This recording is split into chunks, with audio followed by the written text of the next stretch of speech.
baby, when you talk like that, you make a woman go mad.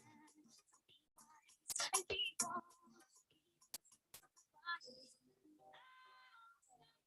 It's so nice. All the attraction, all the attention. Don't you see, baby, this is perfection.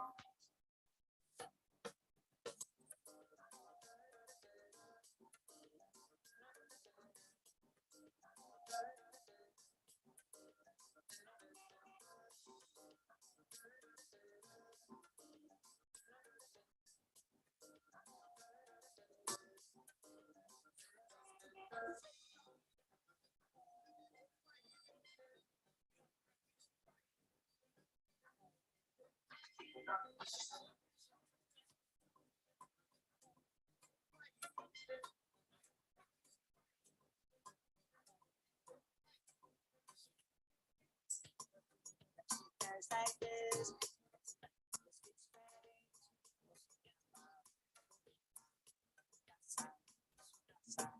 Oh, baby, when you talk like that, you make a woman go mad. Be wise, keep on. So high, and I'm starting to feel it's right. All the attraction. So just see that this is perfection.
We may humble ourselves in parliamentary prayer. Almighty God, who in your infinite wisdom and providential goodness has appointed the offices of leaders and parliaments for the welfare of society and the just governance of humanity, we beseech you to look upon them here assembled, as in your presence, treat all matters that shall come under the deliberation in so just and faithful a manner as to promote your honor and glory and to advance the good of those whose interest you have committed to their charge. Thank you, Mr. Willie.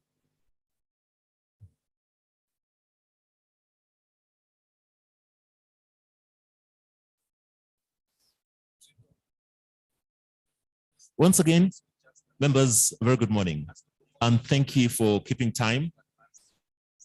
It's always said that those who are here in time will benefit from the business of the day. So we're really honored to have you here.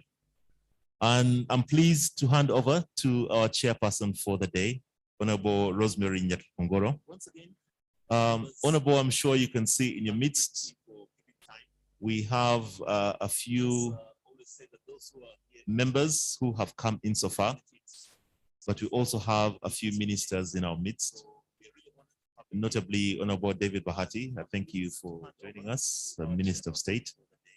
And even as they come in, we shall keep recognizing them and hoping that all members will be here in time for the delivery of our presentations for the day. Honorable Rosemary, I'm sure you know the presenter for the day. She was introduced on day one and she had a really lively discussion. I now hand over to you formally so that you may take us through the presentation of the day. Thank you.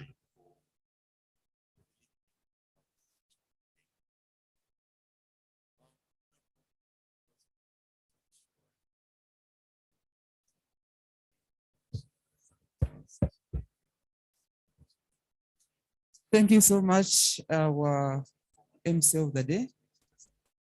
Good morning, honorable ministers, present and honorable members of parliament and staff. Good morning. Yeah, today is a final day and we are going to go marathon because we know that we are going to have a closure in the evening. And so we need to benefit from all the presentations that we have today. And the first presenter that we have this morning is Honorable Alice Alaso Asunat. Asianat. Honorable Alaso presented on Tuesday and therefore we all know her. But I'm glad to chair her session because when we were together, I used to refer her to her as my senior. And she's one of the people that mentored me in Parliament. So you're welcome.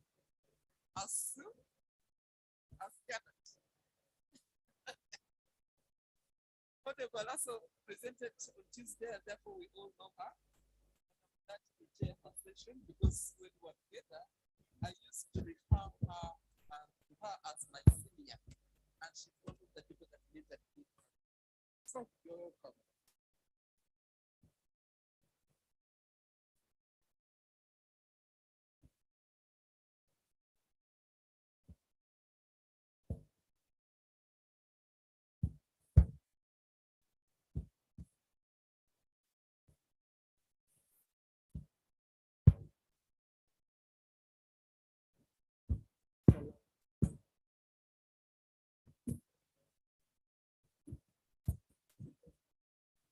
The chairperson of this session,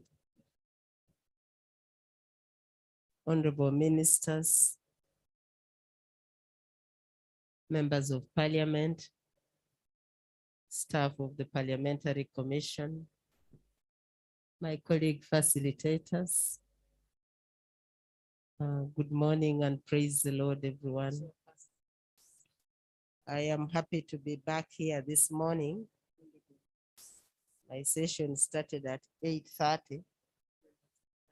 I'm sure it has ended by now.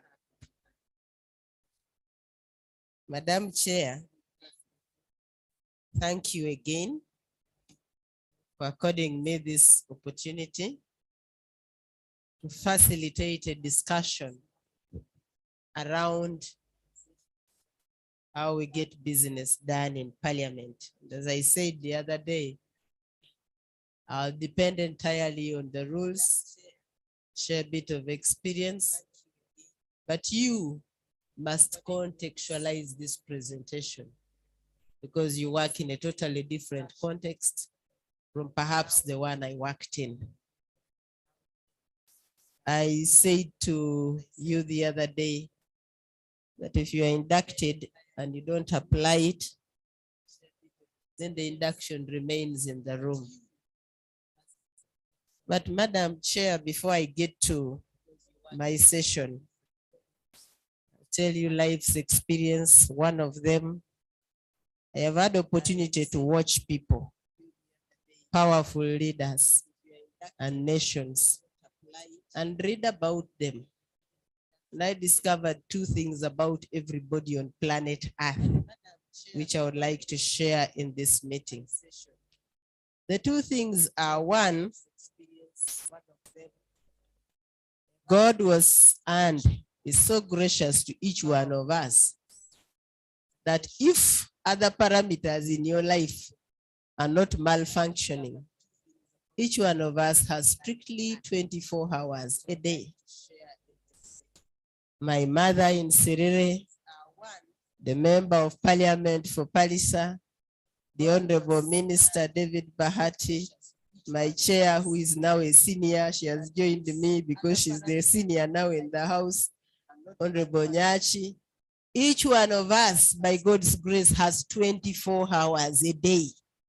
The difference is how we apply those 24 hours. Every nation on planet Earth has 24 hours a day. The difference between Kenyans and Ugandans is the speed at which Kenyans walk during their 24 hours. You need to meet them in the street in the morning. They walk like this. And then you need to meet Ugandans and they're walking like this. They walk like they're going backwards. How we use our 24 hours is an extremely important thing. And that goes for national transformation. To transform a nation, if your day is going to begin at midday, I promise you, you can't catch up with Singapore, you can't catch up with UK. You're not going anywhere if your day begins at midday. Because you have to really put to good use the 24 hours. The other equalizer we have is death. At the end of the day, we will all die. And what do we have behind us? What we did with our 24 hours. I'm so grateful that in this house, I see mainly new members of Parliament. That means they're taking this matter very seriously, and I hope that I'll be able to impact this discussion. Madam Chair, my session has not yet started. I had to remind everybody that I had my 24 hours and I came here at 8:20 to start a session at 8:30. The other day, we looked at parliamentary committees. And I went home, I reflected on some of the interjections you gave. And for the sake of this morning, before I start the next session, it is clear that the leadership of Parliament, especially the Parliamentary Commission, needs to think through the outcome of this induction to create an enabling environment for you to apply what we are sharing in this induction, to enable the committees to work, to enable members to articulate business. Secondly, I went home thinking about a gray area, which I'd like to commit to the chair: the issues of the business committee versus the concerns of the sectoral committees. The committee said we do our business, then not the business committee, then the budget committee changes all our priorities. And I think that's an area you, the leadership, should do. cause a conversation around so that the committees don't get demotivated. Thirdly, that the committee should generate reports and get those reports to the House. Again, it is for the business committee. Any committee generating a report and is not looked at will get demotivated. So those were the concerns I went home with, and I said I will recap them before we start the next session. Today's session is private member business. And members, please excuse me, when you see me holding my waist like this, the physiotherapist has told me to keep it straight. I'm not just standing akimbo before you. I have to apply pressure to keep it straight. I think I'm getting very old. Okay, so but our session is private member business. And this is not a bad question I am going to ask you. How many of you, just to help me figure out what I am going to say next, how many of you have successfully gotten yourself on the record of Parliament, meaning you spoke something and the Hansard has it since you came? Let me just see by show of hands. Okay, so yes, so quite a good number of you. And maybe the frequency is not as high as you anticipated, but at least you said something that means you entered the official record of Parliament. Now, to a new member, that would look like that's the only thing. I have to use that. That's the only way. Parliament has many doors. Parliament has many entrances to it. Not the physical building. Now we are talking about the practical, the procedural build institution called Parliament. There are many entry points in which you should enter the chamber. The main one is the one you have used, standing up on the floor, expressing yourself and getting on the Hansard. Then yesterday or the other day, we talked about the other door, the door of the committee. That one ushers you into the business in the plenary. Today, we are going to talk about the other doors, because the question every new member asks is, how do I get my issues onto the attention of Parliament for consideration? And those issues, of course, have to do with what Parliament can process and what is within your mandate. I'm not talking about the outrageous promises we make in our constituency. I am going to bring you this, I will be the funeral service undertaker, I will be, no. Those ones, you deal with them yourself. We all promise those ones. But there are issues you felt that you must get Parliament to help you, to listen to you, and government to act upon them. So we will look at 4 possible doors this morning so that you get those issues into the House. One has to do with motions. The other one has to do with petitions. The other door is questions for oral answer. And the last door is personal explanations. And as you will notice, the door of personal explanations is not really a very helpful door. It is the first 3 that I would like you to exploit as much as possible. I don't know who is managing the slides, but please begin to manage them. So in our first segment, we are going to look at motions. Next slide. And when you look at the issue of motions, motions are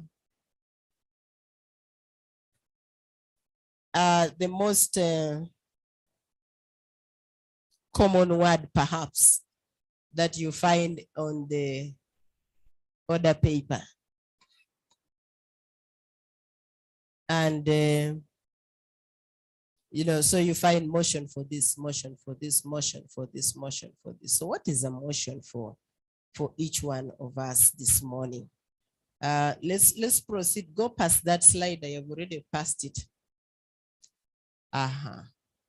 Maybe let's first get there. Let me say something on that slide.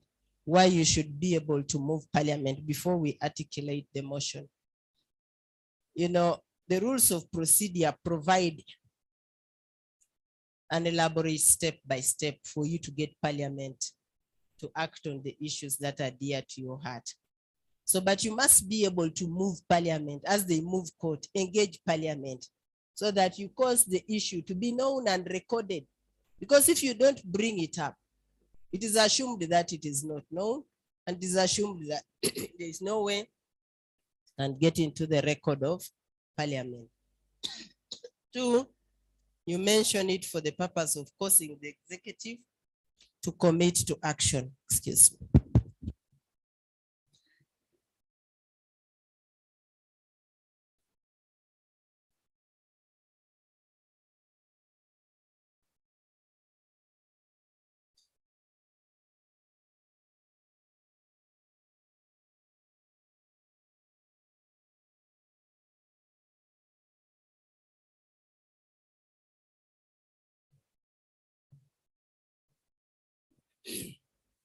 So there are issues you want executive intervention. You got to get them mentioned. You may have other fora, but the real fora which has your mandate is the parliamentary forum, the parliamentary proceedings. So get the executive, draw the attention of the executive.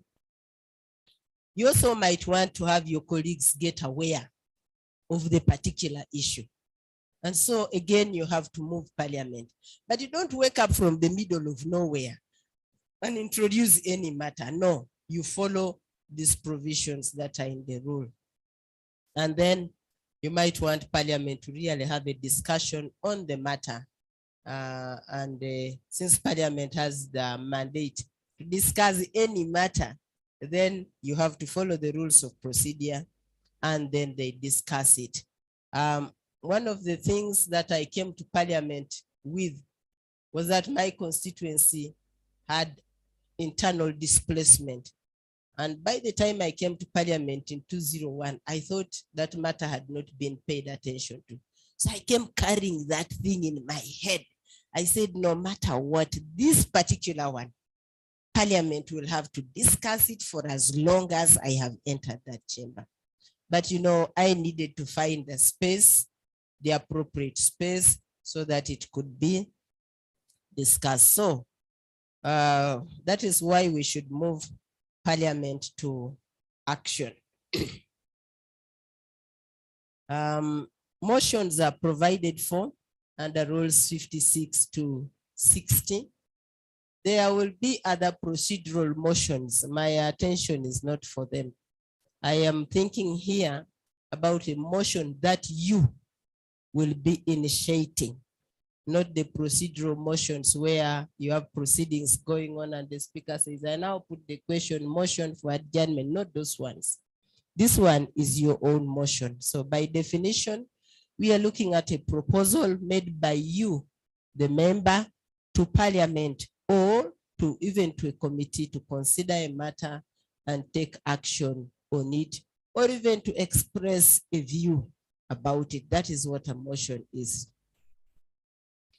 It is a proposal to the House to do something or cause something to be done, or to express an opinion.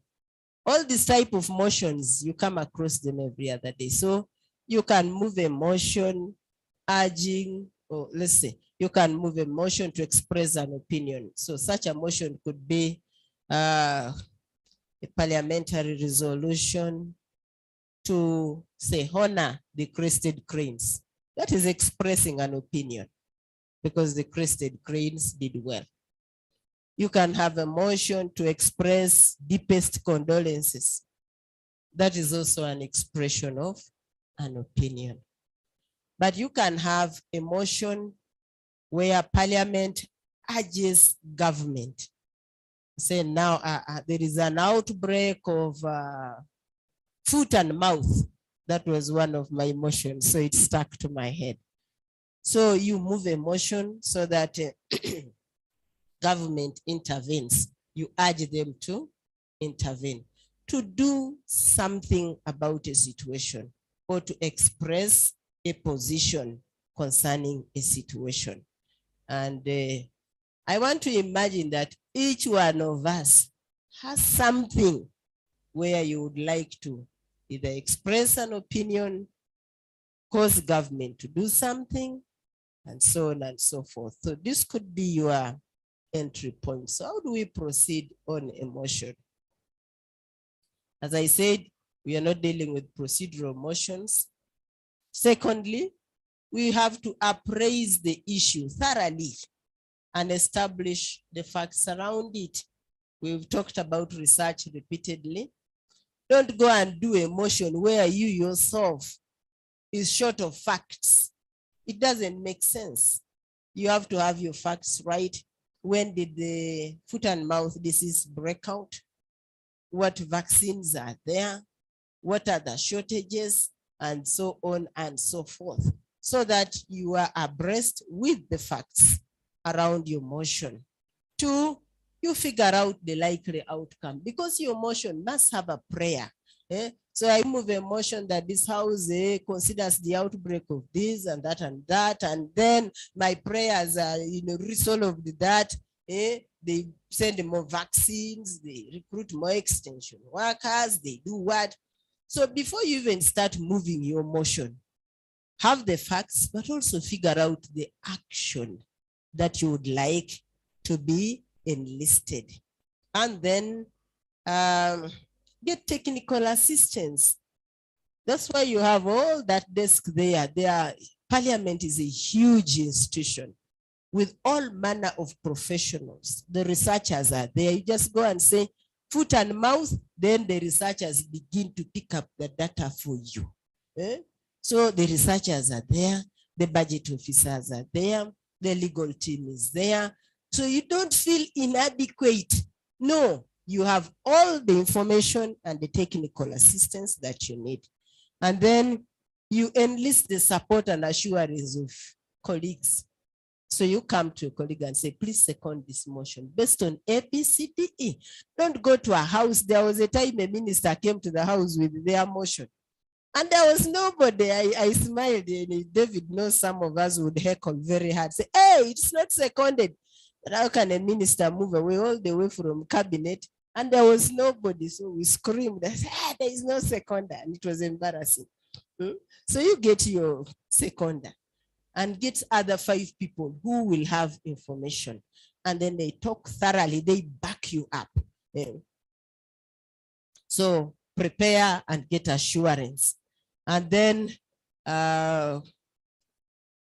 research and data, I've talked about that, justifying and supporting you. And then the last one is often motions are resolved through voice voting or simple majority. The speaker will just put a question, those in favor. Maybe they can also say, let's first forward this motion to the relevant minister so they can come back and appraise us accordingly. They will determine how to conclude your motion, but you will have moved it. And those are what we call the substantive motions. The procedural ones, I already talked about them. And the rules provide for how you will schedule these matters on the order paper. So how you go step by step, I am told that you already did induction on the rules of procedure, but in case you need to be refreshed, you can still either read the rules yourself or you can seek parliamentary guidance from the clerk. So that's one way that you enter parliament. And I'm really looking forward to hearing some motions moved. Otherwise, it would look like you have no issues. You're not representing the people. The second one is a petition, the door of petitioning. Again, petitions are provided for in the rules of procedure, specifically Rule 30. And the petition is a formal written request by members of the public to Parliament for action or intervention on a given matter. So you find a group out there that is feeling really, that Parliament should express itself. Parliament should move in a certain direction. Parliament should act. Parliament should A, B, C, D, E. And then they write that petition and formally submit to Parliament. That's a petition. I did a petition when I was in Parliament on the Pharmacist Association of Uganda. So I didn't have to be a pharmacist. They had their prayers there. I just came and followed the rules of procedure, and the Parliament processed the matter. In other parliaments, online submission of petition is permitted by the rules. So people can just go online and send their petition to Parliament, and then the speaker assigns, or if they've contacted a member, then the member presents it to the House. But ordinarily, I think for the Parliament of Uganda, the petition is presented by a member on behalf of the petitioners. So once you have a petition, then you can go and alert the clerk, and then they put it on the order paper. And please follow the provisions. If you're dealing with a group, please follow the provisions on how the petition should be crafted. Normally, the rules would have a simple guide on how the petition is crafted, the title, the names, the signatures, and the prayers of the members. Then the rules will also provide for you on how you go and make that submission once it appears on the order paper. Normally, I think it used to be you just read only the prayers and the title or something like that. You can check with the rules what is applicable. Then you, the responsible member, now has the task to track the progress, because once the petition comes to the House, the presiding officer will forward it and say, let this petition go to Committee X to look at the matter. Sometimes they might even put in place select committee or something to deal with the petition, especially if the petition has cross-cutting issues, across sectoral committees, then they might put in place a select committee. But you, the one who has been tasked to represent the petitioners, has the business of tracking the petition. So it was sent to the select committee. When are you sitting? And then they will tell you. Then probably they will. Of course, ordinarily Parliament is obliged to invite the petitioners, but you will also connect with the petitioners and say, the hearings are going to start in regard to our petition. And then they will come over and listen to or submit their views into to the committee.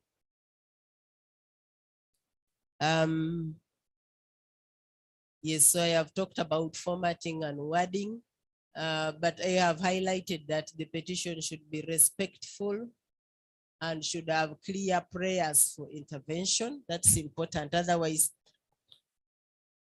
you can have a petition and then the House does not know what prayers to adopt or to resolve on, help of technical staff, and how you present it to the House, to the committee.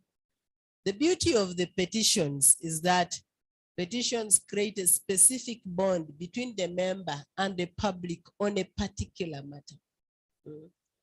So I told you when I did the Pharmacists Association petition, every time I would walk around, I would find the pharmacists and they would feel like I was one of them. Never mind, I am only history, geography background, yeah? But yes, so it creates a bond. You do a petition on behalf of the coffee farmers. They begin to say, okay, that is our voice, that's our person, our contact point in the House. And then when you have a petition, that means you bring direct voices, a direct voice of a particularly affected group. Or I move around the country and I find our posters say, Dobozi what? Liafe, something. your voice, I'm going to be your voice. Those in so something like that. So this is the time when you really become the voice of a particular group that cannot enter parliament. And it makes that very important connection on a very serious matter. Let's proceed. Then we have, can we have the next slide? The questions for oral answer. That is the other door that I really think everyone, if motions become hard, please, maybe leave them. But a question for oral answer. If your constituency has tunnels, they have dug tunnels in Ngora, and nobody can explain. You come and ask, just put in a question and say, is the government doing something about these tunnels in Ngora? What is government doing about water for production in my constituency? What is happening? What is this and the other? So a question for oral answer is the easiest, and the rules of procedure provide for, I think, a weekly opportunity where ministers will come and respond to our questions. So when you're doing a question for oral answer, of course, it has to be something specific. Don't ask for everything you can think of on planet Earth. No, you make a specific question, and don't bring closed questions. Is the government aware that the marine what, those people who beat people in the lake, military police are beating people in Serere in Lake Yoga? The minister will come and say, I'm not aware. Then the question stops there. So don't bring closed questions. Bring questions that allow the minister to explain a situation. The question should also not include allegations. We were told there is a rumor. How do you expect government to deal with the rumors? It just doesn't make sense. They should be crafted as open-ended, yes. And you shouldn't have a question which was asked in the same session. By now you know what a meeting, what a session, what a sitting is. So if we asked a question in 2020, 2021, please don't repeat the same question in the same year of parliament. You may want to ask it again in 2022 because the session is 1 year. And I hear people say, we have a session. You don't have a session, you have a sitting. Should not be a repetition, yes. And if you need assistance, the clerk's office. The challenges include that the relevant ministers sometimes take long to respond to questions. I asked 3 questions in regard to education, and I left parliament 5 years down the road. I never got an answer. I never got an answer. So, and never mind that I tried to ask them again, but I never got an answer. So there, you know, the ministry is not interested in answering the questions, because let me tell you my questions. One had to do with the poor performance and what government was going to do for children in a park, in a BIM, in what. Such a question is, I think government had no plan. David is already pointing at me. So, okay. So ministers can really dodge. And then there is absenteeism by ministers. And so this is question day, and then the minister does not show up. And you wonder why they lobbied, because they also lobbied to be appointed ministers. You wonder why they lobbied and they don't want to do the tasks of the minister. Then they will have to give you a written response.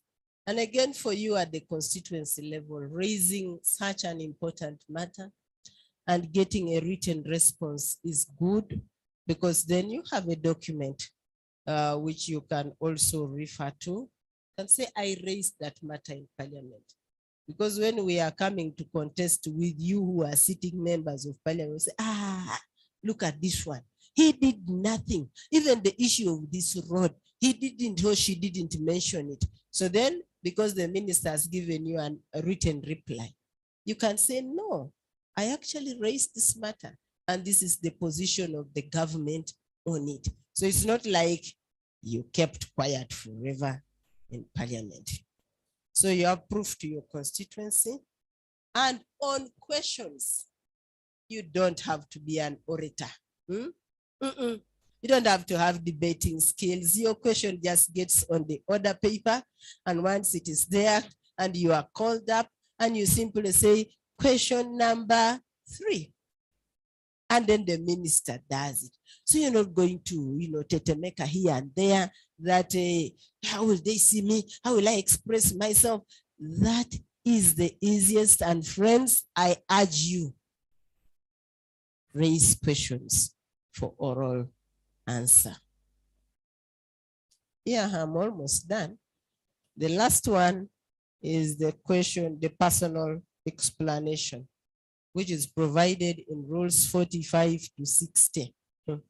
This one is provided, I think the makers of parliamentary rules worldwide just thought about an opportunity and the right for every member to help navigate herself or himself out of some awkward situation.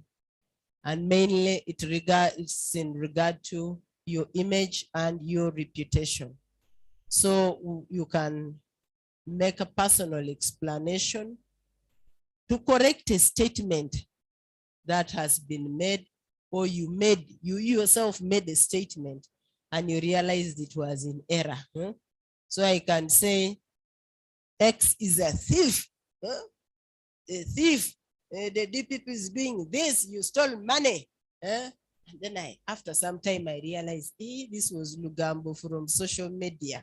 And if I still have a conscience, and we must have a conscience as leaders, and the humility, you come back and say, house, I told you something that was in error. I would like to retract that statement. That's personal explanation. So you can correct what you said, that which was erroneous. 2, maybe there was a misrepresentation. So a member says something like, hey, like Alaso, when she was here, and you listen to it and say, this member really. So you look for an opportunity and you say, the honorable member misrepresented me. That is not what I meant to say. This is actually the position. The third one is to correct any matter where you were misquoted. The press can come up with something really outrageous that you said in your constituency, and now you feel, if this matter continues without my voice, then there will be a problem. And then I have said, and also use it to offer an apology to Parliament if you misrepresented the institution. You are not permitted to explain things on behalf of a colleague. Everybody for himself on personal, or herself on personal explanation. So how do we proceed to do a personal explanation? 1, make sure you compose yourself emotionally, because these matters already hurt you. They hurt your image, they have hurt your reputation. So do what it takes to first calm down emotionally. Then proceed to the speaker and say, Madam, I would like to rectify the record. I'd like to offer a personal explanation. And then you are required to have the explanation written, because you see, you can get so emotive on the floor and begin to explain a personal explanation, and you get out of the ambit of the rules. So write it down, share the text again with the speaker, and then work with the agreed text. Please remember to keep it short. Stick to the text. You are not allowed to bring in new issues. You are not allowed to say that man said that because I did this. No, don't do the new attacks. And then the House will receive the explanation and will not debate. Because how do they debate? It is my explanation. It is not yours. The right for every member. And I have also mentioned in subsequent slides, which I really need to hurry through. One, the other points of entry for members to get expression on the floor include, for instance, parliamentary fora reports, international conference reports, private members' bills, which you looked at elaborately. And I only want to say, government, please allow members do their role by giving them certificates of financial implications. I did a bill, private members bill in the House, and I left without it, without passing it. I could only get it passed motion. And then I begged for the certificate until I left. So I handed it to Medad, Honorable Medad Segona, who finally got it done. You know, that's frustrating legislation. What are the roadblocks? Denial to get a certificate. 2, laziness on the part of members and not prioritizing the representative role. Members want to be at home in all their constituency functions, forgetting that you are the only one from that constituency in the Parliament of Uganda. So you need to balance your time properly. Then there is fear and lack of self-confidence and inability to speak in public, which skills will grow over time. If you've not yet made your maiden speech, you need to make it somehow because you are protected by the rules. That is how your confidence grows. You continue keeping quiet, you'll be in trouble. Lack of self-confidence is based on a number of parameters. The mentors in the House will help you. Poor working relationship with between the members and the Speaker's office and relevant office. Loss of interest and fatigue. You can just have a parliament that has resigned and said that is our fate. Even if you raise this matter, nobody will do it. Keep raising them, don't resign. And dodging of questions, I have told you, by the ministers. And then getting subsumed by the caucus. There's a particular caucus, the one where Honorable David Bahati is very key. So you want to raise a matter, and then the colleagues in the caucus say, no, you will embarrass government. But I was sent to represent the people, to government. You would even be happy that I raised this matter for our government to act upon. Let's say, and if you succumb to that, you will never speak in that parliament. And then there is a belief that performance evaluation is based on the goodies that we give in the constituency, the ambulance, the car, and whatever, lack of capacity to debate in the House.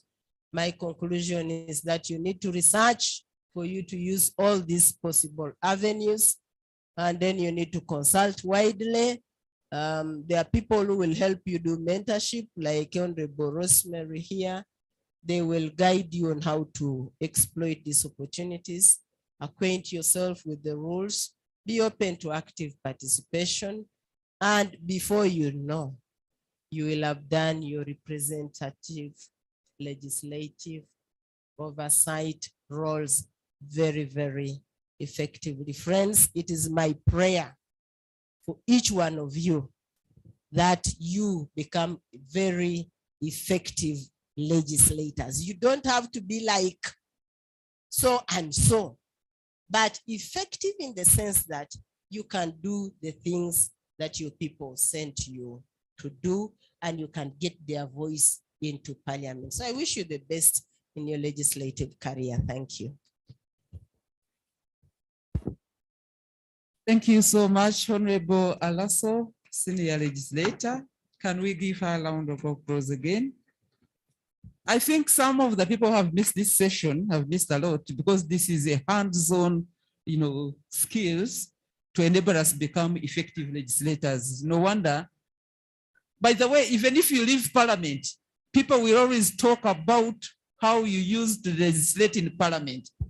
And they always quote you. The public, by the way, they keep on watching.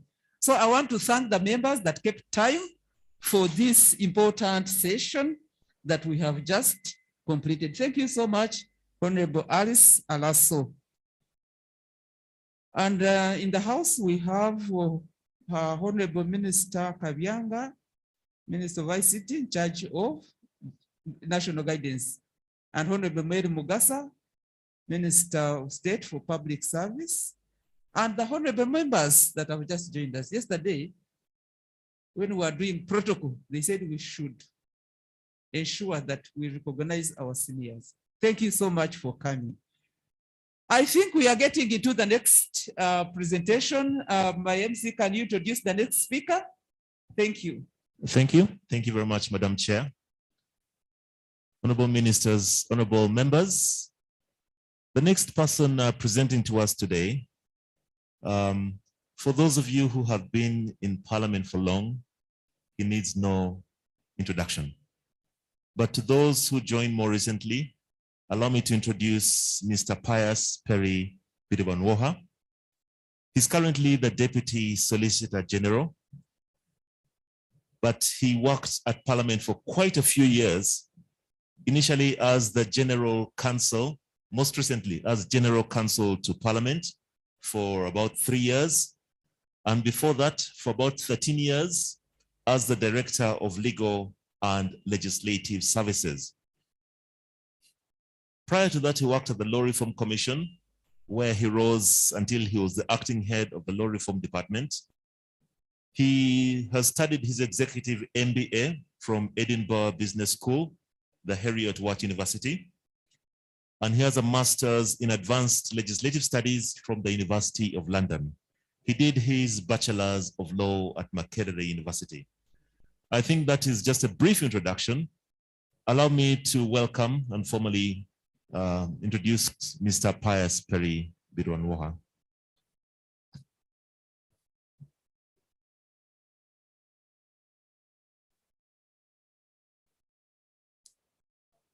Peterborough on the podium, please. Thank you.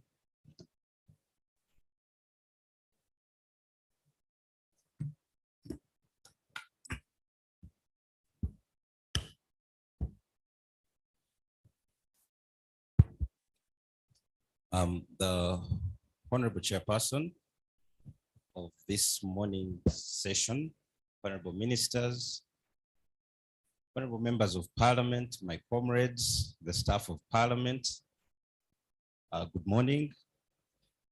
First of all, I would like to congratulate the Honorable Members upon your election as members of Parliament. Secondly, I would like to thank and recognize the Right Honorable Speaker and the Parliamentary Commission, the Clerk of Parliament for organizing this seminar. I also want to recognize the immense work put in by the staff of Parliament behind the scenes in organizing this seminar, having been part of them until recently. Now, it's interesting the topic they have given me, or they've asked me to share with you. Maybe from the get-go, I'll say I'm not an expert in terms of knowing everything, but I hope we'll share experiences. Honorable Chairperson, I propose not to dwell so much on my presentation. One, in the interest of time. Two, because most of the background has been shared with the members. I noticed from the program that my senior colleague or senior counsel, the former Honorable Attorney General, Honorable Ruhindi, made a presentation on the legislative process. I hope I'll be more practical in sharing the practical aspects of how private members' bills come to happen. As the MC introduced, I've had an intimate relationship with the legislation for about 23 years. But legislation is an interesting animal that it keeps changing. It's difficult to get a grasp of. So we'll start. I think they did introduce the next slide, please, on what bills are. They are defined by law, both by the Acts of Parliament Act and the Rules of Procedure of Parliament. A bill, as you've already been informed, is a proposal. It's a proposal for an act of Parliament. As I'm sure they've told you, there's a statement I always want to say, and I will say it. Members of Parliament or Parliament have immense power. And sometimes when you are very strong, you don't recognize how strong you are. Because in that strength, you can use that strength to do good. But at the same time, if you're not aware of how strong you are, you could easily, knock over a few things in the room, this time being the room being the country. And so in utilizing that power, that strength that members have, they need to first of all understand the power they have, especially when it comes to the power to make law. And as I'm sure Honorable Hindi shared with you, the Constitution says you can make a law on any matter.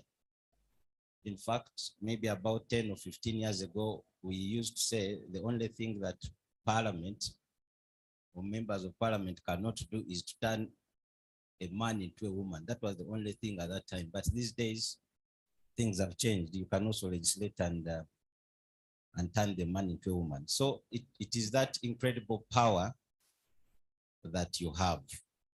Now, flowing from that, you then need to appreciate what law is. When you are legislating, you're not legislating only for your constituency, for your district, for your region, or even for your country. The laws that you are making have incredible impact on society, but not just your society, but it includes the whole world. It includes the visitors that come here.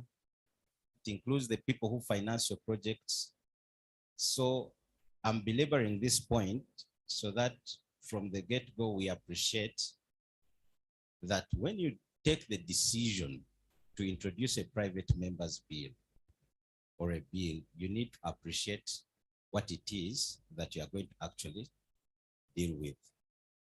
I recollect in one of the parliaments, a member had been moving on the highway, and I think people were dropping banana peelings, and then the member came to my office and said, I need the bill to regulate this. It seems so easy. Yes, you can go and draft the bill, but you have to think through. If I'm going to make this law, who is it going to impact? How is it going to be policed? Because remember, when you are drafting legislation, when you make legislation, you're going to impose duties. You're going to impose liabilities, so to say. Have you thought through how are those going to be policed? How are they going to be impacted? Who are they impacting? What are the resources required to effect the bill? Now, I'll just go through quickly the slides as I explained, but I thought I'll just give the highlights and then probably we can have a discussion. So as they have told you, I'm sure they are typically, first of all, I'll start with the right of a member to move a private member's bill. This right is a constitutional right given to members of parliament by the Constitution, and from the Constitution, it flows into the rules of procedure. Why? Because Article 94 that provides for the rules of procedure specifically states that those rules of procedure must recognize the right of a member to introduce a private member's bill. So there are typically two types of bills. One, and the definition is based on who introduces the bill, really. It could be government, which is a public bill, or a member of parliament, which is a private member's bill. So private member is a member who is not on the front bench of the government side. In other words, a government bill is initiated on behalf of the government. And then the private member's bill is initiated by somebody, a member of parliament, who is not on the front, who's not a minister, who is not introducing the bill on behalf of government. That is the main distinction. That definition, private member, will also include the chairperson or a member who is introducing a bill on behalf of a committee of parliament. Because the rules of procedure, as we'll see, also allow one of the functions of committees is to introduce private members' bills. But still, it will be only one of you, probably the chairperson or the other person, who will introduce the bill on behalf of the committee.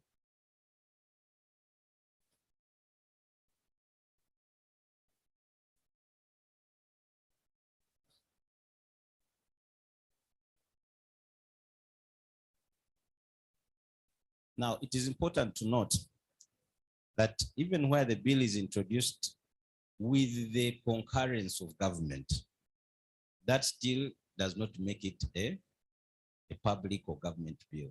It remains a public bill. And I think Honorable Asianut was speaking to motions. Why this is important, I'll share an experience with you.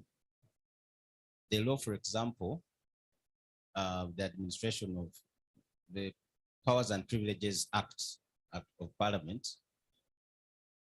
provides for the emoluments, because you know how you determine emoluments of members. Now, we had a case which we lost in the Supreme Court, where a member of the Parliamentary Commission or the Commission introduced a motion that had the effect of increasing pay. Interestingly, the person who introduced the motion was actually a minister, and was a state minister of finance. But why did we lose that matter in court? It's because of the words the member used when he was moving the motion. The Honorable Minister, State Minister, said, "I am introducing this motion on behalf of the Parliamentary Commission." That was it, because the judges said, no, this motion is supposed to be introduced on behalf of government. And that's how we lost that case. So I thought I would make this distinction here, that even if you've had a discussion with a minister and they have agreed, you still must follow the provisions that relate to private members' bills. I've already talked about the right of a member to introduce a private member's bill. It's in the Constitution, in the provision, Article 94, that provides for the rules of procedure.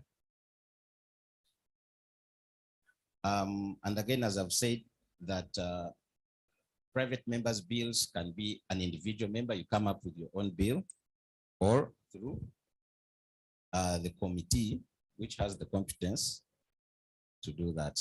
If you read your Rule 159, Rule 159 of the Rules of Procedure, one of the functions of these committees is to introduce private members' bills, and that is also recapped in Rule 123. Now, the distinction really is at how the bill comes into Parliament. And I think you need to appreciate this distinction of the private member's bill is how the bill comes into Parliament until the first reading. And I'm sure Honorable Hindi went through the process of the readings. That is the only distinction. But once the bill has been read the first time, it ceases to have that distinction of whether it's a private member's bill or a public bill. So that needs to be understood.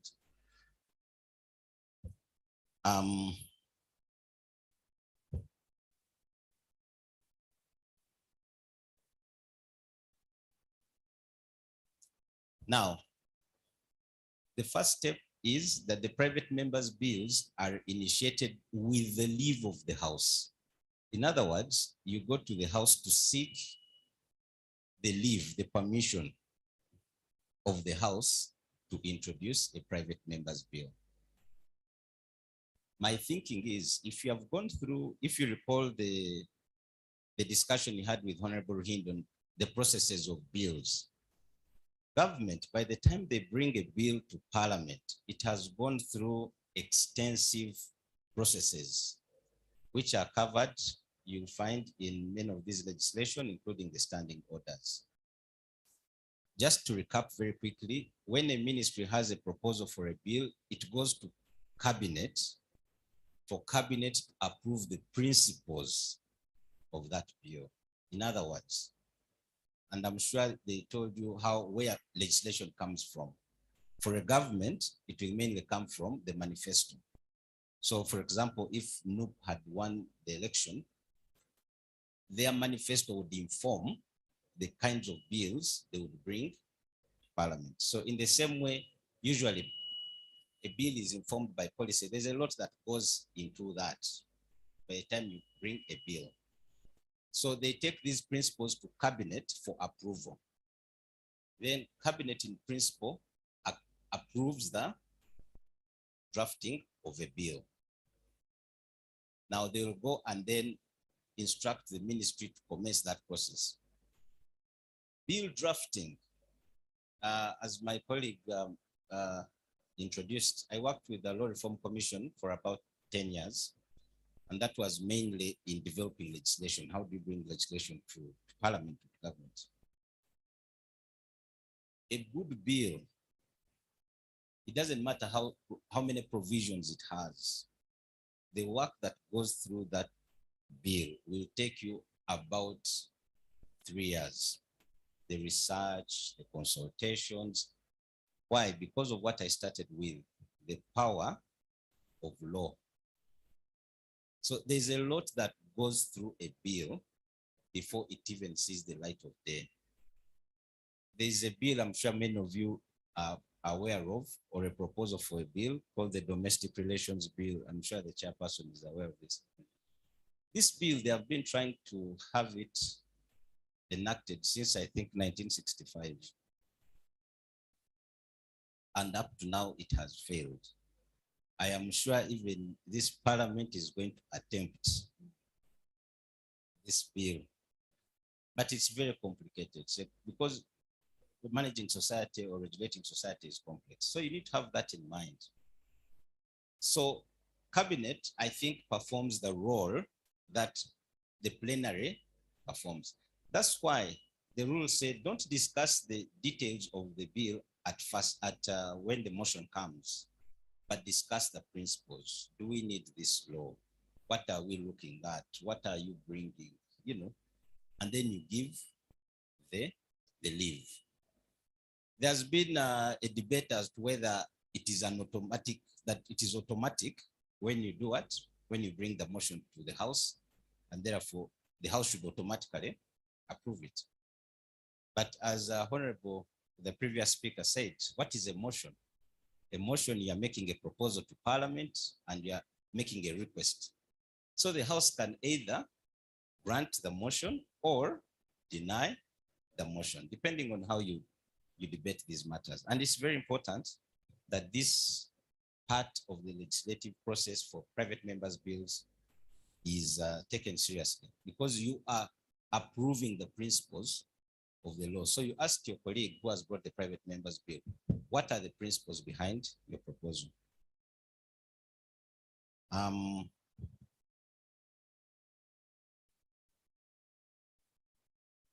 Now, the biggest problem or the biggest catch, and I think Honorable Palasso made some, alluded to it, is Article 93 of the Constitution.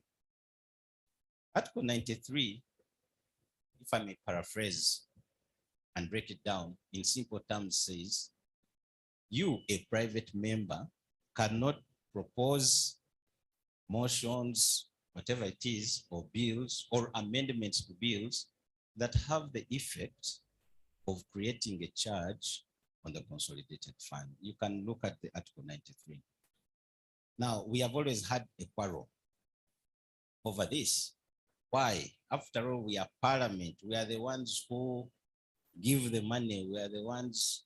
Why should we have this provision, Article 93? The government in power really is responsible for managing the state of the country in terms of finances. And that's why they bring the budget to you, they propose to you, they know the sources of revenue, the distribution, and all those challenges. Now, in the past, why do then, I'm going to marry two things, Article 93 and the Certificate of Financial Implications. In the past, Uganda used to pass extremely beautiful pieces of legislation. Very, very nice. Those who recall, we had the Children's Act, I think 1996. At that time, the world recognized that Uganda had the best. I'm sorry, the person who's, that's why I told you at the beginning, the PowerPoint, you can read it later. The people who made the Children's Act at that time, it was such a wonderful piece of legislation that Uganda was acknowledged the world over for having the best legislation for children. But where was the problem? We made such a good law, but we did not have the resources to implement the law. The provisions that were protecting the child, they provided for private lawyers, they provided for private homes where the child is being harassed, where there's a court process, there should be special courts. So you found that about 2/3 of the law could not be implemented. Why? You didn't have the resources. And this will apply to many other laws. So in cognition of that, Parliament, in its wisdom, then said no. Because when the members of Parliament would ask government, why haven't you implemented this provision of the law? They would say, we don't have money. We don't have the resources. So Parliament said, fine. Before you bring a bill, a proposal for a bill, you accompany that bill with a certificate of financial implications. And that's why you'll see under Section 76 of the Public Finance Management Act, that certificate, and I was in Parliament, I noticed you really don't take time to read the certificate as honorable members, but you should. It's supposed to take a certain format. The format includes words like, you have the money. What is the impact of this bill on the economy? How are you going to implement? What are the sources of revenue? Now, because once that is brought, then it is incumbent on what? On government to implement the law later. So it's in that spirit that you need to understand or appreciate Article 93, read Section 76 of the Public Finance Management Act, and see why you need this provision.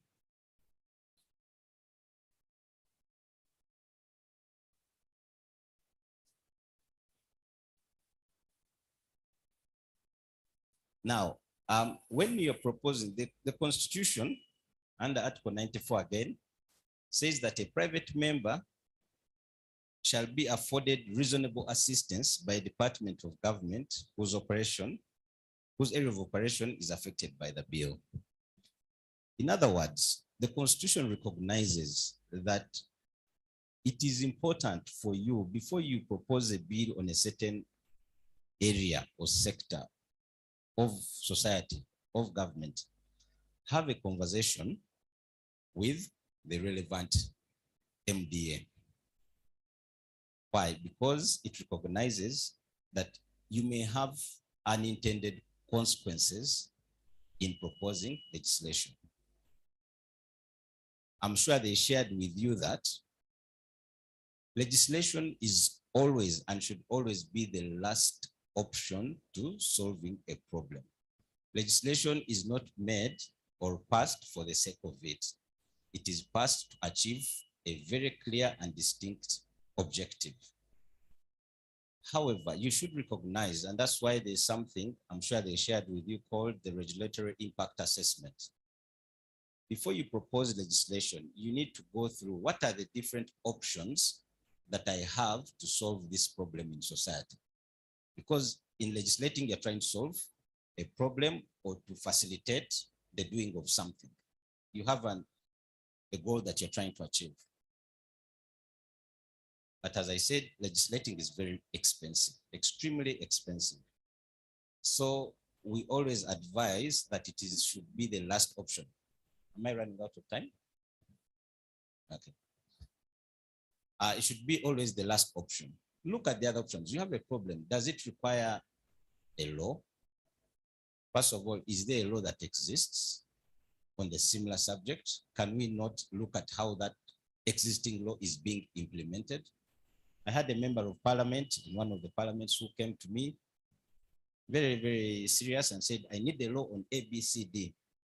So I sat with the honorable member, we had a discussion, and then I was able to demonstrate to the honorable member that actually there was a law that existed covering that particular aspect. So I said, perhaps the issue is how do we ensure that this law is being implemented?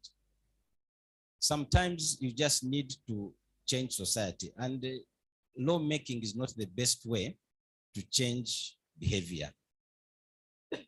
I remember there's a conversation I had with a member who wanted to change a certain, and my view was that perhaps what we need to do is to have public education, to have a conversation about these matters, so that society appreciates why they need to change their behavior. So lawmaking should always be the last option. Why? Because it is costly, first of all, to your time as a parliament. You have so many other things to do. So are there other ways within your power, even as parliament, that you can influence the change that you want to achieve through a private member's bill? So you have a right as a member when you are proposing a bill, or when you're thinking of proposing a bill, to write to the relevant ministry, ask them for information, ask them for help, get their views. I always advised on this particular issue. Why? Because when you go to the floor of parliament, then they will not have a counter argument that why did we have not yet discussed this issue. You'll be able to demonstrate that I had conversations with the relevant ministry or department. I made my proposals. I tried to have this changed, but it failed. The reason that 94 comes in is that, I mean, yes, 94 that gives you the authority to present private members' bills, is because where there has been an impasse, where you have tried to make change, where you have tried to cause government to bring a law and they are failing or they are refusing, then you have this option. So you have a right to seek for that assistance. Additionally, the Constitution gives you the right to request for assistance from the Office of the Attorney General under Article 94, I think 94(4)(d) of the Constitution. You can request for assistance from the Attorney General to assist you in coming up with the bill. It is your right to do that as a member of parliament. In addition, the rules of procedure, if you look at Rule 121, you can see I lost my, if you look at slide 7, mandates the clerk to parliament as well to afford you the necessary professional assistance in drafting the bill. And this is where, this is what I did for the several years I was in parliament. So from a practical perspective, what should a member do when you want to propose a bill? My view is you write, I think you have the several departments, write to the clerk, Parliament, and say, I intend to move this bill or a law on such and such a matter, and I request or I require the assistance of the relevant department. I think it's now Legislative and Procedural Services, which will then work together with the Department of Research to come up with a bill. The challenge I had, and I'm sure my colleagues in the service still have, is a member will come today and say, can I have my draft bill next week? I want to go on the floor within 2 weeks. Actually, 2 weeks was very generous. They always said next week. But remember what I've told you, that my experience was it took about 3 years to actually come up with a well-developed proposal for legislation. So you have the resources in Parliament, write to the clerk, and they will help you to conceptualize and build on your thoughts and your processes. And as I've said in the slide you read, depending on the complexity, they may need to do a pre-legislative study.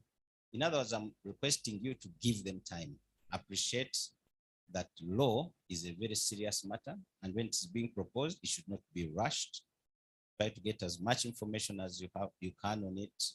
Let them do the research for you. Honorable Alaso said the facilities are available to you in Parliament. Use them so that they give you a well-researched proposal for you to inform your legislative process. The other practical aspects are there. Once that is done, you then bring your motion for leave to introduce the private member's bill in accordance with Rule 56. I think Honorable Alaso talked about motions generally. 4 minutes. Now, this motion, you must attach to the motion a draft of the bill. The problem always is the honorable member is, ready to go with the motion and says, just put anything on the what? Attach any draft on the motion. The danger with that, and we've gotten away with it in the past, but these days we have I don't know if I should use his name, but we have these people who are really litigious. They will go to court on every small little thing, especially on procedure. I hope when you are discussing rules of procedure, they emphasize to you how seriously the courts will hold you to your own rules of procedure. And any deviation from that, the whole courts will invalidate what you have done. So the motion should be very clear on what mischief. Mischief is the problem. What are you trying to solve? What is the issue? Why are you bringing legislation that you need to cure? Slide 10, when you're proposing this piece of legislation. I think I've talked about most of the issues. After you've been given leave by the House says, okay, we have given you permission to prepare the bill, to bring the bill. Usually it is at that stage that a member will now start doing a lot of consultations. You have workshops. When I was still in Parliament, I tried so much to get money to facilitate members in doing these consultations, but it's a bit of a problem. Now, what does that problem lead to? You then have to be careful, because you always find yourself moving bills where you have funding. Now, the moment you do that, the people who are funding, you are actually working towards their what? Their agenda. And I think therein lies the problem. So you'll find that because there's that old English saying, he who pays the what? The piper. Yeah. So you'll find, yes, there are many institutions, organizations out there which will come approach you that would like to facilitate you to move a private member's bill, but you have to be careful that you're not working on someone else's agenda.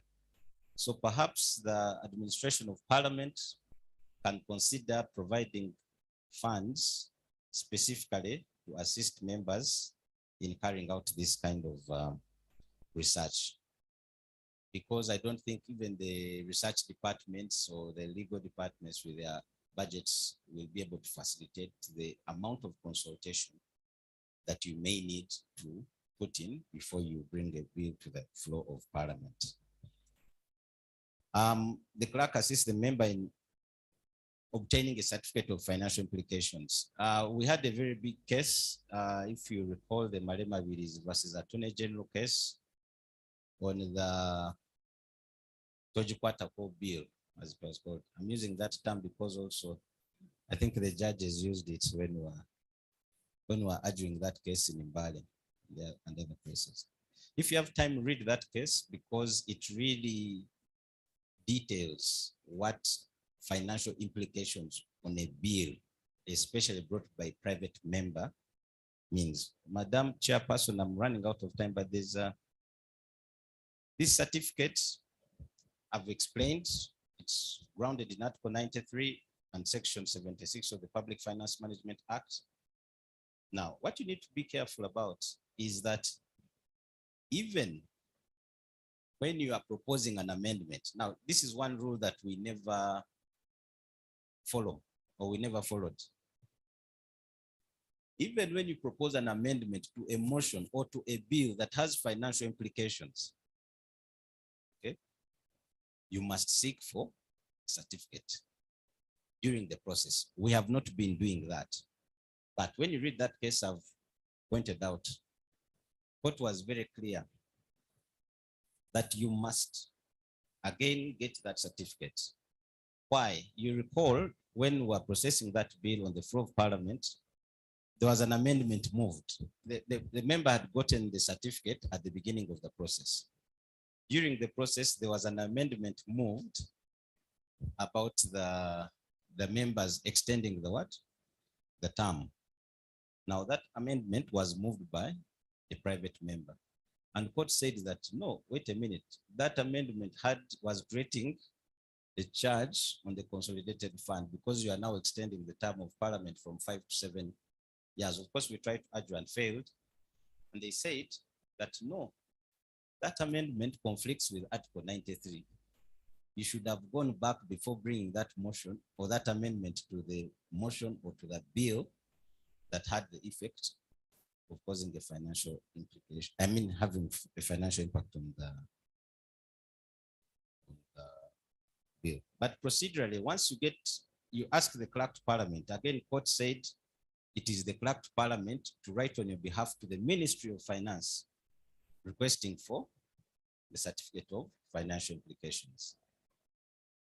Honorable Alaso mentioned that one of the challenges is the issue of delay or refusal by Ministry of Finance to issue the certificate of financial implications. I think that problem seems to have been cured under the amendment that was brought to the Public Finance Management Act, where they said if the bill takes, if the process or the request is not responded to within a certain period of time, then it is assumed that the bill or the proposal has no impact or financial implications on you.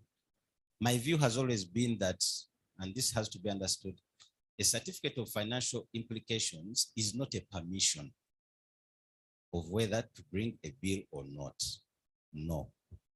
The certificate of financial implications is merely the Minister of Finance saying, I have studied your proposal for the bill, and in my opinion, these are the financial implications. That's why before you bring the bill for the first reading, make sure you have done as much work as possible on the bill. Because the practice has been, you just attach any draft on the bill and you use that to get the certificate. And then later you go on and change. You shouldn't change the bill after you have requested for that certificate, because I think if challenged, they can say that, no, the certificate was given in relation to a different bill. So once that certificate is brought, and it must be brought, the content is up to the Minister of Finance, but it must be brought. So it's not a permission, It is a facilitation of the process. But the contents are up to the minister, because the minister can say, I've studied the bill, it has these implications, it will impact the budget in this and this manner. And then there you are left grappling with Article 93. So after that, the bill is published through the Office of the Clerk to Parliament as required by your rules of procedure. And you then request for time or space on the order paper for your bill to be read for the first time. And as I said, once the bill is read the first time, it takes on the character of the other bills that will have been brought. The limitations to the private members' bills are the same limitations that you must have gone through with Honorable Hindi. In other words, you cannot bring a bill that proposes a one-party state. You cannot bring a bill that derogates from human rights. I was watching him on Zoom. I hope he made that distinction very clear on the restriction of retrospective legislation. Okay, it is from a theoretical point of view, it is an interesting debate on the difference between retrospective and retroactive, and when the two apply. There are some stricter rules when it comes to the process of bringing bills that affect the amendment of the Constitution, but they apply in the same way. They're not restricted to private members' bills. Madam Chairperson, I've rushed through the process. It can be a long conversation, but I want to thank Parliament for having accorded me this opportunity, and I will be happy to respond to any questions on this presentation I've made, or if you think on any other matter in your parliamentary duties. Thank you very much. Thank you so much, Mr. Pius Biribonwa, for taking us through this important topic, because it is also a practical one, and I believe we've picked a lot. Members, let me tell you about Pius. I think this is his passion. When I was in JSC, that is Judicial Service Commission, we used to attract, to look for expertise, people who have expertise, to interest them in joining the bench. But when we approached him, he said, no, for me, I'm interested in lawmaking. I'm not ready to be on the bench. So you can see what it means with the expertise that he has in lawmaking. So we want to thank you and thank the commission for identifying him to come and be part of this sitting. Thank you so much, Pius. Before we get into the discussions, Honorable Bahati, the Honorable Minister, moved various private members' bills. I wanted to request him just within like 5 minutes to come here and share with us how you moved those bills so that it can give us the courage to come up with private members' bill. Members, if you allow, we give him 5 minutes and then he takes us through the practical live sessions on how to go about it. Thank you, Honorable Bahati.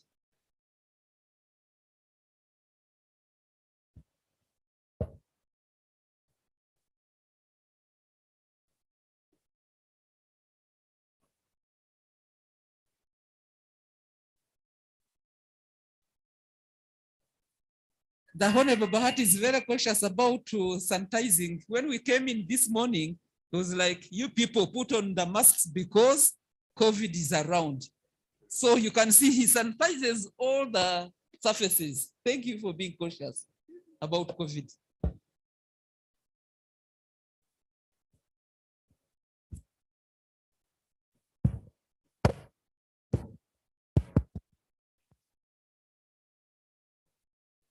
Thank you very much, Madam Chair. I also want to thank our sister Alice for the presentation.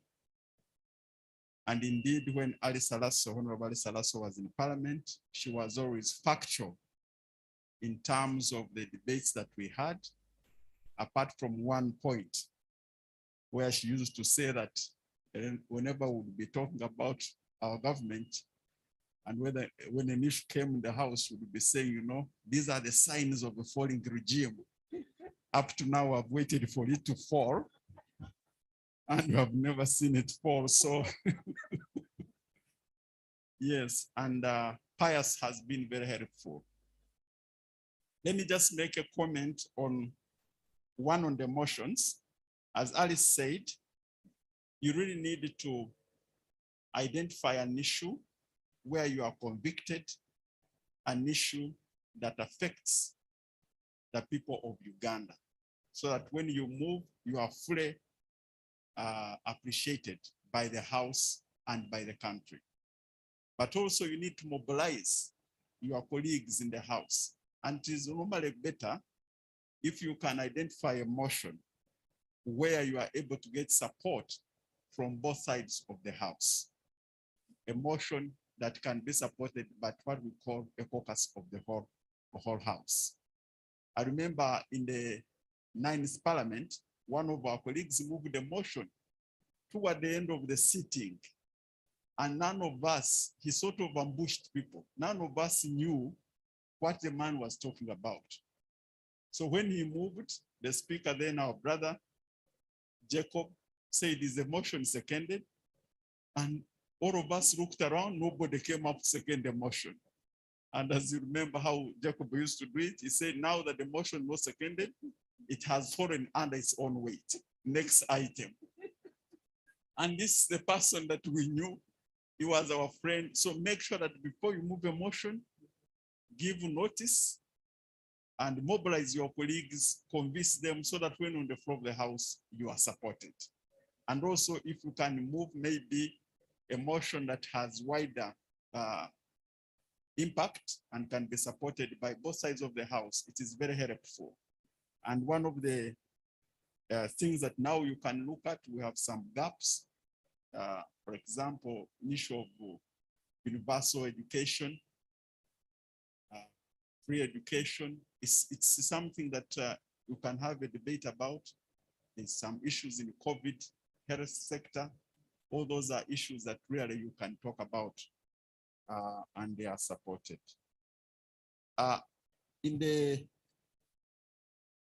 By God's grace, this is my first term in the House. And I pray that all of you, God gives you the opportunity to serve more than 3, 4, 5 terms, because I've seen that the longer you take in the House, the more you get experience, but also most importantly, the more you deliver on your promises in the constituency. So I pray that all of you will work together to see whether all of us can continue serving the people of Uganda. So in the 8th and 9th Parliament, I think it was 2009 would be the 8th Parliament. I moved 2 motions, two bills. One was on anti-homosexuality bill, and the second one I seconded Honorable Chris Badiomunsi on tobacco control bill. As you move a motion, a bill, it's important that you are convicted on the issue you are talking about. Because some of these bills can be very strong bills, like for example, the anti-homosexuality bill, it eventually turned to be a foreign policy issue. Governments came in to oppose the bill, but we are very happy that the people of Uganda were in support of the bill. The government some members of government were supporting, others were not supporting, but we are glad that the head of state was really supporting the majority of the items in the bill. So you need to be convicted about the matter that you are talking about.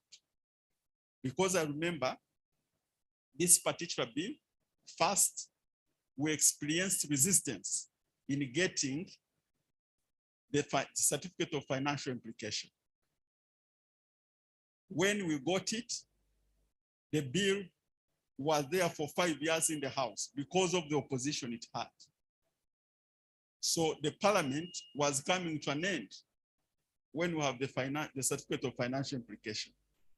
The resistance we had at the beginning compared to what we had when the parliament, the 8th parliament was coming to an end, had actually increased. So we are very scared, together with my colleagues, that if the bill collapses, then to get another certificate of financial implication will be very difficult. So we moved then with the presiding officers to amend the rules. I don't know whether Pius remember, to save all motions and bills in the parliament, to save them to the next parliament. In other words, the work that was not done in this parliament should be saved to another parliament. That's how that rule came in. But I think the 11th parliament will have reversed it now. But that was the origin. We were fearing that when we move into the 9th parliament, it will be difficult to get the certificate of financial implication. So that was hurdle number one. The second hurdle was the members of the committee were intimidated, but stood firm and worked on the report. But a report took us 5 years. A report to come from the committee to go on the floor of the House. Very tough. Actually, on the day the report came, the night before, I talked to the presiding officer and we agreed that this report, the bill should not be officially put on the order paper. We should change, the speaker should change the order paper during the sitting. So we convinced the chairperson of the board, of the committee, to be around, and the deputy chairperson. Both of them, when the House started, they disappeared. Because some members were monitoring them. So the speaker was in the House seated. We had agreed that the bill will come. The bill came, but we could not see the chairperson. We could not see the vice chairperson. Now, she could always say, where are we now? Where are they here? So we decided during the sitting that let's have one member of the committee read the report. First, the report was made on an homosexuality bill, and we got the copy because we were very scared that this report can disappear. We had been with it for 5 years, as we were being, as some of you know, intimidated. So we moved, and one of our colleagues, who was also from the FDC, that's why it's important when you're in the House to really work with all members of parliament. The man from the FDC came and read the report. But I don't know what happened, whether it was divine or not. For all of them who opposed then, God sent him on sabbatical leave. Because I remember the chair didn't come, the deputy didn't come, the two members who were opposed also did not come. All of them went on sabbatical leave, but some too have come back. So I'll not mention their names, they know themselves. So the point I was making that some bills can be very difficult. You need to be strong when you are moving the bill, and you need to mobilize your colleagues. I remember another experience, Madam Chair. I was the vice chair of the caucus, of the NRM caucus, where Alice was talking about. It was a very difficult bill.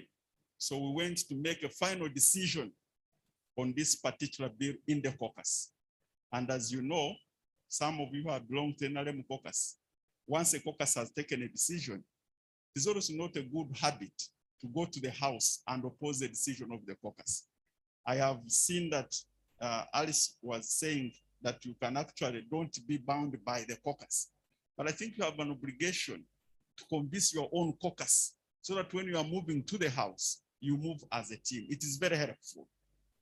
So, but that particular day, when we were going to Entebbe, I had some members of our fellowship that went to pray around State House to map it, and some were inside. But I was so convicted that I went to the caucus, NRM caucus, with 2 speeches. One was, if they support me, I convince and they support me, we'll go ahead.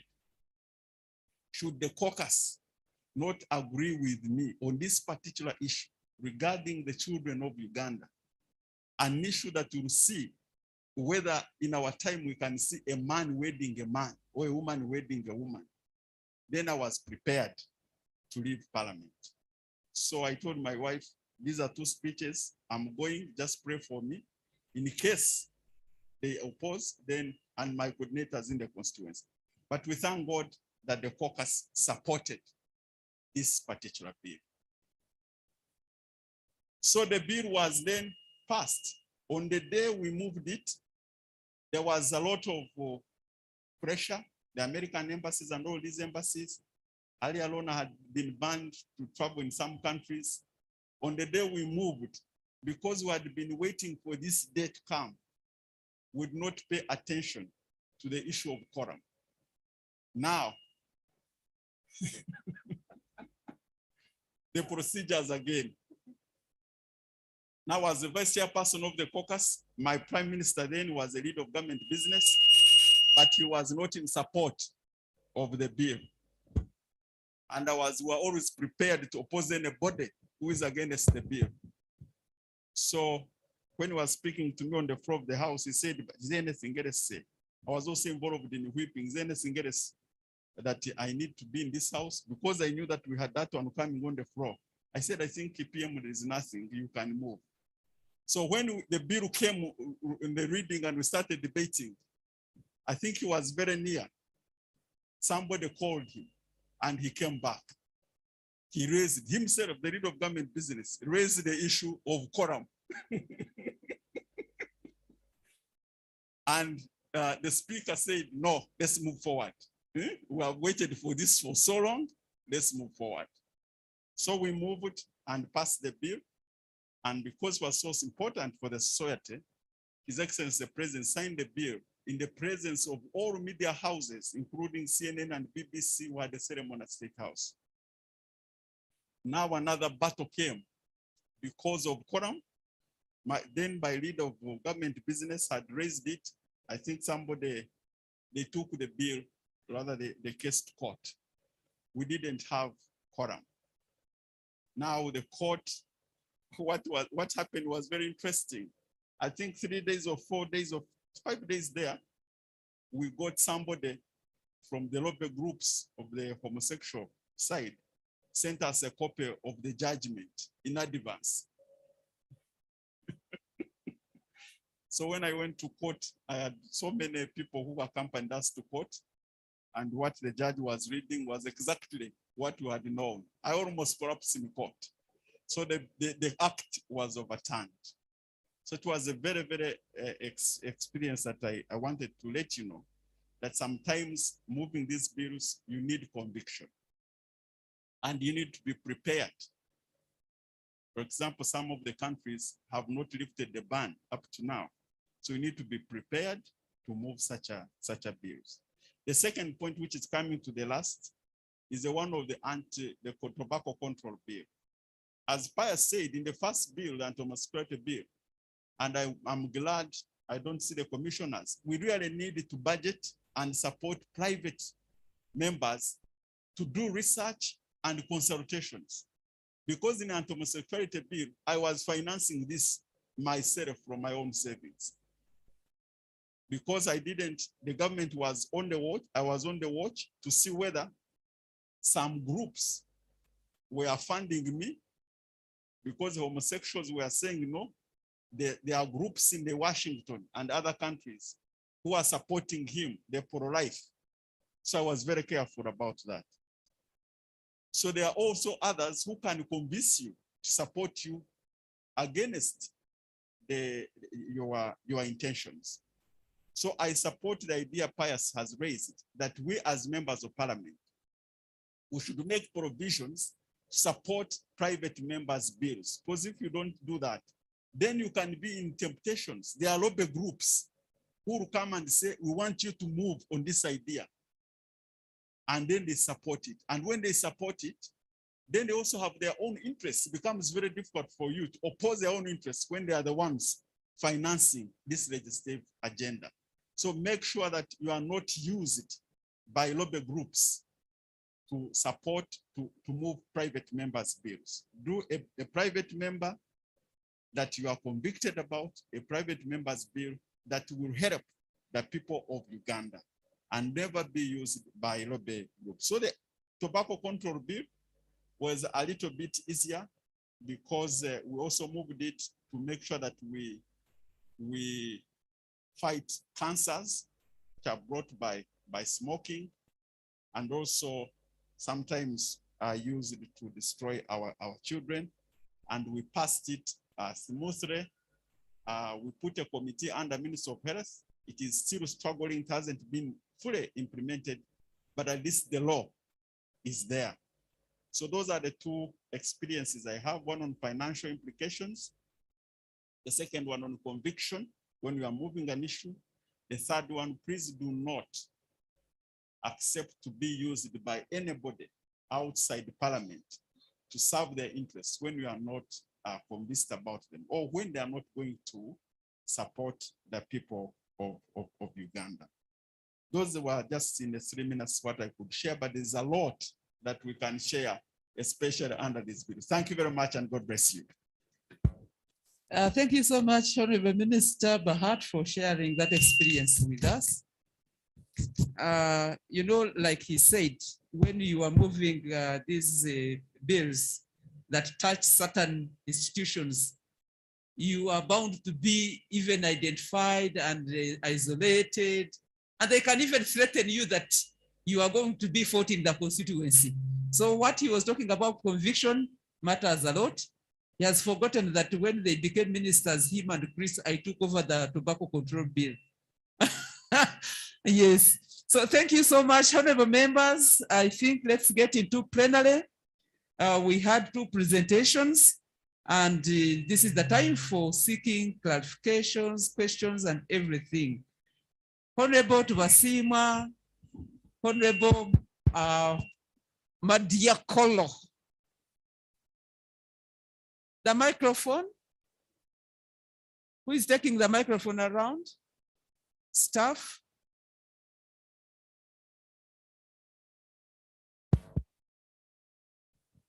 Thank you, Chair. My name is Joram Tubasima, Member of Parliament, representing all the persons of Western Uganda. I want to start by appreciating the presenters for their good presentations. I need help, Honorable Alaso and your colleague. I already have a petition from somewhere. But according to what you have presented and according to what Mr. Bilbongo has presented, it has some financial implication. A petition. You will have, what I need is an advice where now to take it, because according to what I have, it needs members of parliament to hear it. Give me some advice on that issue. Thank you. Take the microphone there. Both members are putting up their arms.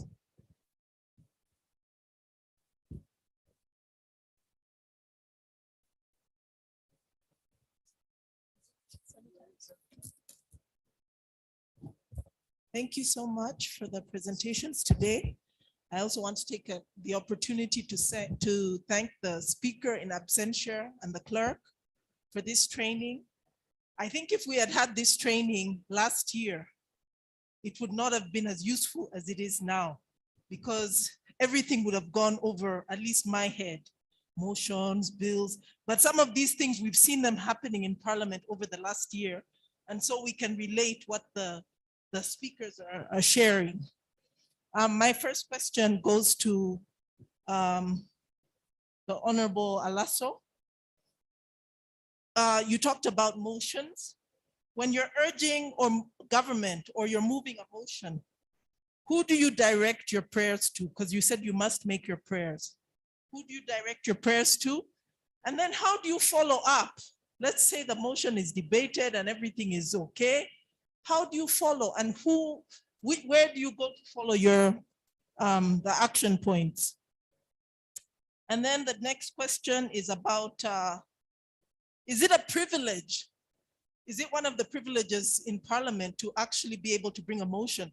Or is it upon the discretion of the speaker or the clerk? Like, if I want to bring a motion or a petition, can I be denied even when it's valid? And then lastly, I would like to thank the Honorable Minister for his testimony, because from his testimony, you can actually make notes in itself about the private members bill.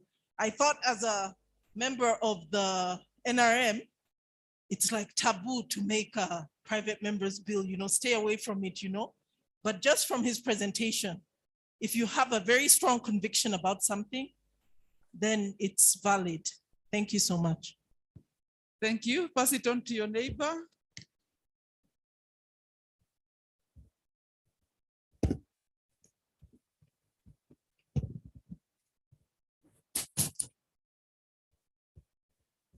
Thank you, Chair. My name is Okelo Geoffrey Charles, the Member of Parliament representing people of Noya East. Let me join my colleagues in thanking the presenters. And I have just one question, which arose from the presentation of Honorable Bahati, but which I think I throw to all of them. He had a wonderful story, Chair. And at the end of it all, it collapsed, but from elsewhere. My question is, do we have any remedy to this law, for example, that the court has ruled it null and void? Is there a remedy to bring it back or to reinstate it? I thank you. Thank you. Honorable Isodio. I come to Bashir.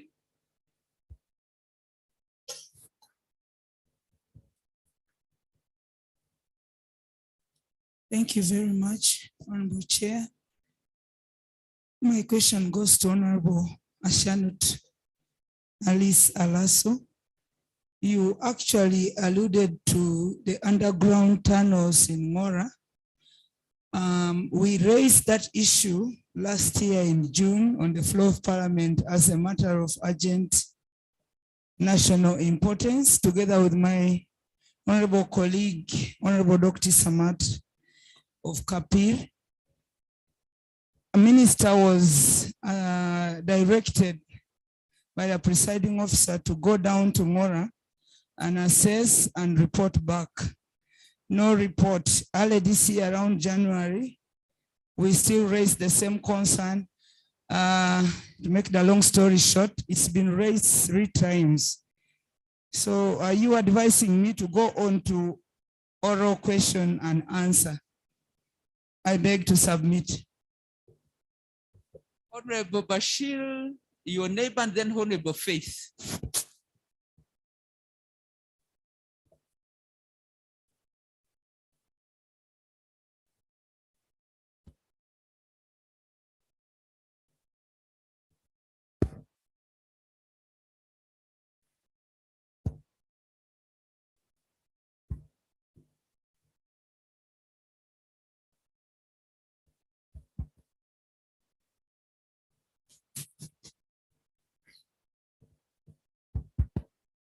Thank you very much, Madam Chairperson. I'm Haji Bashir Vega Sempa, Member of Parliament, Mubende Municipality. Madam Chairperson, I want to add my voice in thanking our facilitators for the practical insight into what we are supposed to be doing as members of Parliament. My first goes to Honorable Alice Alaso about the questions. What should be the order of responding to the questions we ask to ministers? because at times you find that some questions are answered, others are not, others are jumped. And what can Parliament do to reprimand absentee ministers and coerce them to come and answer questions? Then to Mr. Pius, Pius said that before you propose a bill, you need to have a conversation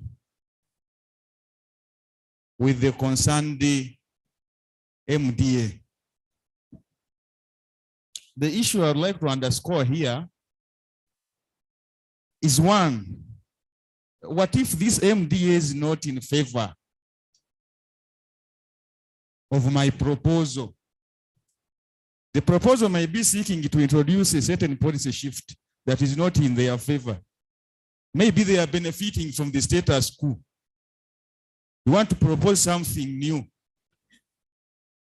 How do I handle?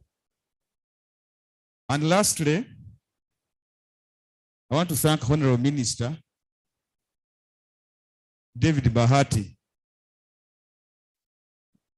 As members of the ruling government, we have a problem where we are overwhipped, because you hinted about it, that you have to toe the party line. And out of experience, like you have actually told us that we need this political resilience. At times, your party's stance to every rightful thinking Ugandan is wrong. And you know, I have my electorate, my voters. My voters are my last political defense line. When they turn their backs on me, I'm no more. Here we are. You have to support something that is not favoring your voters, like Vinch Coffee. How do you handle? Thank you very much. Thank you, Madam Chair, for the opportunity. Thank you, Madam Chair, for the opportunity. I'm Mayanja Allen from Nakaseke Central. My two questions goes to Mr. Pius. One, what is my role as a member in the process of assessing the financial implication of a given bill? Second, is there any bill or law which does not have any financial implication on the consolidated fund? Thank you.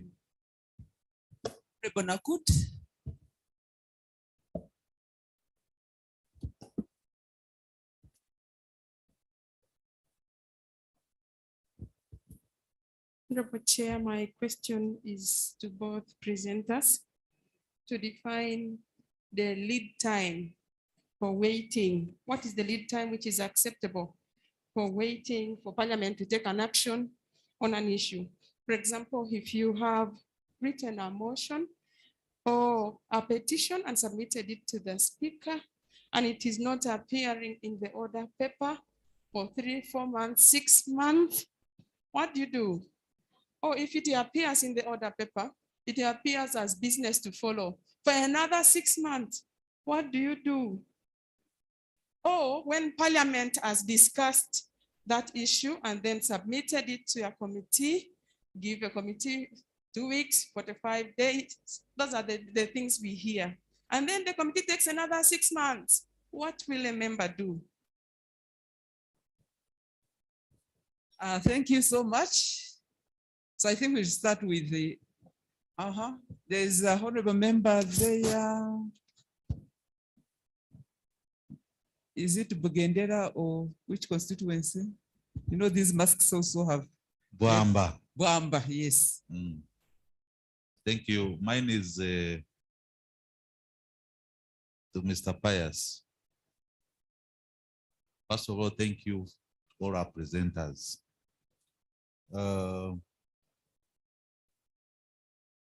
I have always been disturbed up to now, and to the effect that I want to bring a bill one of these days, to the effect that once you are appointed a minister, then you cease being a member of parliament. I think the fusion of a member of parliament and a minister has some negative impact on our core role of representation and legislation. Now, specifically to go to the private members bill, I have never understood. I was in the last parliament, I'm also in this parliament. I've never understood the logic behind restricting a minister to bring a private member's bill. And yet, on many occasions, I've seen a matter on the floor of parliament where we are freely debating, and the ministers also debate as members of parliament. And what they are presenting in their views is not the position of government, but they are debating as members of parliament as any other member. Why should, for example, the Honorable Bahati, the way he presented, and I entirely agree with him, you need courage, that courage of conviction when you are presenting your bill. As he proceeds with his bill, he is appointed a minister, and that now drops his private member's bill, and he needs another member now to pick it up. If he doesn't get a member who is convinced the way he was, that bill collapses.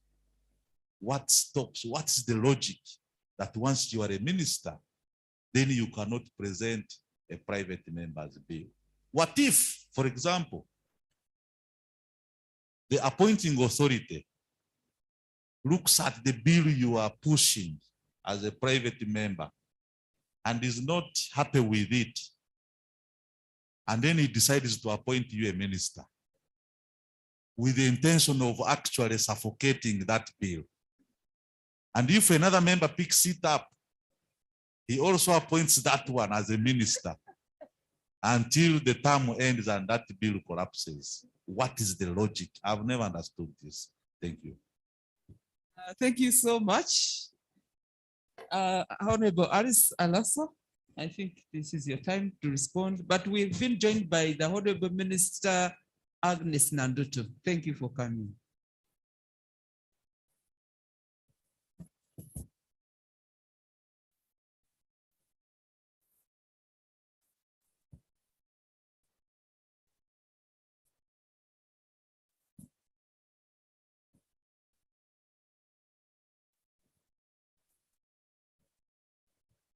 And members, we can have a working tea so that we finish the program on time. Thank you very much. I think these comments again provide insights that help us to continue with our discussion. Before I comment on them, David, now you see when you go to court and there's a ruling before, those are signs of collapsing.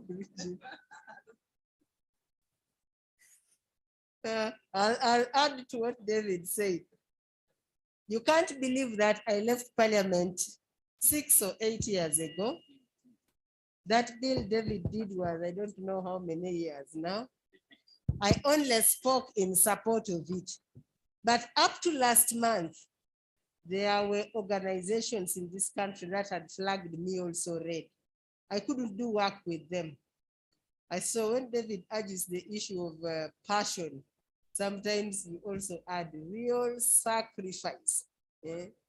Because if they say Arasu just supported the bill over 10 years ago, I was not even a seconder. I just spoke in support. That's how bad sometimes it is. Anyway, let me comment on the questions. Joram, you wanted to know what do we do now with the bill? It has financial implications. That's why you need to go to the technical people. Go to the clerk with that petition. Eh? Yeah, go to the clerk with that petition and let the clerk give you appropriate guidance. Some of the prayers may have to be dropped. You can advise the petitioner, drop this, you can reconstruct it and something like that. But the technical group is really the clerk's department, the clerk's section here. They will help you. Madio Kolo, your prayers are supposed to be specific. So when you move a motion, clarify on the prayer and who you want to act. That helps you know who you will follow. So for instance, we can say, we urge the Ministry of Education to do A, B, C, D, E. Then when it comes to follow up, if the motion was carried, then you know you can ask the Minister of Education that we move this motion, what is happening over there. So let the prayers be very specific so that the actors mentioned therein can be followed. The issues of the underground tunnels in Ngora, I think keep saying it, keep repeating it, but also maybe you can change the approach. You can also raise a question along. You can also get a petition on that same matter and so on and so forth. I remember one of the most recurring issues in the Parliament of Uganda is the nodding disease syndrome. It will be mentioned this time, next time again, it comes in the budget, it comes everywhere. But because you represent an affected community, keep the matters within discussion. So until some action is found. If they don't respond, you are free to assume that maybe government knows the issue and they're not interested in handling it because they have left you to assume. And you can also then go back and explain to the constituency that I have raised this matter 3 or 4 times, and unfortunately government is not interested in giving an explanation. You can only go as far as your ability can. Honorable Bashir, how do you get the order of response? The clerk schedules questions. The clerk schedules questions, which question should come for oral response today, and which ones for next week, and which ones for the other. So we expect that once they have received your question, they will put it and send it to the relevant minister and provide for it on the order paper. And if they don't respond at all, maybe you're free to ask in the House. You're also free to raise the same question. If they don't, you're free to go to the committee. There's enough room for maneuver in that House if you want a thing to happen until you get an answer. You're free to ask for a matter of visit, what urgent national importance. You're free to go and consult the speaker until they respond to your question. So wait for them in the committee room. They can't run away. Now in the committee room, the place is small. They cannot run away. They will give you an answer.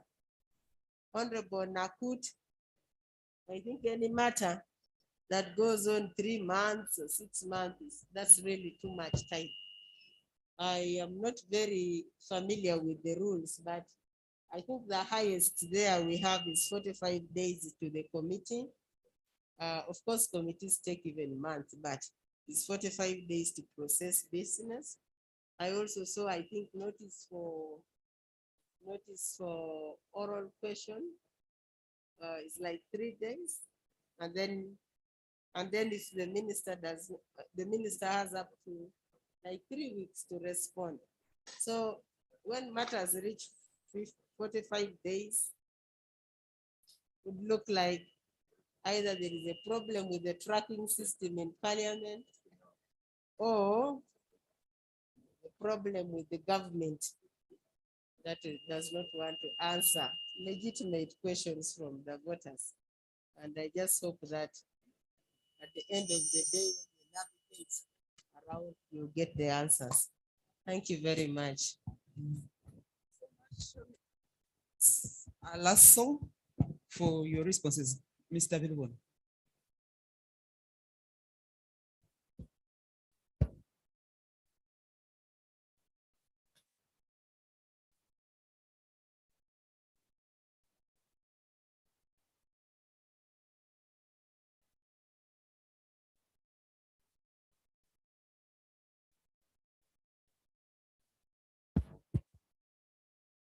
Thank you, honorable members.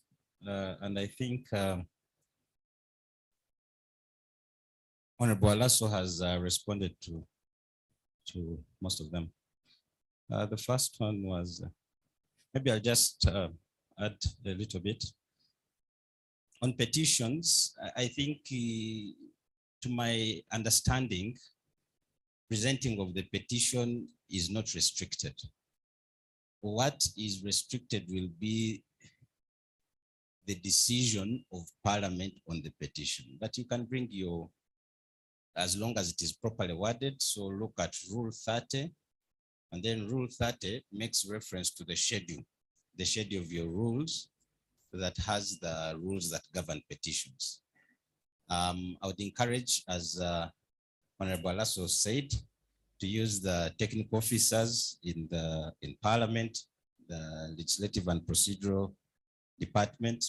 They will be able to craft for you this petition, assist you in redrafting the petition so that it conforms to the rules and you're able to present the concerns of the people who are petitioning Parliament. Then if that is not, you're not comfortable with that, there are several ways. I think the rules were amended. I was just trying to look for it, where you can, go to the speaker so that there's a way this petition can be forwarded to the responsible ministry or MDA that is concerned with that area. But also you as a member of Parliament, it's within your right to write to the relevant MDA or whoever is responsible for taking action to correct the issues that are raised in that petition, for them to respond. And if they don't respond, you still have an option to bring the matter up on the floor of Parliament. I just have to keep reminding myself that now I am on the executive side of government. But the Honorable from Madiokol, I think the question was, how do you follow up after the motions and the work that you've done in the House? The rules provide a solution to that. There's what we call action taken reports. For example, I think recently you had a very robust debate in the House on 1 or 2 MOUs, and you took decisions. And I think government will come back to the House to explain to you on what action it has taken on the resolutions of Parliament that were made. So that is within the rules of procedure. Just watch out for that, so that if that's not done, you have a right to ask for those questions. So you have the action taken, you have the Treasury Memorandum. All these are giving you responses to know that we took a decision on such and such a day. Government, what have you done to implement or not to implement? Why have you failed to implement? Is a motion a privilege? I think Honorable Alaso said, no, it is not a privilege. It is your work. It is your responsibility. It's your duty. But don't forget that you're working in a political institution, that there's always negotiating, and you need to find your way around the institution. Go and see the presiding officer, the speakers, and make your case. In other words, what I'm suggesting is a practical thing. Don't write a letter or a request and then sit back in your office and No, you follow it up, go and have a discussion with the leadership, why it's important, why it's urgent. I recall that that was always done and there was always response. A remedy on what court has ruled as being null and void. I think there is no bar to you bringing back the matter to Parliament. However, you have to be extremely careful with Article 92 of the Constitution. And I think I was following on Zoom, I saw Honorable Ruhindi talk about it. Article 92, if I may read it very quickly, says Parliament shall not pass any law to alter the decision or judgment as between the parties to the decision or judgment. So it is a fine line, but this is not a bar that you cannot bring back. Well, I will not mention Honorable Bahati's issue because it was very terrifying, and actually he has sugarcoated it. The experiences he went through were extreme. There's an example. One time I was supposed to travel with him to a certain country, and when they saw his name on the delegation, all the hotels in that country refused to book us until his name was off. So it is an incredible price that I think he had to go through. But I'm also afraid to continue talking about that. So on that Article 92, just be careful with you should not be seen to be changing attempting to change the decision of court as in between two parties. But the interpretation has been that if court has said Pius owes government $2 million, I can now not go and say and change, the decision of court in between me and Parliament, and government, in order to defeat court's decision. But for example, if a law has been rendered as unconstitutional because it did not follow the requirements of the rules of procedure, bring it back, and this time follow your rules of procedure. I don't think that will be in contravention of Article 92.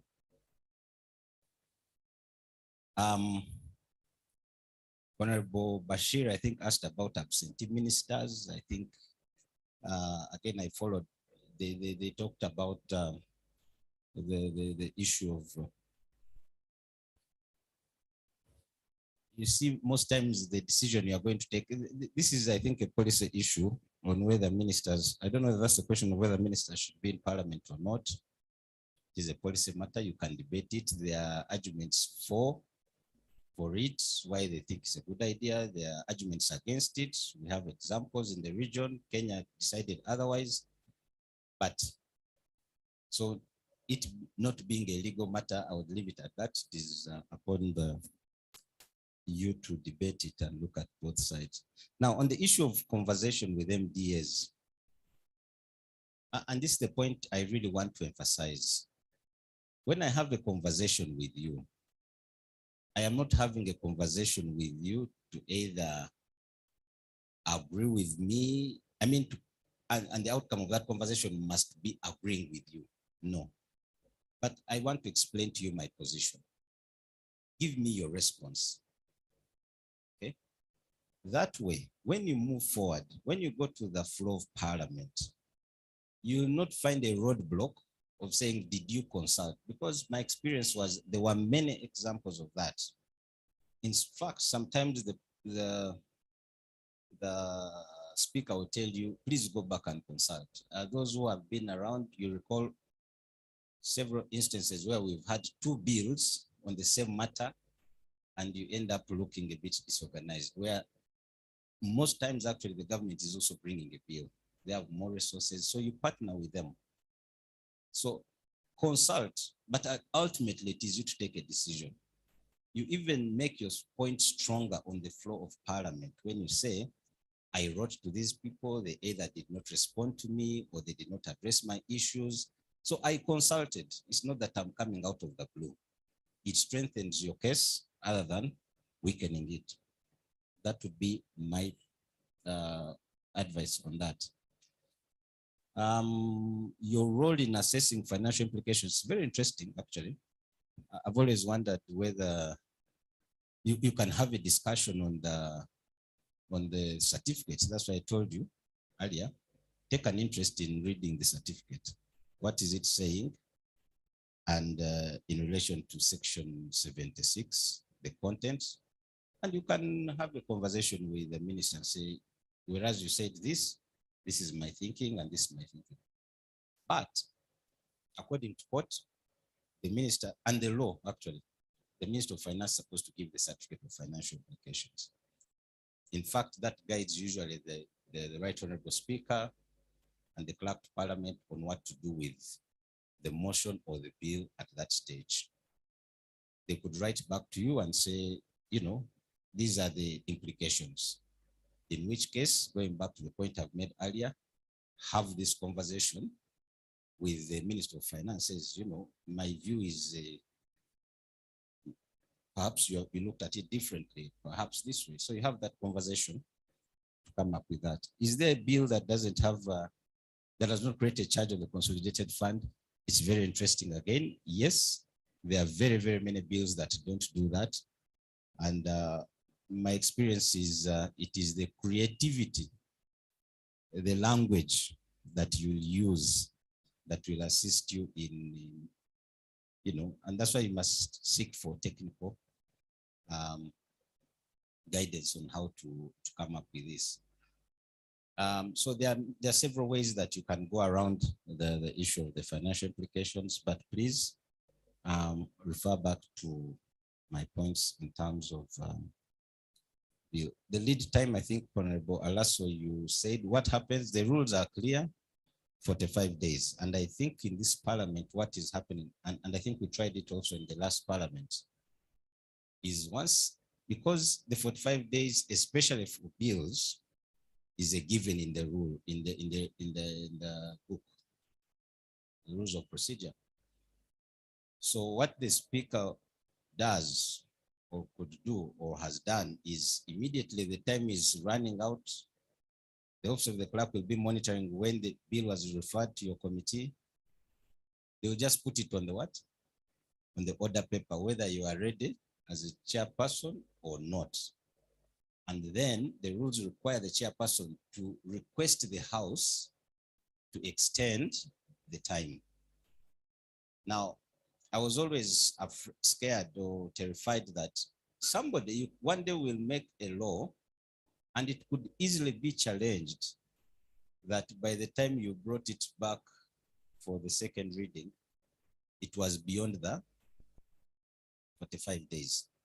So I think it is a duty for us as technical people to always monitor this, because there's a possibility that what you are passing, if it has gone beyond the statutory time within your rules of procedure, could easily be challenged. So it's important, as I told you earlier, that courts will hold you to your rules of procedure. Bringing a bill once appointed a minister. I think this was the Honorable from Wamba. There's no rule to my knowledge that will stop a minister from bringing. But what are the practicalities of that? That a minister is going to go and bring a private member's bill. And I'm trying to wonder under what circumstances, with all the opportunities that the minister has to take these matters to cabinet, to use government structures. Why? I don't know. But I don't think there is an absolute bar.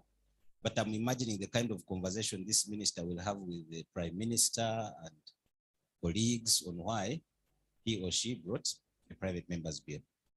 But there is no bar to that. I'm ceasing to be, whether that conversation, of course, I don't know. It would be interesting to have that debate in the House, but it has been had in the past, but I don't know whether you'll ever carry the vote, but you don't know. You could convince the members to remove the ministers. So I think that is all for the issues that were raised, Honorable Chairperson. much, Mr. Vilbonwa. Honorable members, join me to give a round of applause to our presenters this morning. Thank you so much for the insight given to us. Before I invite Coach Bob to take us through a 3 minutes exercise, Honorable Russell, there is someone who sent me a message that when do people raise issues of matter of national importance? That what are they? Just in 1 minute.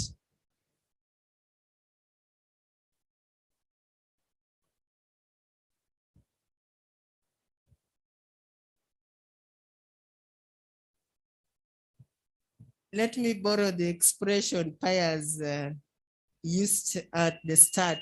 He said he was no expert, and yet he was the expert that guided us through these matters. So I'll attempt to answer from a practical point of view, but again, if you will let Pius, if there is need to help us. It's an entry point, as we talked earlier on. It's also an entry point. But as the name connotes, urgent, public, and of national importance.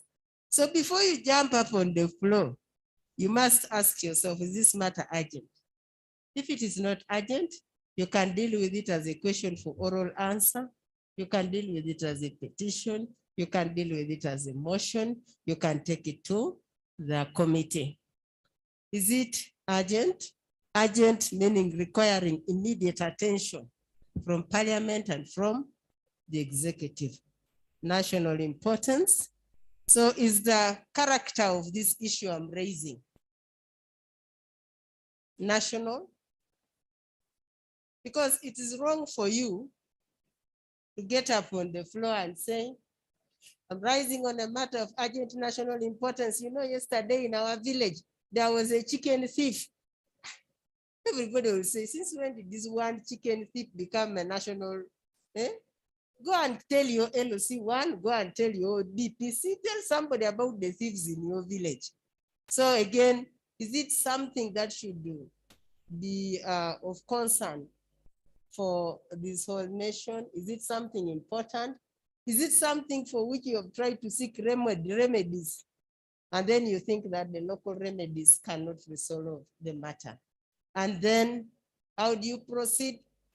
That one, because it's not on the order paper, you must strictly go to the presiding officer. If you shoot up from the middle of nowhere and say, now, urgent national importance, they will not allow you. You'll have to go explain to the presiding officer, tell him or her, there is an outbreak of some strange disease in some village, and we think we need a surveillance team from Ministry of Health to hurry there. And they say, when did this matter come up? Oh, the DHO briefed me. They have seen this now for the last 1 week, and they think they are not able to contain it. Okay, then the presiding officer comes in. Normally after communication, they will create room for you. And please stick to the matter, and then hopefully the relevant authority, the relevant ministry will give you an answer that will satisfy you. So, Madam Chair, does that help? Okay, thank you. Thank you so much again, Coach Bob. 3 minutes, and because we have a lot, and the presenters in the house, the next presenters.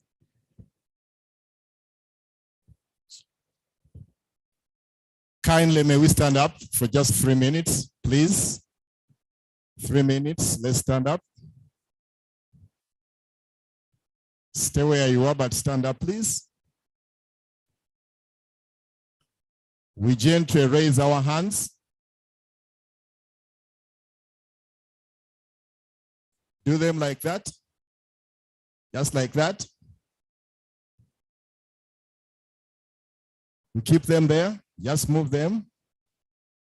1, 2, 3, 4, 5, 6, 7, 8, 9, 10. Do this. Your hands here. We are going to push up front. We are pushing out stress like that. That's 1. That's 2. That's 3. That's 4. That's 5. That's 6. That's 7. That's 8. That's 9. That's 10. 5 to go. 1, 2, 3, 4, 5. We put our hands behind.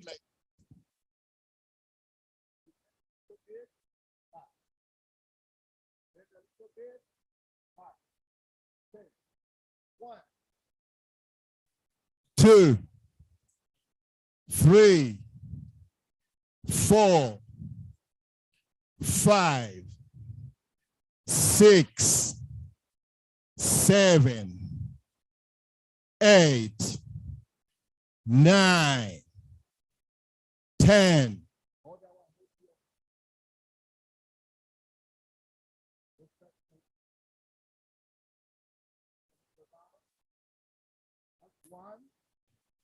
Two, 3, 4, 5, 6, 7, 8, 9, 10. As we go.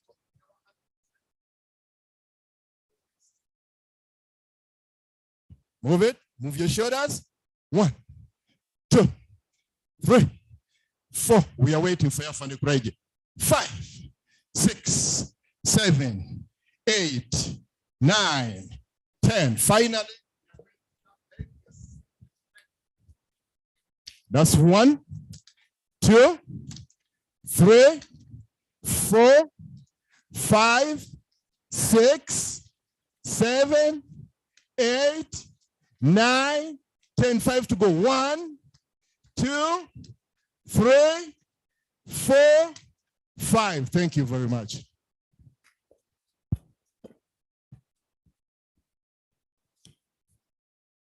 Thank you. MC, can you introduce the new speakers in the house? Thank you, Madam Chair, and thank you, our previous presenters. Honorable members, we are going straight into the next session. Please remember, we are doing a working tea, so feel free, like the chairperson said already, to go out, pick a cup of tea or cup of coffee, and please return to your seat so that we can continue with our presentations today. The next session is going to be led by Honorable Albert Oduman and Honorable Brigadier General Felix Kulaije. I would like to invite Honorable Oduman and Honorable Brigadier General Felix Kulaije to please come up to the platform and join our chairperson for the next session. And while they are coming to take their seats, I'll briefly take you through this CV of Honorable Albert Oduman. He is a member of several professional bodies. Honorable Oduman is a fellow of the Association of Chartered Certified Accountants, FCCA, UK, from 2000 to date. He's a member of the governing member of the Institution of Corporate Governance of Uganda, ICGU, Uganda, 2000 to present. He's a member of the Institution of Certified Accountants, ICPAU, from 2000 to date. And Honorable Oduman has key qualifications. For 30 years, he's been both in the public and the private sector, including international development work. He has extensive experience covering legislation, parliamentary strengthening, governance, public policy, national and local governance accountability, and institutional and capacity building. He's also had 20 years of experience in various project management roles, including but not limited to financial management, lending project components to desired outcomes, and monitoring and evaluation.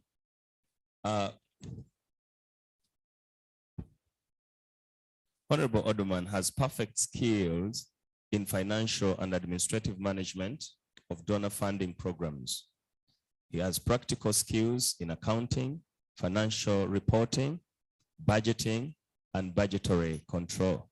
He has proven experience in consultancy work on financial management, policy analysis, advocacy, and institutional development. He was a member of parliament in the 10th parliament, in the 9th and the 8th parliament. Honorable members, it's my pleasure to invite Honorable Oduman to take us through effective oversight. Welcome, Honorable Oduman. Welcome, Honorable Oduman. Thank you.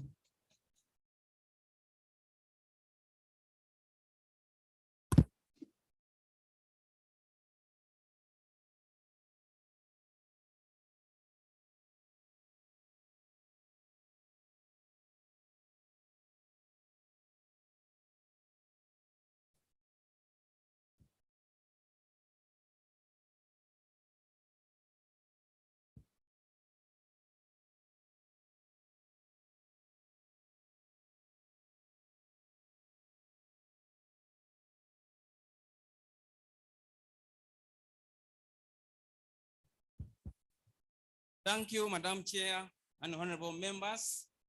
It's a pleasure to be here on a very important subject of effective parliamentary oversight. When I was preparing to come here, the big question in my mind was, will this parliament be impactful? Will it be? And when I talk about parliament, I mean the institution as well as the members in it. And the answer I gave myself was that, well, it depends on how well you exercise oversight. It depends on that. And that's the subject of today, how you exercise effective oversight.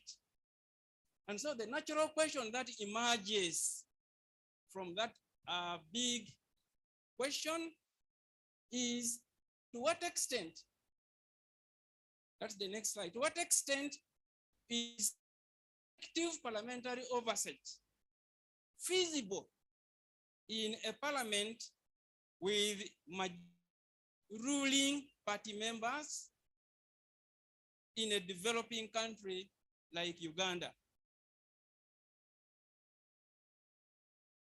And recommendations. I'm going to be going through some background and then ultimately make some practical recommendations how you can be impactful as a parliament and as individuals. Remember, from out there, and maybe for just correction, I served in the 8th parliament. I didn't serve in the 9th or the 10th. So I served in the 8th parliament. I was shadow minister for finance. I was vice chair public accounts committee. So from out there, we know parliament is a very, very powerful institution. It is. It is common knowledge out there that the only thing parliament cannot change is to change a woman into a man, or to change a man into a woman. So the institution and the members in it cannot be seen to be helpless or short of solutions to any problems of society. So know that we know you are very, very powerful. And that's why all the time, whenever there is an issue, we raise our hands up to our government. And if we talk about government, we just don't mean the executive. We mean also the Parliament of Uganda. Now, but when you are going to oversee, what are you going to oversee? You are going to oversee the executive when it is doing what? Let us have a common understanding of what the role of government is. Because we get lost in the micro aspects of governance. We get very, very lost. Now, what is the role of government? And I want to start from the bottom, not from the top. because for me, number 3 there is the most important.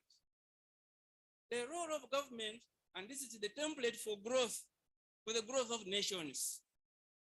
Number 3, very, very important. The role of government is to invest in people. To invest in people and develop human capacity. Develop talent, promote active citizenship, promote innovation, build our minds, build our brains to develop solutions to societies, to problems that affect us as society. The development of human capacity does not begin at my age on floor 6 or floor 5. It begins at the time of conception of a child. The moment a mother conceives, the task of developing a nation starts from there. How do we take care of our pregnant mothers? How do we take care of the birth of that child? How do we take care of that baby after the baby has been born? What are the things we teach the baby or the child? What are the things that we show them as our example? What are they? What example are we showing them? Now, when we have children at school, what are we teaching them? Recently, we heard that the completion rates for primary education stand at 38%. Are we together? Primary school completion rates stand at 38%. And in Karamoja, it is 6%. We are talking about developing a nation and human capital as the heart of the growth of nations. So I want to know, where is the other 62%? If 38% have completed, show me where 62% is. And in Karamoja, where is 94%? Who knows?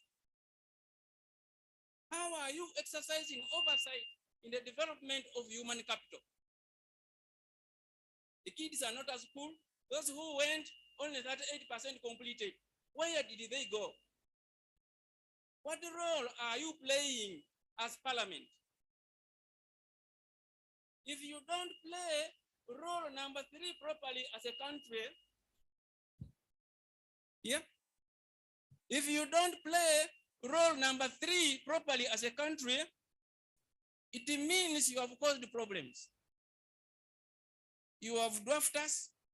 You have made us dependent because we can't think for ourselves. Innovation is at 0. Then they are creating a big burden on number 2. Role number 2. Role number 2, government is a provider of public goods. If you fail in number 3, then you must invest in 2 Roman 2. 2 Roman 2 is provision of social services. The more you invest in number 3, the less burden you have in 2 Roman 2. Because we will be always calling on you to provide for us. We shall ask you for mosquito nets. We shall ask you for a myoga. We shall ask you for handouts. You must bring them under 2 Roman 2. If you develop us in number 3, we will be able to create our own solutions. So we must be clear on the model of how nations grow. The role of government is 2 Roman 1. 2 Roman 1 is to develop infrastructure, build railways, build roads, build dams, lay fiber cables for internet. That's the role of government. Public goods that cannot be provided for by an individual. That is the role of government. Invest in number 3 so that number 2 Roman 2 is not a burden for you as a country. So what is the role of parliament? in overseeing that path to development. Number one is about protecting us from each other, protecting us, securing our rights to life, our rights to own property, our rights to freedoms of association, freedoms of movement, and freedoms of expression. That is the role of government. That's why laws are there. That's why you pass people-centered laws. That's why police is there. That's why judiciary is there.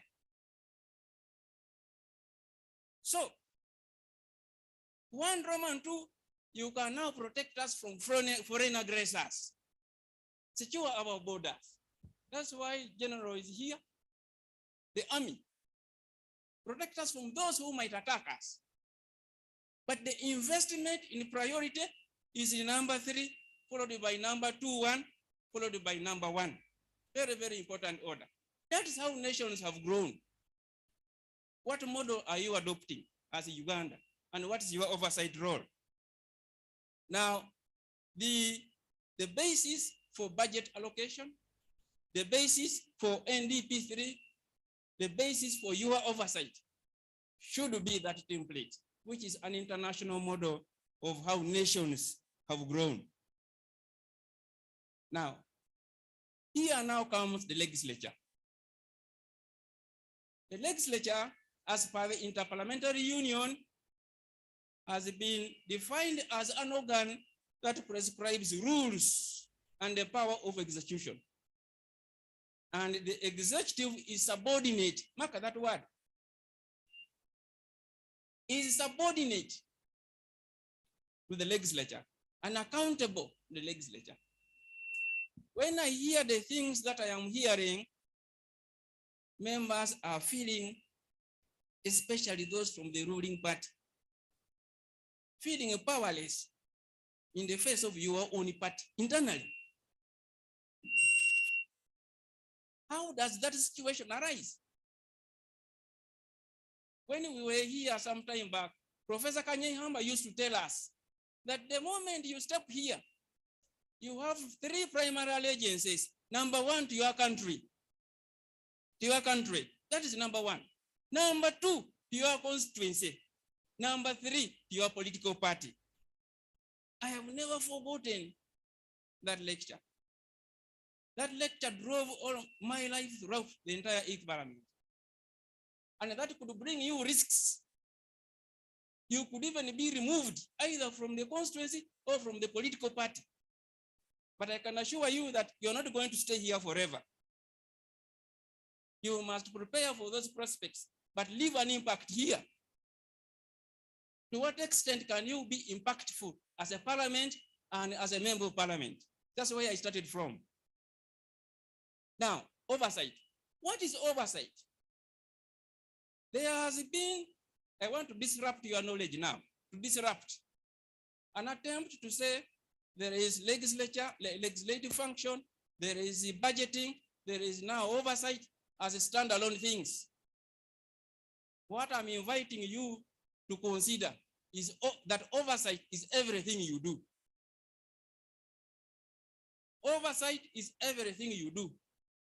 Making laws, the budget process, and all of that. Everything you do is oversight. Oversight presupposes that there is risk. It tells us that if you don't oversee, something bad can happen. That is oversight. What is it that can happen? Now, the big risk is this. The big risk. There is a risk of executive derailment. Derailment is the word. Derailment from what we agreed at the beginning is the role of government. Away from people-centeredness. Away to different interests. In policy making, now mark the word, policy making. Some definitions of oversight remove you from policy making, especially even in the drafting stage. And why are the sessional committees there? away from people-centeredness in policy making and implementation. Why? Why? Probably due to incompetence, probably due to greed, probably due to other and gazetted interests. Are we together? Are we on the same page? Now, that's why oversight is there to mitigate that risk. In Itesa, where I come from, we plow using oxen.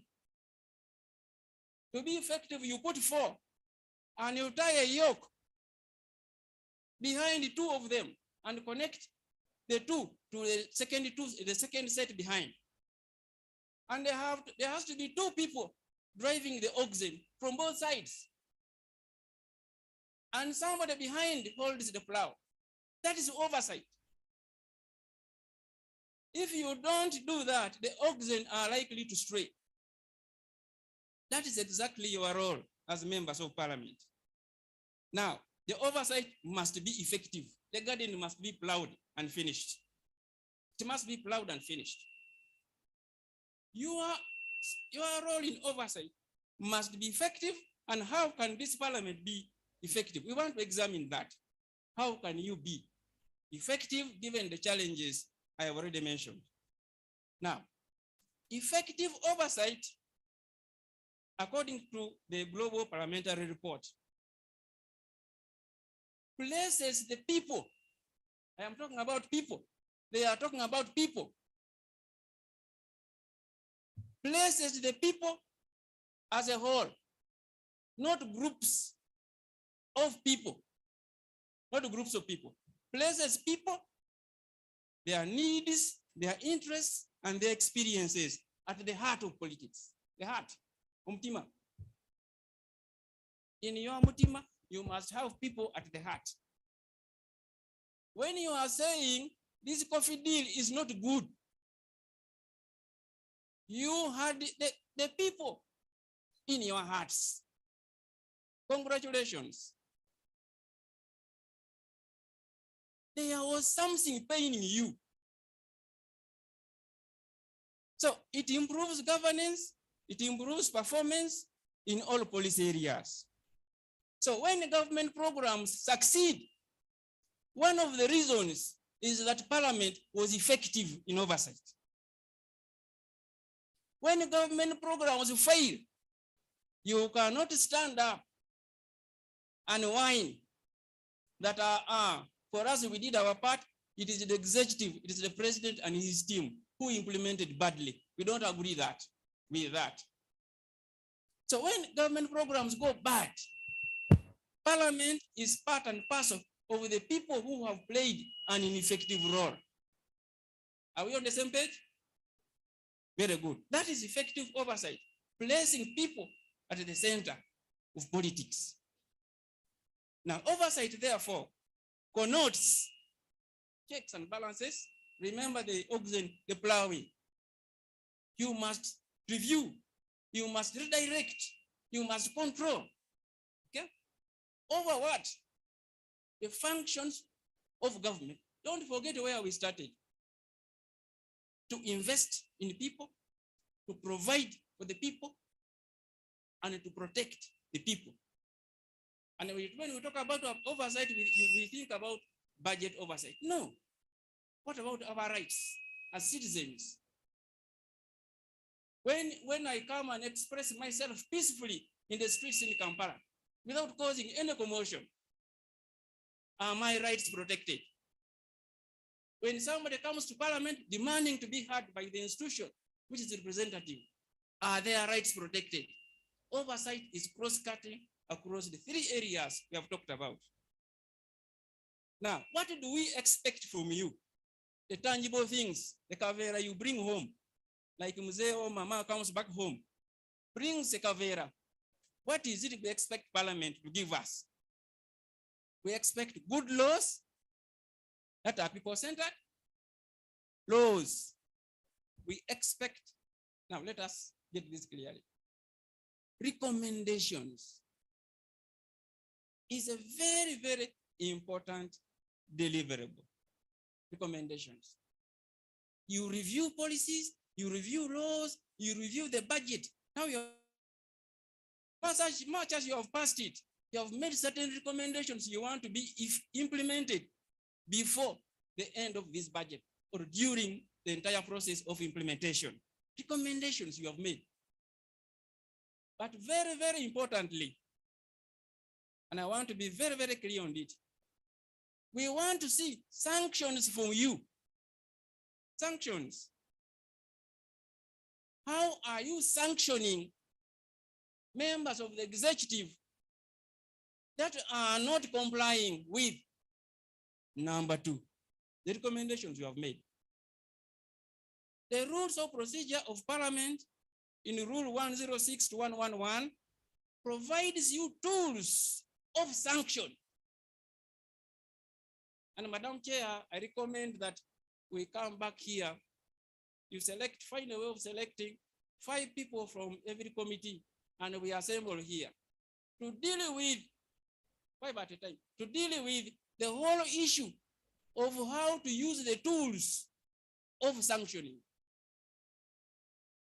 You cannot make recommendations and raise your hands up that we have done our part. No. No, we can't. You are a very, very powerful institution.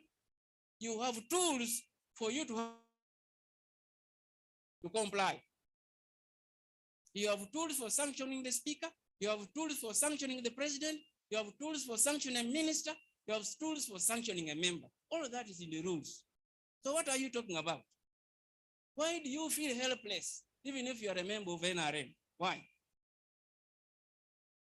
So we are going to handle that systematically as we move. Now, when you do your work well, what will be the impact? What shall we see? How shall we feel? We shall feel development. We shall feel improved lives. We shall feel economic well-being. We shall feel freedoms. We shall feel reduced infant mortality, reduced maternal mortality. That's the impact of your work. If you do your oversight well, we shall have development effectiveness. Now, effectiveness is not only about the GDP going up. No, it is about the qualitative improvement of the lives of Ugandans. Are we together? Yes, let us celebrate GDP going up. But embera y'abantu ababulijjo, how is it? We must deal with that question because those are the people we interact with every day. If you are effective, then these things will come. There will be progress. There will be national development in the true meaning of development. Now, what kinds of oversight can you play? 2 types of oversight. One is program oversight, and 2 is financial oversight. And there are spaces for you to play all of that. Program, that's where the sessional committees are. That's where the Committee on National Economy is. That's where budget committee is. The programs of government. Financial, you have the accountability committees. Okay? Now, what spaces do you have? Where do you exercise oversight? Those are the 3 spaces I have summarized for you. I know you have gone through a lot about them.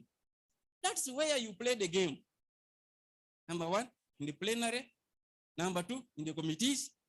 Number 3, other institutions. I'm going to draw your attention to those other institutions. They are very, very important in terms of playing oversight. We rarely pay attention to them. But that's one area you can put your foot to exercise oversight over the executive. Now, the first area is the chamber. Honorable Alaso and other colleagues who have spoken on this topic have dealt with a lot of what goes on there. And I've also heard that when you don't do enough participating here, then you have a high risk of not coming back. And I have already downplayed the importance of coming back to Parliament. compared with the need for you to be impactful. Sometimes the people who are removed might be because they insisted on being impactful. Sometimes, in fact, many times. Sometimes people who have been returned might be for very many reasons also. So what legacy do you want to leave you as a person and you as a parliament without worrying about as an end, they need to be appreciated so that you come back to parliament. You must live your life once for all. Are we together? Yes.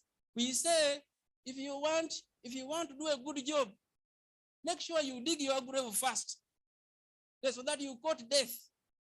Then you can do a good job without fear or favor. So that's where the football comes. The sanctions take place there. Petitions take place there. Debates take place there. Ministers' representations try as much as possible to be there. Okay? Now, there are many members of parliament. I know it is a challenge, I think, in the mind of the speaker. How do I accommodate all these people? But we are going to deal with how. Do your best to participate. So that is the Nambori of parliament. Play football. Okay? So you do not want to be present. Even if you don't have an opportunity, why should members of parliament be absent from the chamber? At any one time, why should attendance be below 80%? Why? Why should it be? The design of parliamentary activities must ensure that there is a good presence in the chamber of parliament. Up to now, some members have not said anything, we were told. Some members haven't made their maiden speeches. So whom do we blame? It is mentorship. It is about the fear I just heard when I was here. Members expressing, what is it that I can say? I might say something that might rattle my party. That fear is coming out all the time. So away from the chamber, you have the committees.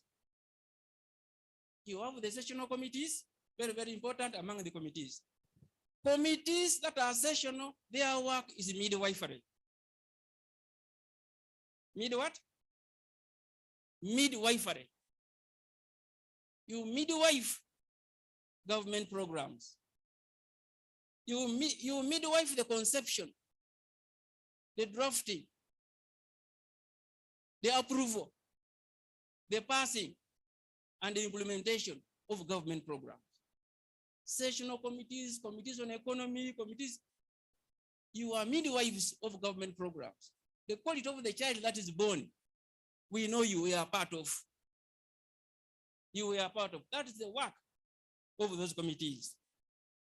You meet the minister at least quarterly. The minister must be present in the committee to explain how they are implementing government policy, to see what challenges are going on and what improvements we want to make those policies more effective. That's why we are saying oversight is not just at the end. Oversight is in the influencing in the generation of those policies and the amendments to those policies. Are we together? Now, this is a caution.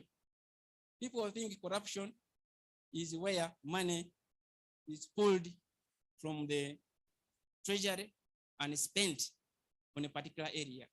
Now, the grand corruption in this country and globally, grand corruption happens in programming, happens in policy.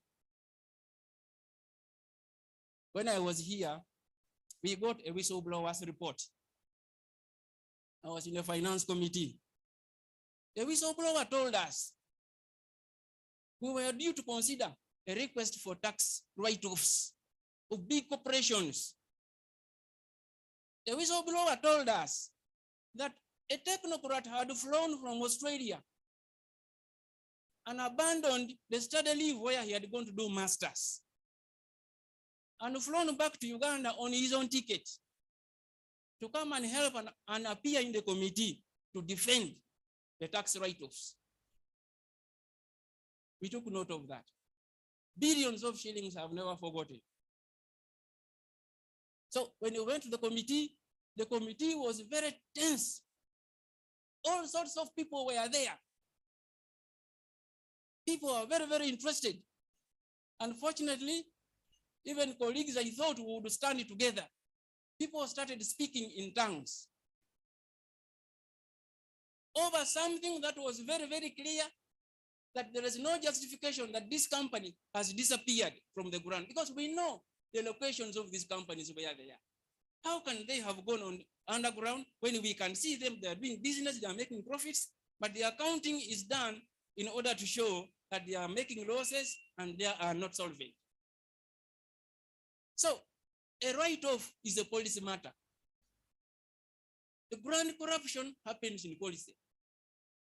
Grand corruption happens in the sessional committees. Committee on Health, Committee on Education, Committee on Budget, Committee on Finance. That is where grand corruption takes place. Are we together? Don't point at only the findings of the Auditor General. I'm going to tell you about those. The grand corruption, the biggest corruption in the world, is embedded in the law that is brought to the house. That's why you must put on all your glasses to check. And policy, by the way, by definition, by the government of Uganda, policy is what government does or it does not do. What it does or does not do, and the intention behind that. Mark that one.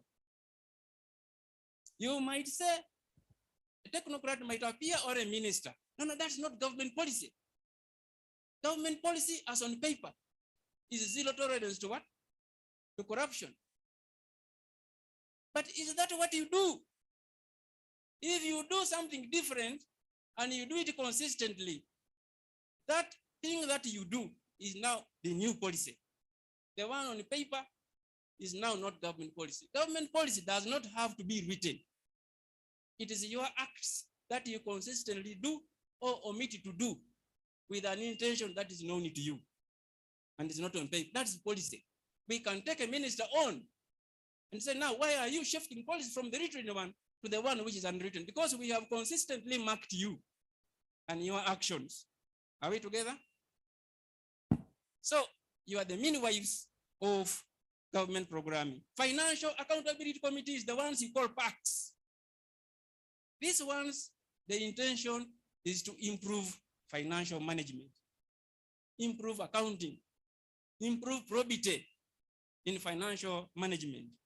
So this is where the Auditor General goes to audit and brings findings. Audit how you have spent the money that was given to you by Parliament. The accounting officer whom you approved, there was a name on every budget that was passed on every vote. There was a name of an accounting officer. That person comes to PAC. You can't pass a budget without approving a name of the person who will appear as an accounting officer. Are we together? Budget Act. That person now is audited. And then findings are made. Those findings come to PAC.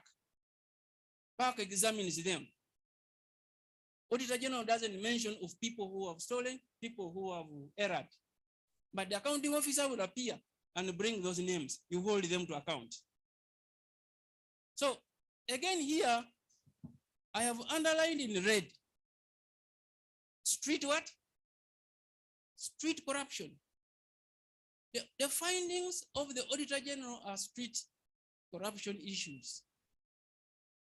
Where there is embezzlement, where there is diversion, where there is, that is street in development language. It is the small corruption, but it's very, very important. It doesn't mean that it is not important. Street corruption.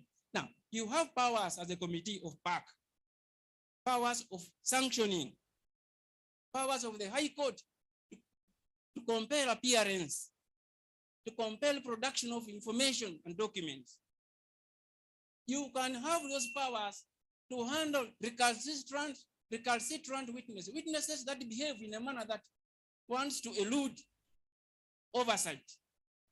Now, for you people in PAC, I don't envy you.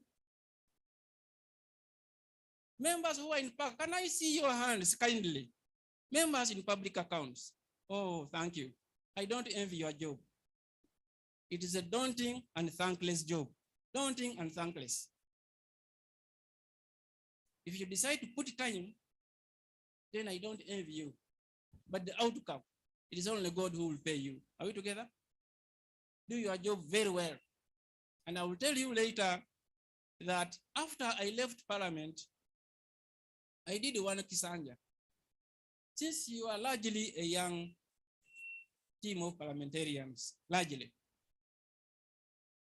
I got a call from thousands of kilometers away, asking me what I was doing after I left Parliament. And to cut the long story short, I entered into a job, a development job, for 7 years after I left. Again, continuing to work with Parliament, because when I asked them, how did you get to know about me? To be exact, it was from the US. I didn't know these guys. Honorable, are you still in a house or not? I got a job where I worked for 7 years in a row, earning a salary of a member of Parliament at that time. How did these people get to know me? I thought they were conmen. But they told me the things you do in the Parliament, we see. You are very young people, guys. You cannot afford to be taken away by the niceties of life of being in Parliament. Do your job very well. And when you do that, the rewards are not here, but they are outside. So this is just to encourage you. Last year, we were talking to members who were leaving the 10th Parliament. They were exiting. I was one of the people to speak to them. A majority of them have professions. A majority of them are young. The majority of them were first termers. Are we together? The majority of the people who left were one termers. So when you are here, please focus on the role that has brought you here. It is oversight. You might annoy people, you might not please some, so do what you are here to do. I have only 10 minutes, I've been told. Now, the other committees I talked about. Now, all of those committees exert oversight. Now, the third area where you can play oversight is the working with other institutions. Working with other institutions. This area is ignored many times. State institutions, OAG, Auditor General, PPDA, DPP, non-state institutions, NGOs, the media. My brother, the general, is here. We'll talk about the interaction with the media. How do you engage with the media in the process of exercising oversight? Professional associations, citizens generally. So Parliament has no great focus in strengthening this area. So how do we work with this? So what should you do in working with them? Next slide. That's what you are supposed to do. You are the leaders in oversight, but you are not the only ones. You are supposed to provide leadership and provide spaces for these institutions to access you and work with you. But I hear you demonizing NGOs. I hear you demonizing the media. I hear you demonizing, as if you are the only bulls in the oversight space. No, you are the leaders as Parliament. These are the people who provide you information, provide you support. Where is a program that you can work with them?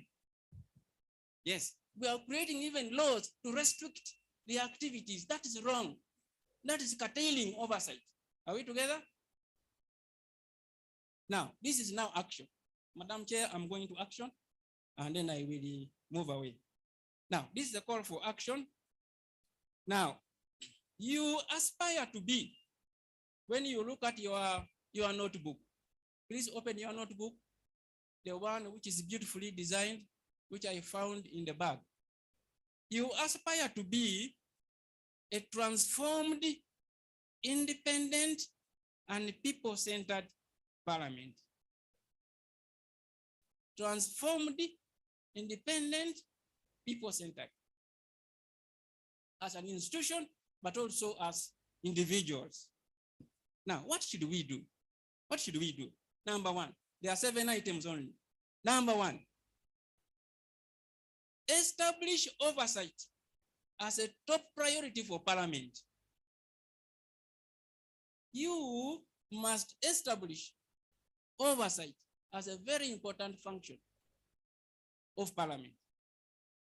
And practically, Madam Chair, the Right Honorable Speaker must give time and make a huge statement and declare on the floor and you get on the Hansard that we commit to the oversight, to effective oversight as a parliament, as the 11th Parliament of Uganda. Then you cultivate an environment of oversight. Encourage people, encourage members to speak up against what is going on that they want to speak out about. Don't gag members. Executive, don't gag your members. Allow members to exercise active participation in oversight. Parliament must assess their strengths and weaknesses in this area of oversight so that we can deal with the weaknesses. Commit to a regular evaluation of Parliament's exercise of oversight. That is very, very important. So, it's also important for us when we are engaging in the House, let the business of the day be clear, way in advance. Your rules say the order paper comes at 11 and we are sitting at 2. How do you prepare for oversight? I know practically there are a lot of dynamics which change. But if you have to be evidence-based, you need the time. You need the order paper early, much more earlier, so you can go and do research so that you can be evidence-based.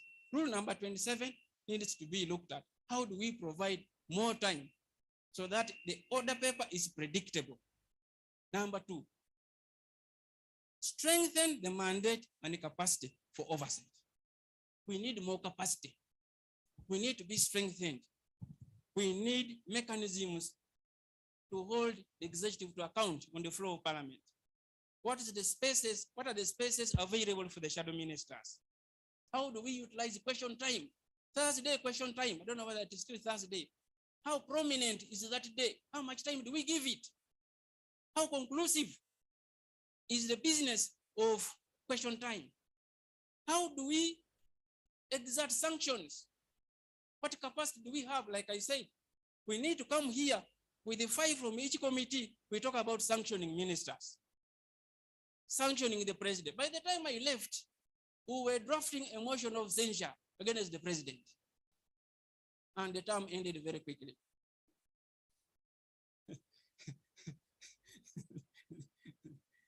So we need to bring members, because you just make recommendations. If you make recommendations without implications for non-compliance, you are as good as throwing something in a moving river. So very, very important, strengthen the capacity and the mandate for oversight of members and Parliament as a whole. Number 3, co-author, co-produce oversight. Work with the partners. Develop a framework to strengthen stakeholder relations, participation, collaboration, and engagement with other state institutions which are charged with oversight. Some time back, there was a big war between Parliament and the IGG. You remember?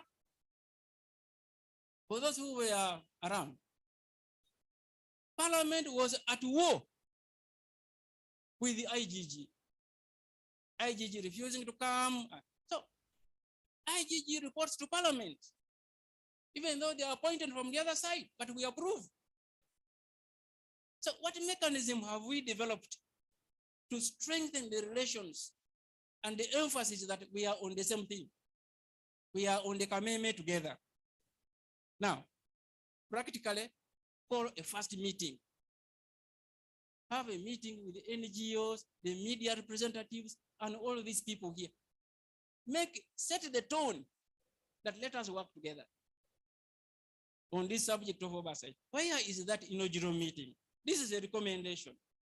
Where are the focal point people in Parliament for these various stakeholder engagements from outside in Parliament? Where is their focal point person? Fortunately, you have a desk which is now called stakeholder engagement. I got it to know. That desk can be useful. Okay, but 2 minutes, because time is really against us. 2 minutes. Okay, 2 minutes. That desk is very, very important for collaboration and strengthening that relationship. Number 4, make good use of Parliament's oversight powers. Your powers, as I said earlier, are in the rules. How do you use them? But you cannot use them if you don't properly document your recommendations. Track them. From the committee to Parliament, the plenary, track them. Monitor them. See how are they moving. You have just made recommendations, but who is following up? Pursue government compliance with them, using the sanctions, and then regular and principled interface with the ministers in the committees. Number 5, build public support for oversight. Is the public with you? The moment you are alone, oversight is very difficult. This is number 5, and I have 7. I'm finishing almost. So, the public perception of Parliament's integrity determines the support from the public. I was reading your rules. There are very, very strong rules in Appendix F of the values and the code of conduct for members of Parliament. Why don't you pull that up and publicize and share with the public and say, look, these are our rules. That's not our behavior, the one you are talking about. And our rules are very strong. Whoever is engaged in misconduct, we sanction them. There is a process for that. No one is pulling Appendix F in the rules of procedure and putting them out the public there. Otherwise, what the public is alleging you to be doing, and no one is fighting and making clear that that's not your practice here. You will not have the public with you in your oversight function against the executive. Now, the work and behavior of Parliament determines perception of the public and the support. Number 6, I'm remaining with 1. Seize opportunities for MPs to shape oversight. What other opportunities are there? The opposition MPs, for example, opposition political parties. How are you working together? Why should NUP and FDC and DP be engaged in wars on matters that are not relating to oversight of the executive? Why? What is the justifiable explanation for that? Why are you not taking opportunities of collaborations?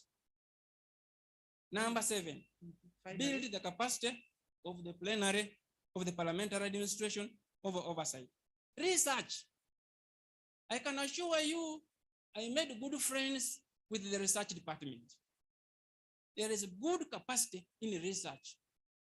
You just get a form, 1-page form, and tick boxes and indicate what you want. And the next 2 days, you are on the floor of Parliament with very, very strong points. Okay, research. You don't have necessarily to do it yourself. The research parliamentary desk is there for you. And finally, the elephant in the room. The elephant. You have 3 elephants in the room which you must deal with. Number 1, the executive tendencies to sideline, to ignore, or to dismember Parliament.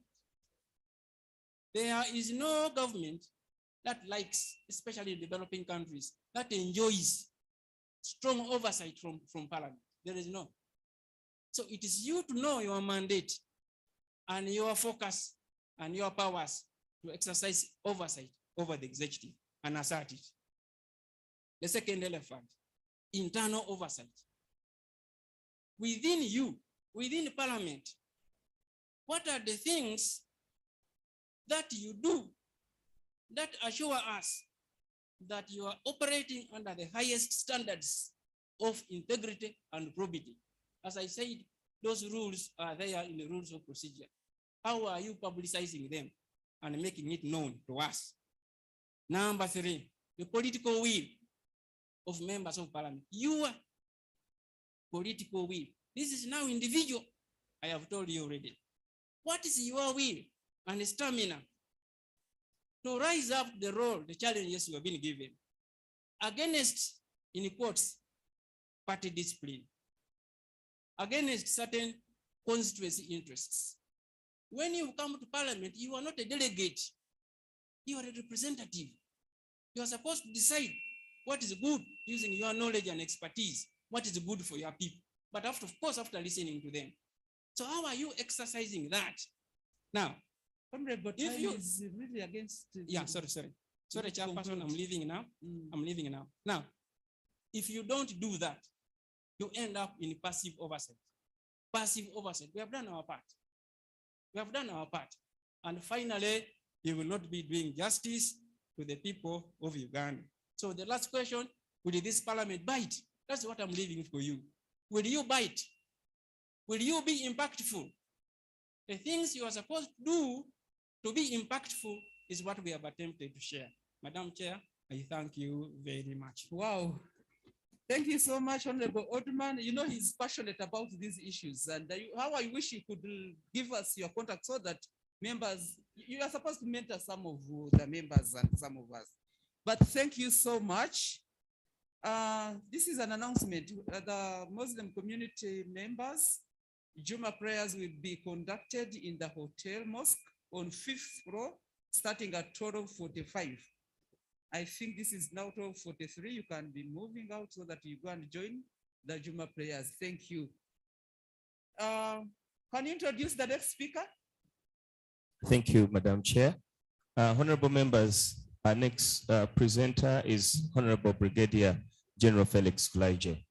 Honorable General Kulaije is Defense Chairperson, spokesperson, was from February 2022 to date, and Member of Parliament, UPDF representative from 2016-2021, Chief Political Commissar, March 2013, Defense / UPDF spokesman from November 2005, Deputy Defense / UPDF spokesman, April 2005, Commanding Officer, 101 Infantry Battalion, and Commanding Officer, 95th Infantry Battalion from April 2003, and Director of Information, Ituri Operations, February 2003, Deputy Director of Information and Public Relations, Uganda People's Defense Forces from June 2002, Directing Staff, Command and Staff College, Junior Division,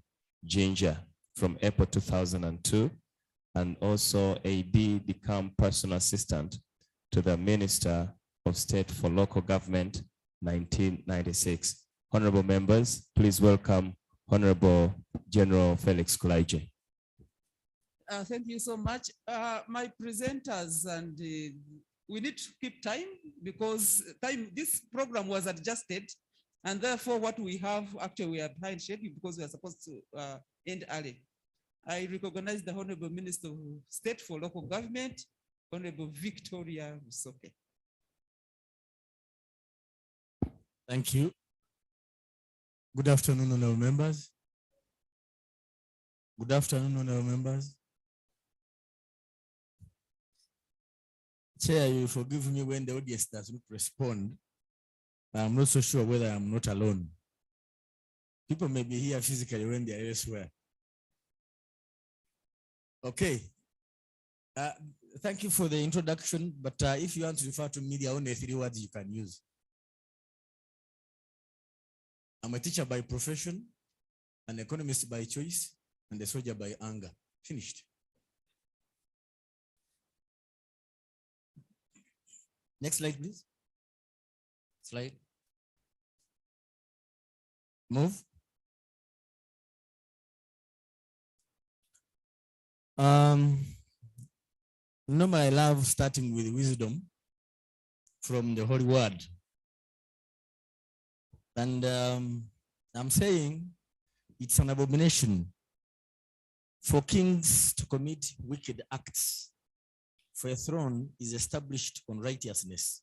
Proverbs 16, verse 12. Pay careful attention to yourselves, in which the Holy Spirit has made you overseers to care for God's people. Acts 20, 28. Behold how good it is for brethren to dwell together in unity. Psalms 133 verse 1. And lastly, and this is directed to us, members of parliament, the tongue of the wise utters knowledge. The other word is a bit covered here. But the mouth of the fool pours out venom or folly. Proverbs 15 verse 2. Having given this, allow me start with a question, Madam Chair. This is not part of the slides. There are 3 points I want to share with you off this record. The media can make or mar an individual. The media can make or mar an individual. They can hype you, they can put you down. 2, the media can also frustrate work of parliamentarians through intimidation. One time I was at Game Rugogo, and an individual spat. So I asked him, why do you do such a thing? Guess what he said? Praija, don't you know I'm a journalist?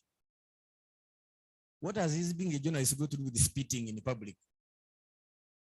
But because I had cautioned him, he was now intimidating me. I said, I don't care who you are, but spitting is wrong. You are spreading diseases, you are threatening the city.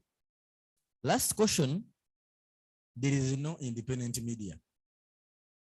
Every media serves certain interests, either of the owners or of the powerful class.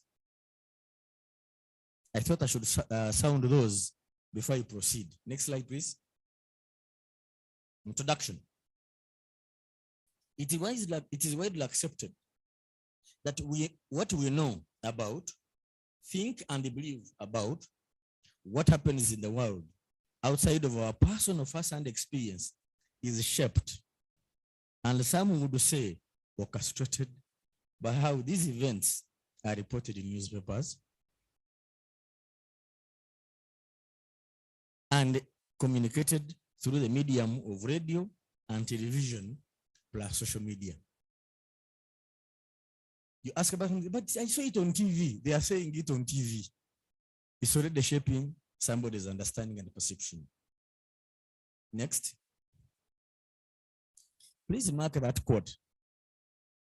Henry Kissinger, for those of you who may not know, is the brain behind the current US foreign policy. Secretary of State in 1969, and he has been many things. He says, I quote, in relation with many domestically weak countries, mark the word weak countries, a radio transmitter can be a more effective form of pressure than a squadron of B-52 bombers. And I go on to explain what a B-52 bomber is capable of. Despite its capacity carrying 20 nuclear missiles, the fact that it can fly from Washington to Peking, the fact that it can carry it can turn mid-air, 14 of them, that's a squadron, are not equal to the transistor radio in terms of pressure on the weak countries. Then he adds, international crises have their advantages. They frighten the weak, but stir and inspire or aspire, inspire the strong. Honorable members, I would pray that all of us aspire to have our country strong, so that crises don't intimidate us, but rather inspire us. Next. We are leaders as members of parliament. I believe we all know it. Leadership is a social process of influencing other people towards the achievement of set goals or objectives. Leaders must have a mindset that would encourage others to realize their capabilities. Leadership is a process through which the leader directs the institution by applying their values, underline, beliefs, ethics, knowledge, and skills. Values. A person that is spiritually starved is a danger to himself or herself and society. Next. What is said about leadership? First, Admiral Grace Mole says, you manage things, you lead people. Not papers, you lead people. Leadership is the capacity to translate vision into reality. Warren Bennis. Before you are a leader, success is all about growing yourself. When you become a leader, success is about growing others. A leader is a dealer in hope. Napoleon Bonaparte. You don't need a title to be a leader. And you know, human nature, we always love those titles. But you don't need a title to be a leader. Next, Parliament and the media. In modern politics and history, a parliament is a legislative body of government. I don't have to go into these details. My predecessor has done it, and others I'm sure have talked about it. Generally, a modern parliament has three functions: representing the electorate, making laws, and overseeing the government via hearings and inquiries. But I want to add here that a member of parliament is also a hunter. You hunt for opportunities for your constituency. You network for your constituency. Besides these formal roles, you're a hunter for opportunities. You network for opportunities. You're a bridge maker. Not a bridge over a river, but a bridge between people. Having known that, therefore, what about us and the media?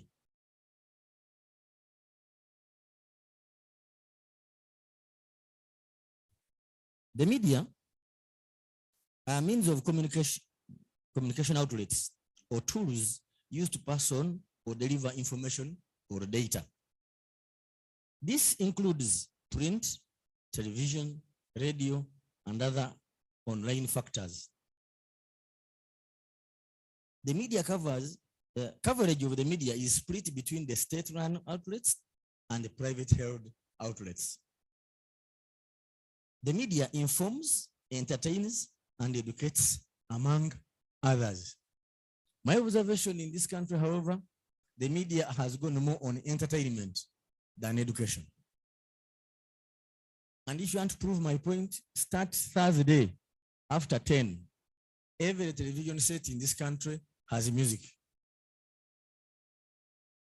Every television set in Uganda, from Thursday, Friday, Saturday, is entertainment. As leaders, you may need to think about it. Next. Parliamentarians and the media have a symbiotic relationship. In other words, you must coexist by necessity and as of necessity.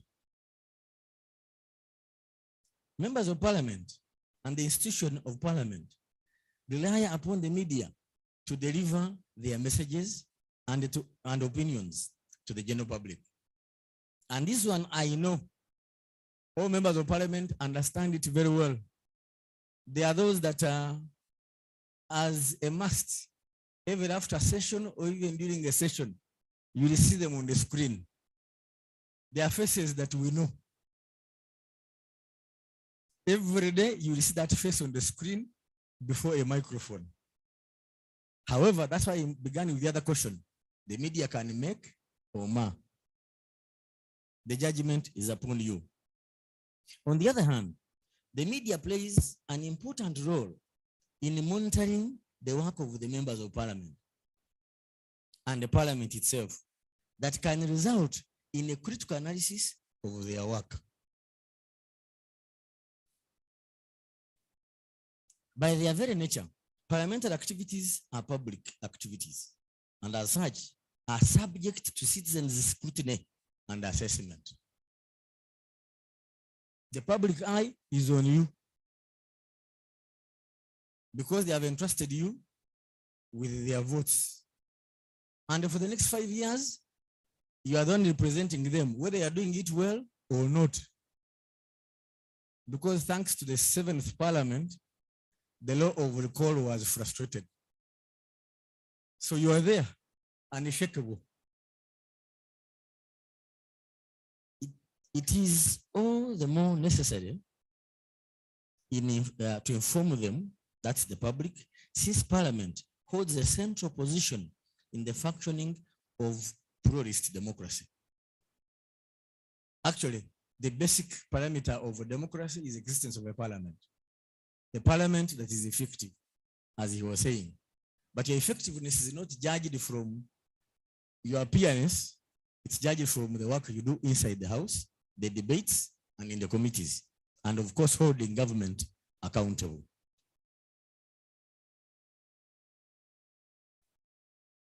One must admit that generally speaking, citizens only have an approximated or vague knowledge of parliamentary work.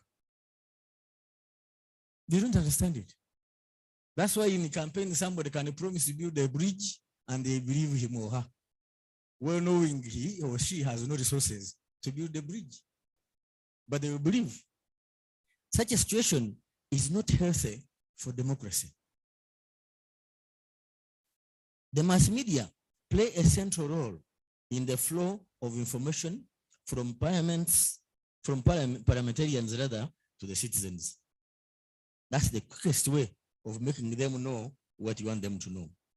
The media can also hold the parliament accountable. The role of the media in democracy. One, monitoring role.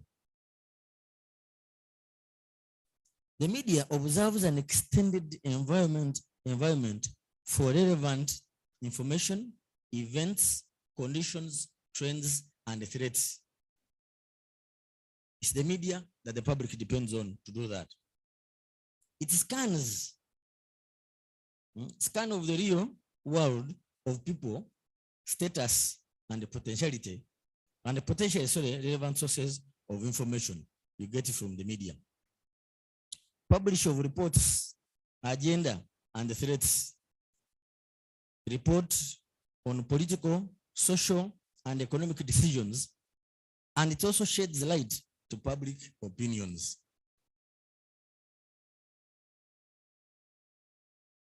Next, facilitative role. The media improves the quality of public life through education programs that are either aired or written about. It promotes democratic forms and reforms. It serves as a glue to hold the communities together. It enhances the ability and the desire to listen to others. In other words, it promotes tolerance. Next.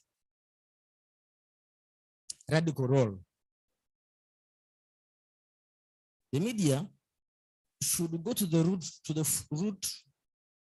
of power.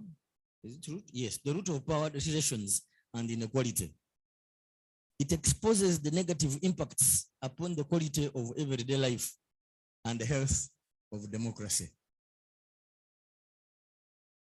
It helps to oppose commercial or mainstream media which tend to protect the interests of the powerful and fail to provide information that raises critical awareness and generated empowerment. It cultivates political advocacy that motivates engaging in political social democracy.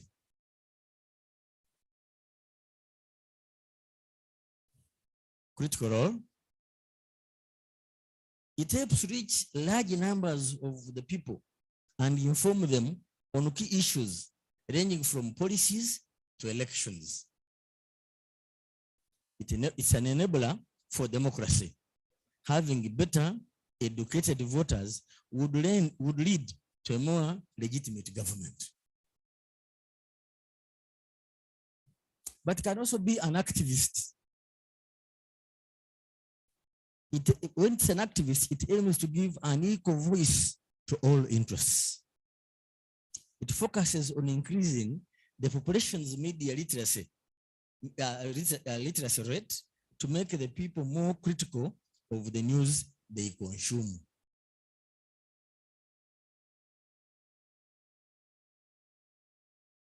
Next, feminist role.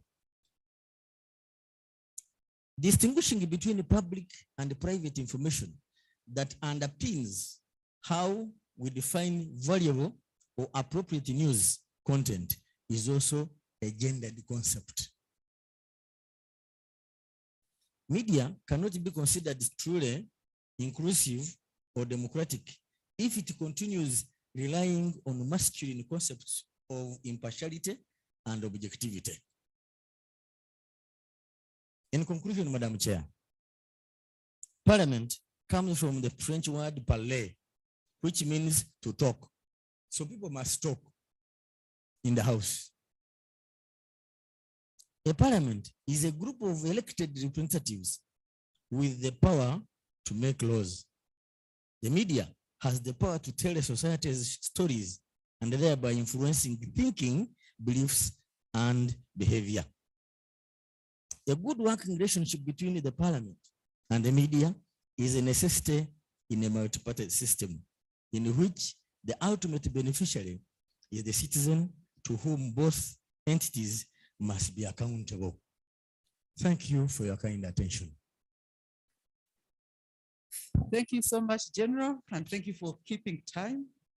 Honorable members, we have, I think, 10 minutes to just to seek for clarifications. Their papers were very clear and articulate. So let's use the 10 minutes and then we go for lunch because we need to come back early and end early. Thank you so much. Yes, Honorable. Yes. Where is the microphone?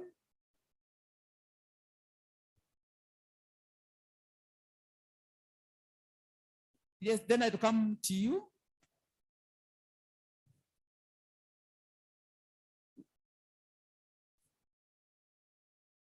Can we have two in order to meet? Yes, I'm coming.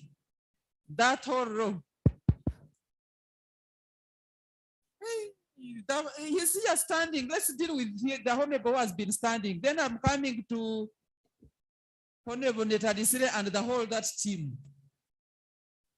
The second person is here. Yes. You stand to that gentle honorable who is putting up the arm straight. Yeah. Okay, we start with you. Yeah, thank you very much, Madam Chair. I am Honorable Dennis Amere, a member of Parliament for Kitgum Municipality. Madam Chair, I'm privileged to speak to my two elders. I want to appreciate Oduman, Honorable Oduman, for a good presentation, and also Senior General Felix Kulaiji for a good presentation. Mine specifically goes to the General. He has humbly and systematically stated that there is no media which is independent.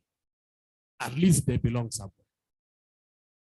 My concern is how do we foster a relationship, a better working relationship between the medias, even if they don't agree with their sentiments, even if they don't agree with your beliefs, how can we really work with them?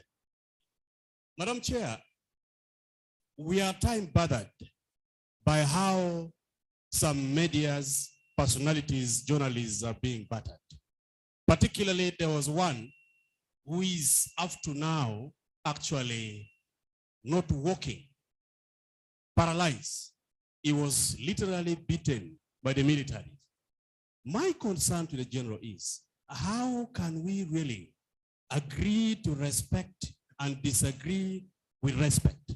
It is very important. Thank you. Thank you very much. And members, I request that we be precise to the point to enable all members ask questions.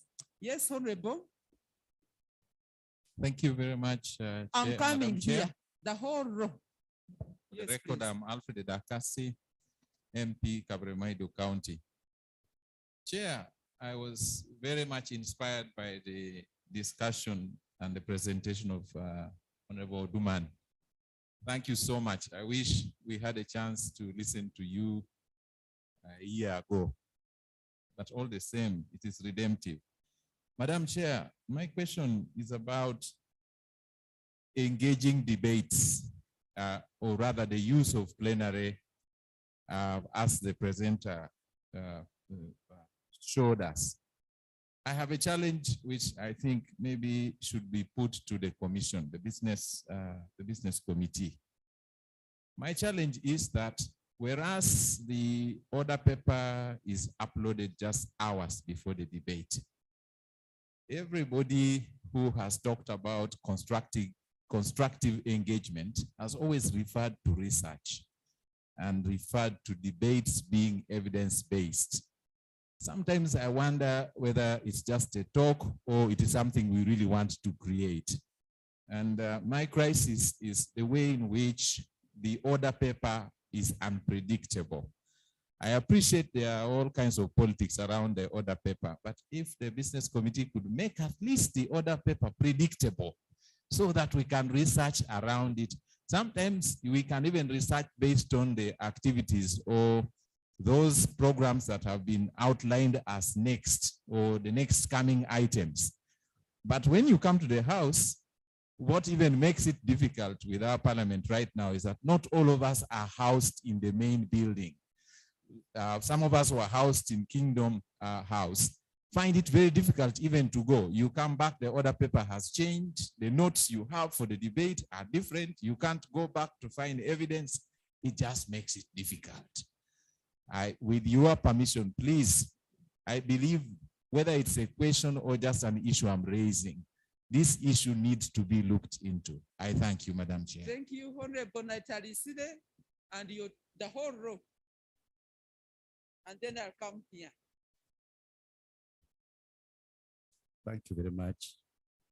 I'm called Isaac Modoi, Member of Parliament, I represent the people of Lutseshe constituency. Now, I want to join my colleagues. How I wish this workshop was arranged at the beginning. In fact, most of us, we are talking informally here. We are saying, we thank God we performed what we did with difficulties. Now, Honorable Oldman, do we have post-legislation? And when can we have it? Post-legislation. To Brigadier, Ndugu Brigadier, and indeed Parliament. Who speaks for Parliament? Because we see when you're on the media, you find people making statements, or honorable members of Parliament, or even the staff of Parliament at times, and make statements which seem to be either reflecting the image of the Parliament or otherwise. Thanks so much. Thank you.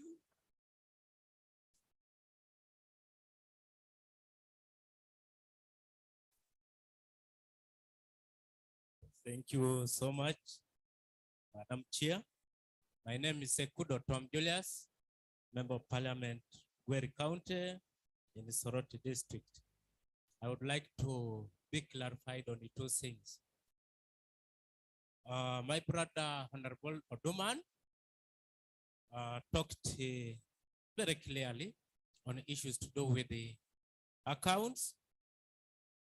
But the other thing he has not hinted in is the issue of disclassified expenditure. Now, how do you, as a member of parliament, do your oversight role there? How do you give accountability? Because it is classified. And what about classified expenditure? See? You need to talk about it because and there are committees that always bring in that word, and the committee is defense, this national economy, those ones there. You need to say something on it. Then the other thing goes to general. General talks about the journalists. And if you are a journalist here and you do your work professionally, you'll never be quoted wrong. But should you report something like against the government, then you are not a good journalist. That is what I know. In case there is something that went wrong. Some people have made names from being a journalist. We can talk about Honorable Semuju. He's a member of parliament. And because of what he has been reporting professionally, it has made him to be in parliament. And many times he may become, he's still be coming back to parliament. Andrew Mwenda, he has made a name. And people go and consult with him. Although sometimes he goes also, yes, even as here, we are complaining that we have been given a lower marks from the first session. Yes, if the journalists were doing their work rightly, then they would have given us the right marks that we deserve. Also, we should also not complain of what you have not done. If you have never been speaking in the parliament, you have never been speaking. If you have been speaking, but also for those who have been there and we have been speaking in the parliament and you have never. Honorable, ask the question and then we move. Because okay, I've asked, I know it hints some of us. Thank you. Okay, pass it on to Honorable Netalisili. You okay? Okay, let's come this side. Honorable Ematia, Honorable Joyce, Achan, then Honorable from Nebi. Yes. Thank you very much, Chairperson. I want to thank the two presenters, Honorable Honorman.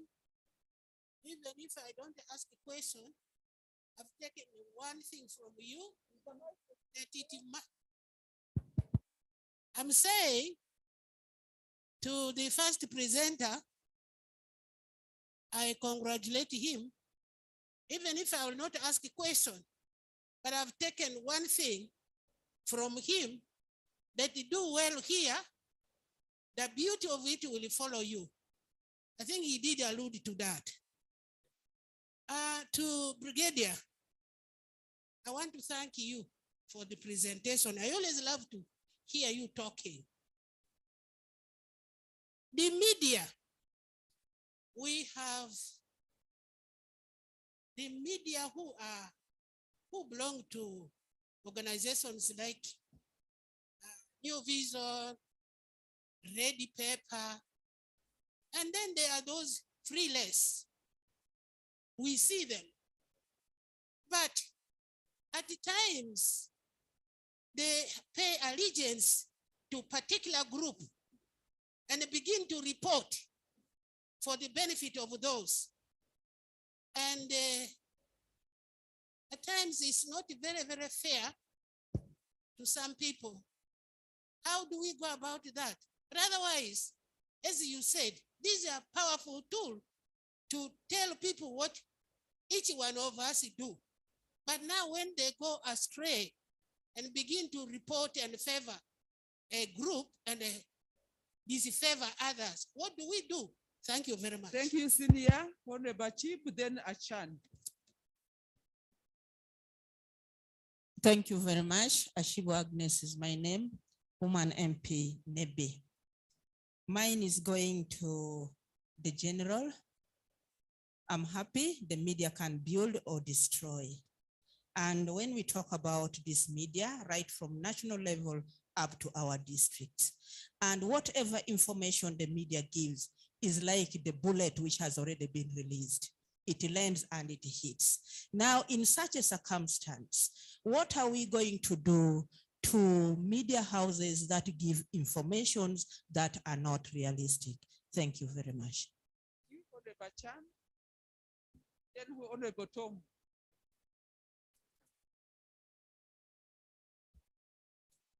Thank you very much, Madam Chairperson.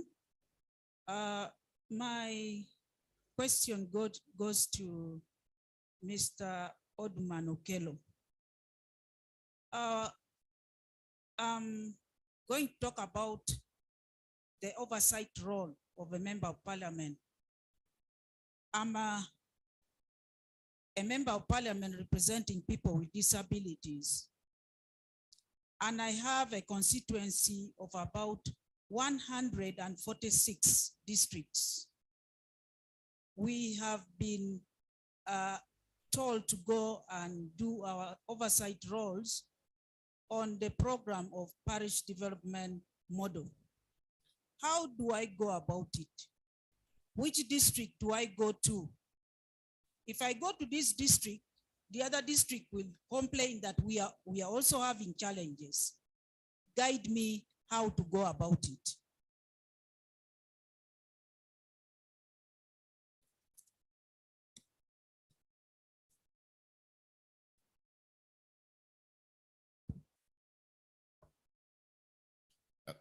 Thank you, Madam Chair. Tom Brighter Moti, Member of Parliament, Chaka Central, Chegewa District. I want to appreciate the presenters. Mine goes to General. General, you talked about media. It is very true. It's a necessity to us as members of Parliament. And you gave a very good example that sometimes we take it as a best priority in the corridors of Parliament than what we are supposed to do. My question goes to you directly that what can we do to involve the media houses to know the government programs? Because at times they go parallel from government programs, especially on the ruling party. Thank you very much, General. This Honorable here with the checked, I'm sorry to describe to you. And then Honorable Yo, then you, and finally at the back. Okay, let me first finish this. We need to go for lunch. Yeah, thank you very much, Madam Chair, for granting me the latitude to express my concern. Madam Chair, my name is Vincent Shedrick Obong, Member of Parliament, Lira West Division, Lira City. Madam Chair, my question goes to my honorable friend, Oduman.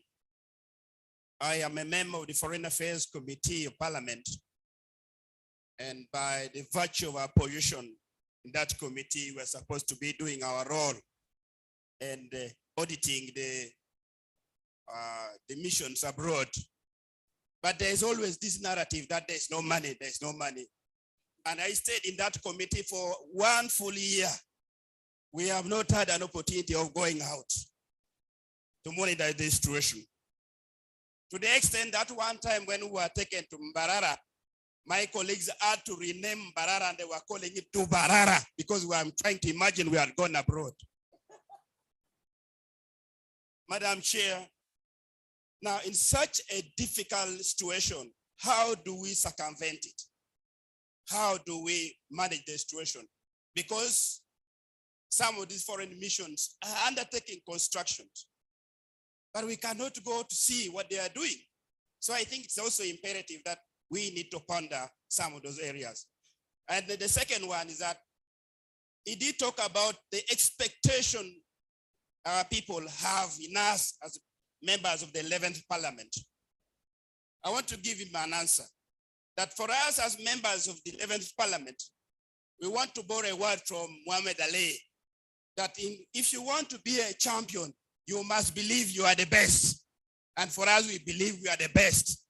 And he says, even if you are not, you have to pretend, but we are not going to pretend because we are the best. Thank you very much. Honorable Ayo, one question. Ayo is seated here and then down there. Meanwhile, move to the other one. The second microphone, move to the other one. Thank you, Chairperson and members. My question is going to Honorable Oduman. Honorable Oduman, the oversight function of Parliament is supposed to be seen by the impact it creates once Parliament speaks on something or makes a position. But my concern is that Parliament does not do it directly. It has to come through executive or through the ombudsman or police like that. Now, how do we deal with a situation where executive of government does not walk the talk with the coming, with the treasury memorandum from time to time, and that creates an impact that would make the work of Parliament to be seen, because that's now where Parliament gets so frustrated and people tend to fail to understand what we are doing. Thank you. Thank you, Honorable. Thank you so much, Madam Chair, and thank you to the panelists. Komakech Christopher is my name, Member of Parliament, Arrow County. My first question will go to Honorable Albert. Honorable Albert, thank you for your deliberation, but my question is, we are in a multi-party dispensation.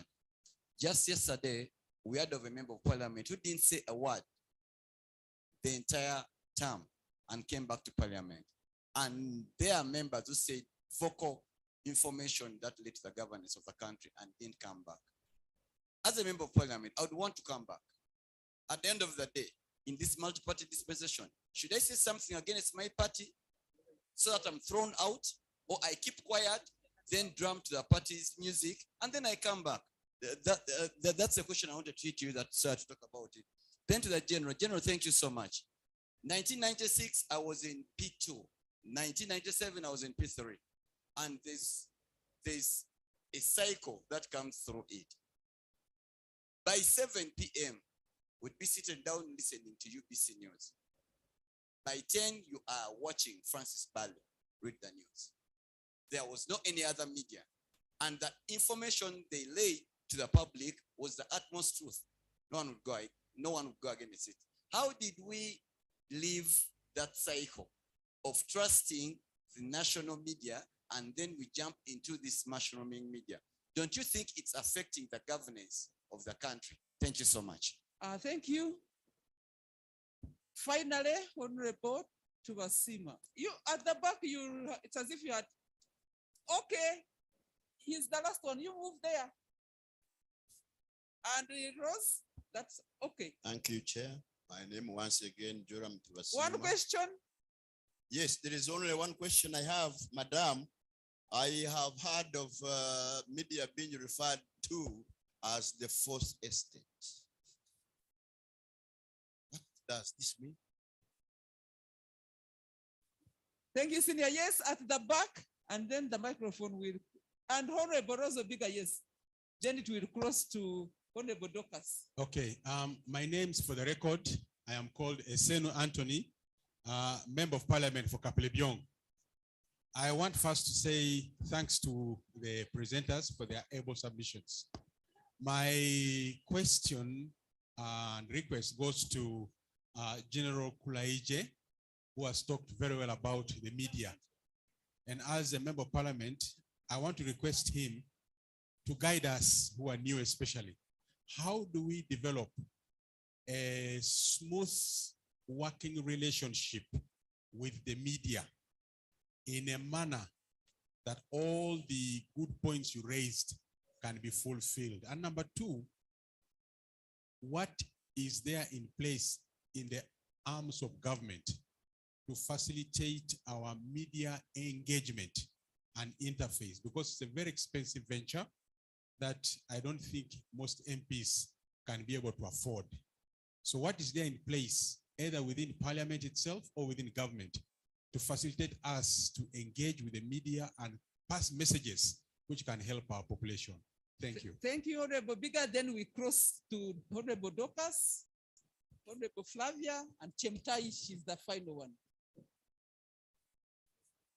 Thank you so much, Madam Chair. I want to appreciate General.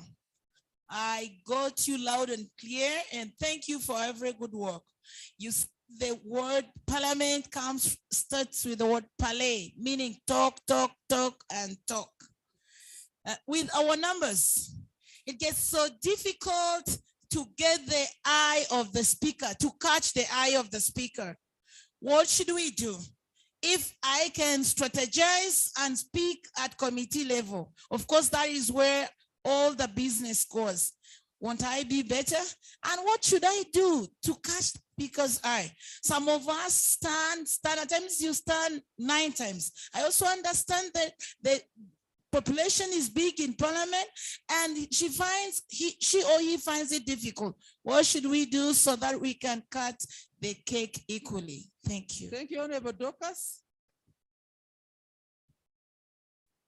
Thank you so much, Honorable Chair.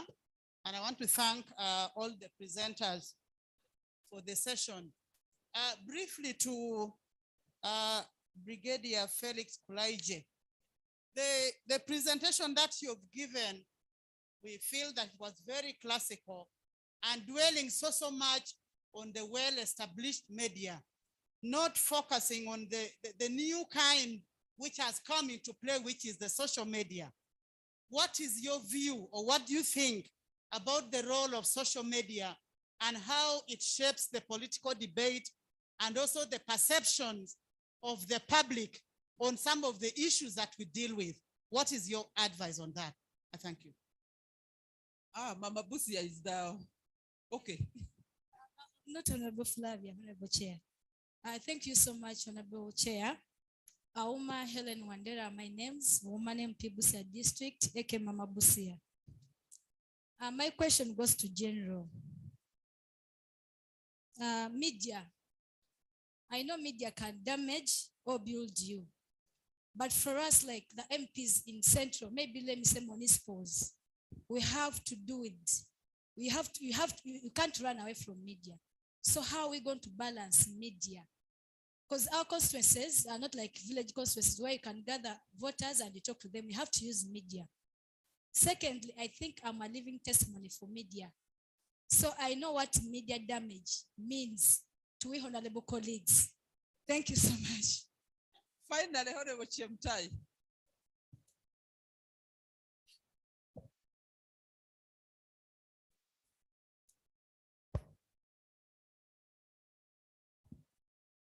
Thank you, Chair. My name is Chemtai Phyllis, woman member of Parliament, Kapchora District. My question goes to General Kulaije. I want to thank him for the presentation he has given us, and I want to talk about oversight function. You have said that oversight function is everything. To a member of Parliament, this is everything. And you say that we are elephants in the room, meaning that we can do everything in this country. And one of the things you said that we can do was controlling the executive, that we can control the executive. To me, on this one, it may be difficult. It is not 100%, we may not do it 100%, because many times we have made bills and sent to the president to assent to, but some of the bills are sent back to the House for us to go through again. So on that one, on that issue, what do you have to say about the oversight function? Thank you. Thank you. Let me come back to the high table, starting with Honorable Oldman. 5 minutes. You summarize all those in 5 minutes.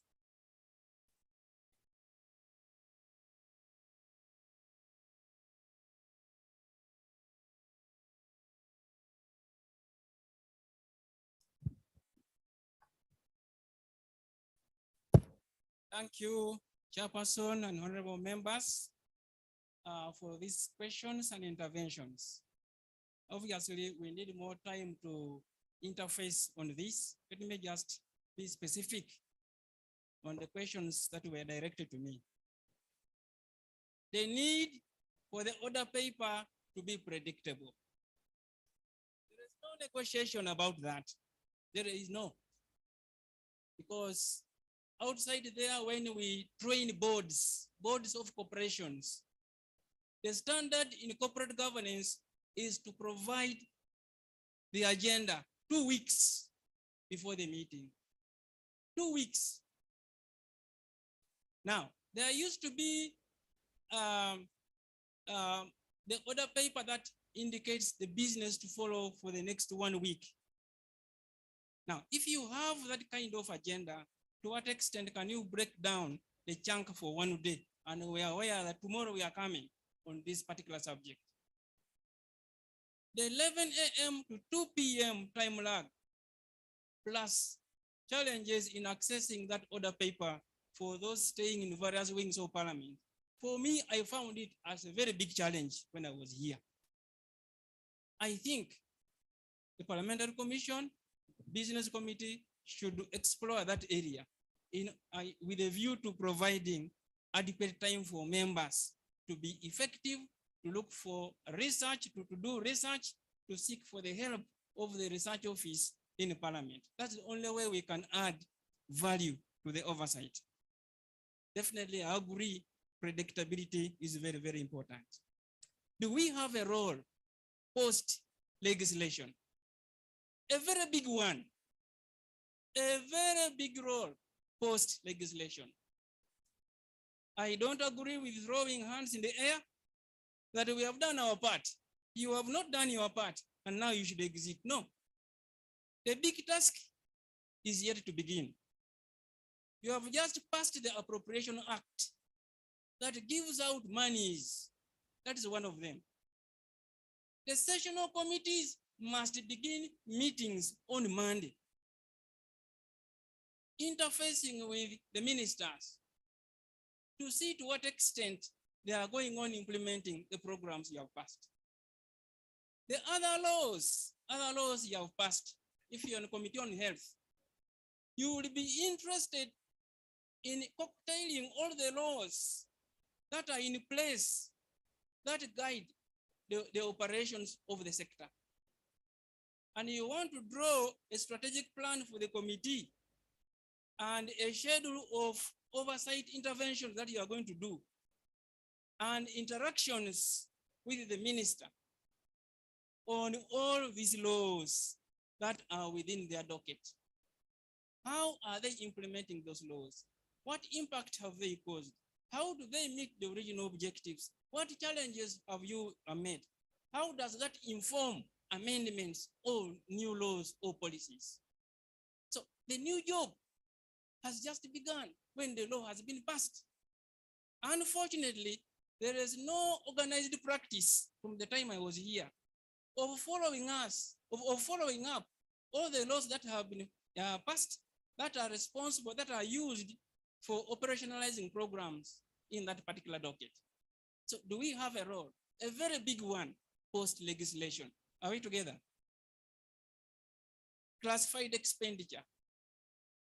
People are concerned about a few people meeting after receiving the audit of classified expenditure.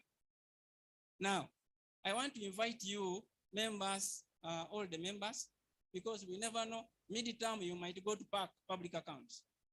I want to invite you to look for this piece of document. It is a handbook. It is called Parliament of Uganda, a handbook for financial accountability committees, April 2017. Now, this book is a hand guide for every member in PAC. It deals with the subject of classified expenditure as well. Now, here in Uganda, I've not checked that particular part in the current rules, but the practice has been when audit report comes, members nominated by the speaker will sit and examine that report, and the report submitted to the speaker. And then that report is submitted back to the executive. Executive will write now a treasury memorandum back to the same team. Now, the nature of classified expenditures is that it deals with security and intelligence issues. So that's why it is restricted. Yes, there are challenges. And I remember very well, we had a challenge like that during our time when our classified team submitted a report to the Speaker of Parliament. When that report went there, we are told, I was not a member of that small team, that report never left the office of the Speaker.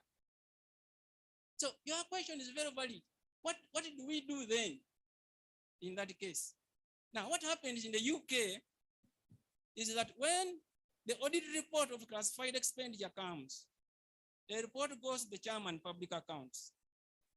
The chairman public accounts transmits that report, that audit report, the committee responsible for intelligence and security. That committee will sit in a closed door, examine that audit report, and wire the report back through the Speaker to the executive, and the executive will respond. Now, the nature of classified is that it is restricted. But the call now is on all those members who are participating in the restricted examination of classified expenditure to rise up the same standards we are talking about of scrutiny for national security purposes. You cannot relay these things generally, as you know, to the public. So we want to examine and see who are the people we are posting onto these committees, so that we can see a way of overseeing them as well. Now, PWDs, this goes to the commission, I think. Now, how can a representative of PWDs countrywide represent our people effectively? 146 districts with the facilitation that we give her. And so my response would be the extent of your oversight will be only to the extent of the facilitation you have. You cannot do more than that. And of course, we cannot push you to visit every district in order so that we call that effective representation. No. You choose the spaces that you want to exercise your oversight. We said the spaces are the plenary, the space is the committees, and the space is the other institutional bodies. 2 minutes. 2 minutes. So you have to prioritize those resources, and with appeal already taken to the commission, so that we can decide how do we then facilitate you better. Foreign affairs. You must have facilitation to travel. We went to Canada as Public Accounts Committee, and we will never forget the things we saw. We went to the UK on Public Accounts Committee, and we will never forget the things we saw. Issues to do with buildings is a very major investment overseas in our missions. How can you be effective if you don't go there? How could you know what is happening in Lubowa if you did not jump into your cars and go to Lubowa and see that there is no foundation? How could you have known? So you must be provided with funding. Do you have powers to give yourself funding? You have autonomy in determining the funding for these committees. Are we together? Parliament has powers. The Treasury Memorandum, of course, is a very big issue. How does government respond back to the executive? How does the executive respond to Parliament on the questions that have been and the recommendations that have been sent to government on the issues that have been recommended there? There is still a challenge of that Treasury Memorandum coming, and when it comes, it is also required that it gets audited. And when it is audited, that audit report again goes back. That cycle is not yet complete. I'm about to complete, Madam Chair. So that is a very important thing to deal with, to complete what we call the accountability rule. Now, vocal versus unvocal. Whether you do it or you don't do it, you might go all the same. That's what I had. So what do we do? Because our interest is to come back. I mentioned here earlier that you must make a decision to be impactful as a parliament and as an individual. The reward for being impactful might not necessarily be a carrot for you.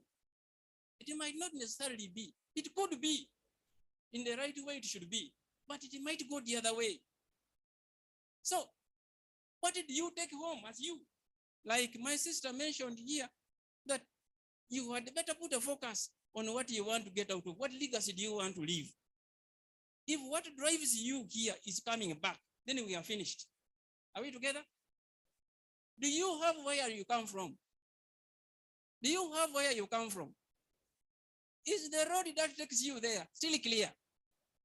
Is it still clear? So what is your problem? You had better choose to be impactful and serve the people of Uganda.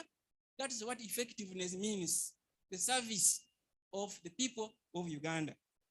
Now, almost finally, that I did not say that they are elephants, that members are elephants. I said there are elephants in the room, in the discussion, and the big elephants are the conduct of the executive, the conduct of parliament, our standards and code of conduct internally. I meant that those are conducts, but everything you do, as in legislation, as in oversight, as in budget process, all that work is oversight. Because when does the budget start? Right now, the preparation of the next budget has started.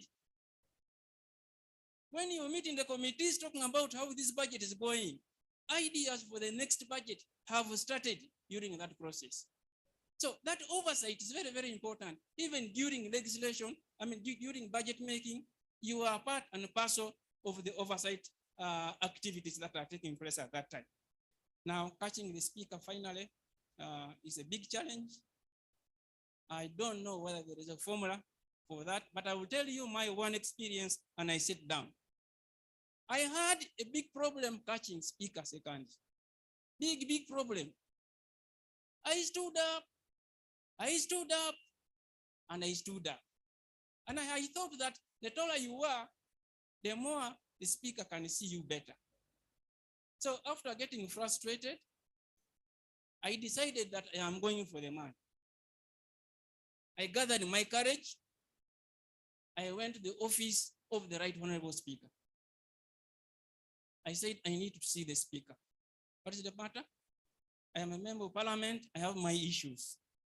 And I got audience with the speaker. I said, Mr. Speaker, I have stood up since I came. I haven't even made my maiden speech. I have stood up several times, but you have never called me up to speak. I want to know why, whether you have an issue with me.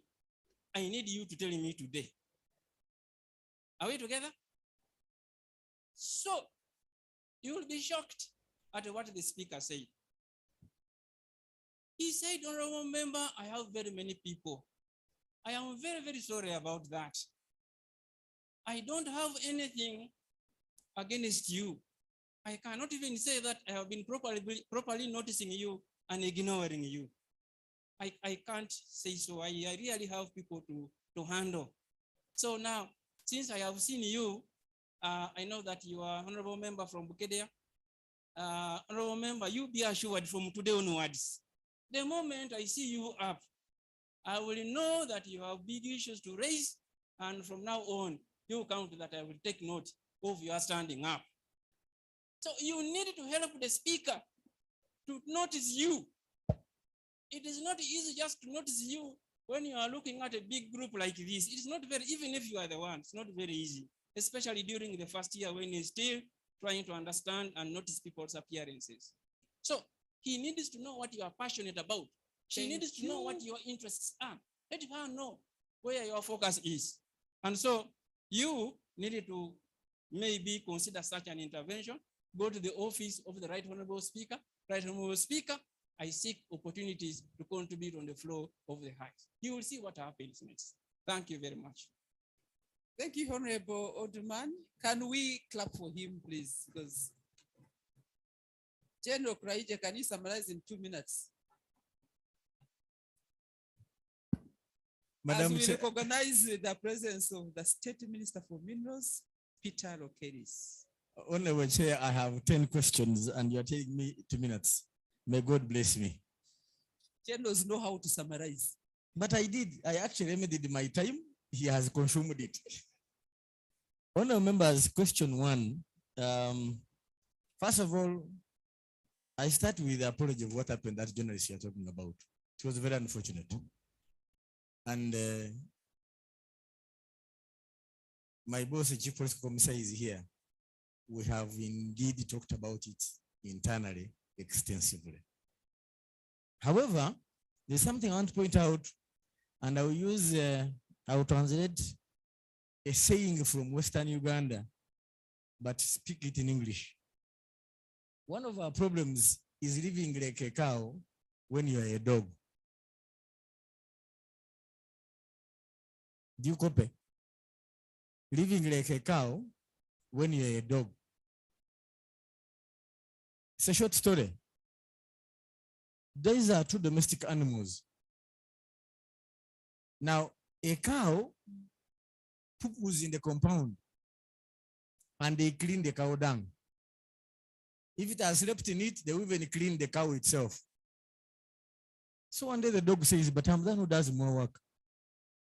I stay awake, I keep security. Let me also do it here. So the dog squatted in the compound. And when Madame saw what has done, he called the husband. This is what this stupid dog has done. It was beaten. Reason? It tried to live like a cow when it is what? A dog. We are in a democracy where we want to live like the fully-fledged democratic societies when we are still growing. The consequence are some of the things we meet in our interaction with the media.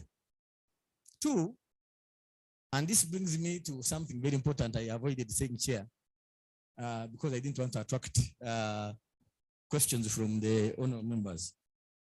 We are starting recruitment tomorrow for local defense personnel. Please mobilize your people to come on the recruitment centers. The centers are in the papers, which came out yesterday, both Monitor and New Vision. Encourage all professions, psychologists, social workers, instrumentalists, all to come. I thought I should use this opportunity to inform you members, since you represent Ugandans to Parliament. Now, a working relationship with the media, how do you develop it? For starters, be factual whenever you speak. Be factual. Honorable mentioned about research. Before you open your mouth before your microphone, be sure of what you're going to talk about. Because a word once spoken is like a bullet. It never comes back. But number 2, I included in my presentation that part of leadership, to know that you are responsible as leaders to influence society. And some people believe whatever you say. Now, unfortunately, some of us speak for the gallery. I'll never forget during the constitutional amendment in the 10th Parliament, one particular MP who would be quiet when the cameras are away. When he looks up and sees the camera is on him, I observed, since we were sitting in the middle, I observed this member. Interestingly, as he put it, he didn't come back, much as he was talking for the camera. As a member of Parliament, avoid talking for the camera. Because once they know you, they will take advantage of you, these guys of the cameras. Be factual. 2, you don't have to speak for the camera. Speak for the purpose of building a country. Who speaks for Parliament? I think Parliament has a spokesperson. Sorry? Yes, Chris Obore. And she has endeavored at times to defend some of the things that would be difficult to defend. You know them, I don't have good details.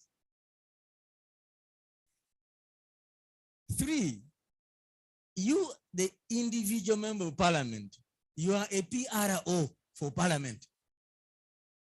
Your conduct, the things you say, mirror on the institution of parliament. So it's not about Chris Obora alone. The biggest PRO is the individual member of parliament. And therefore, speak things that will honor the house you sit in. Ladies and gentlemen, respect is earned, it's not commanded. And it's earned through the things you say, through the things you do, through the way you conduct yourself when nobody is seeing you. So, PR part is for everybody, speaking is Chris Obore. If journalists work professionally, I agree. But what is professional? What is professional? Are you also aware that the journalist may take a story, but his editor or her editor determines the heading? I'm glad Honorable Nandutu is here. The editor reserves the right to put a headline to the story. Sorry? Even to refuse the story, that's right. So, do not begrudge the individual. He may also have found himself blocked by his editor or her editor. But the bottom line, as I was telling you, if you are known to be a person that speaks facts, a person that is eloquent, they will always look for you. They will always look for you. And of course, they also love charm. Some of us are very charming. They always look for you because you are charming. Now, if you are ugly like Kulaije, you must endeavor to have the facts.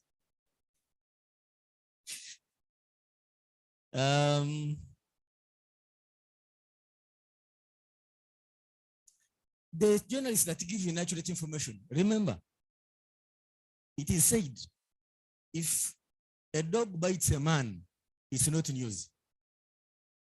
But if a man puts his mouth on a dog, it's headlines. That's first of all a first principle. Therefore, what does that mean? Expect these guys to be looking out for something negative about you because you are a public figure. And like I said, if there's something negative about you, it will hit the headlines before even you know it. Now, the others who are powerful enough to influence change of stories. I hope you are aware. In society, even in this country, there are people who are powerful enough that they will change a headline, a front page story. So that's how the unprofessional aspect comes in. The journalist may have taken his story or the reporter, but the editor in chief, having received either a phone call or an envelope, can change the lead story. So professionalism depends, in my humble view, on first and foremost nationalism and patriotism. Love for our country. That even me, a member of parliament, when I'm going to speak, I should speak things that build my country, not destroy it. But I want to dare say that some of us speak things that I only equate to young monkeys dancing when the forest is on fire. Not knowing that its own home is actually being destroyed. Some statements we make that amount to destroying our country. And yet, you are a leader of the second estate. And that brings me to the question he asked that he hears the media is fourth estate. The first estate is the executive. The second is legislature. The third is the judiciary. The fourth estate is the media. And the four are supposed to do counter check on each other. So the checks and the balances we expect are supposed to be in both. But who checks the media? Who checks the media? The people. You have a people that are not very well informed. Two, you have a population that abhors reading. It is said if you want to hide anything from an African, put it in a book.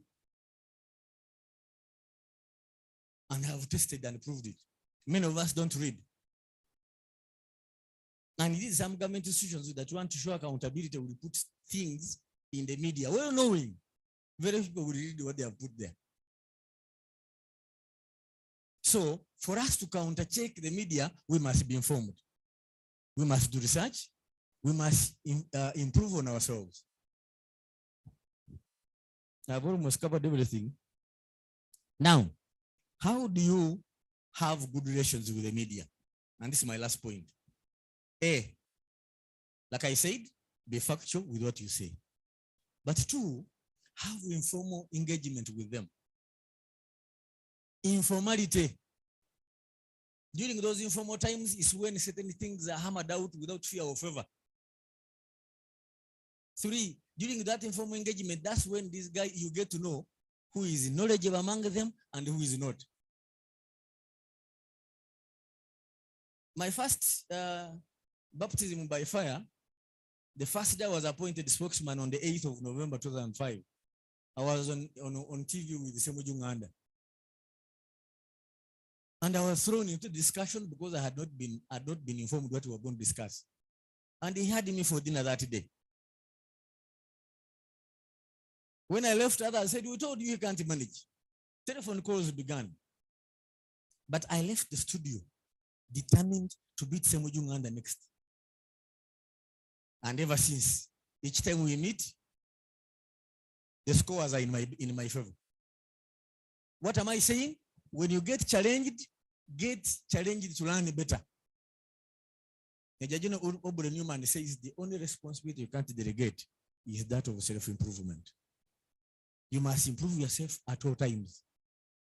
Lastly, Madam Chair, for positive engagement, of course, influencers. You influence the journalists. I know to go to details, you understand what I'm talking about. Honor from Kashari, you are not new. Factors that influence people thinking, you know them. Thank you, Madam Chair. Thank you, now members of Parliament. Thank you so much, General, and thank you, Honorable Odman. Can we join together the hands to thank these presenters? I think it was really good. Just one announcement. There is someone who lost the specs in this building. Kindly, if you have them, take them to 0782 53 44 33 or 0708 95 97 13, or you give them to any staff of Parliament. Honorable members, we are going out for lunch. We come back at 2:45 so that we finish our program and then we get into the cocktail moods. Thank you so much.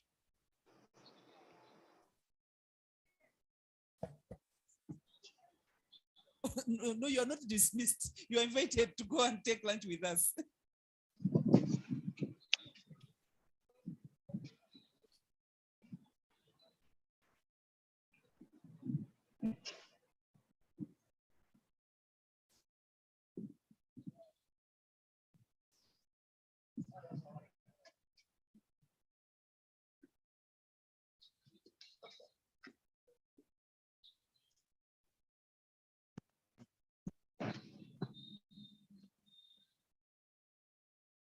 Yeah, honorable members, you're reminded to sign those evaluation forms, please, if you've not signed it yet. You also reminded we have just about 45 minutes to be taking our lunch.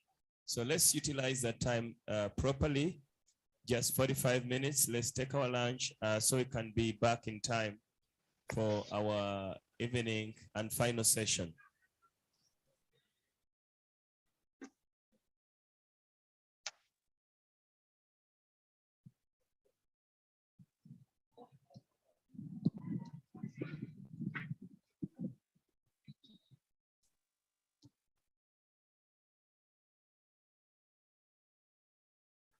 We are doing our lunch for 45 minutes, and then we shall come back for the closing session And then we shall have cocktail after the closing session. So you're reminded to please put that in your program as well. The cocktail will be after the closing session this afternoon. So let's do the lunch, 45 minutes, and then we shall be back to do our final session. Thank you so much, honorable members. Enjoy your lunch.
It's a real man that can handle it. Come, baby, come, handle it. Damn, leave, freaking back, fella, show, see, back, see, blow, slow motion. So come on, show me, go,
Hello, hello. Honorable members, we do encourage those who are still outside to please come in and take your seats so we can start with our sixth session.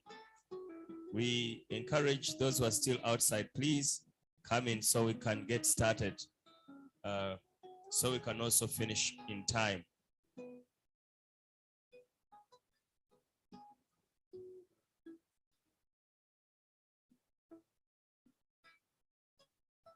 Our sixth session is starting shortly, and our moderator is already taking her seat on the platform. So we do encourage members who are still outside to please come in so we can officially begin the sixth session.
Honorable members who are still outside, let's get in so that we conclude the day.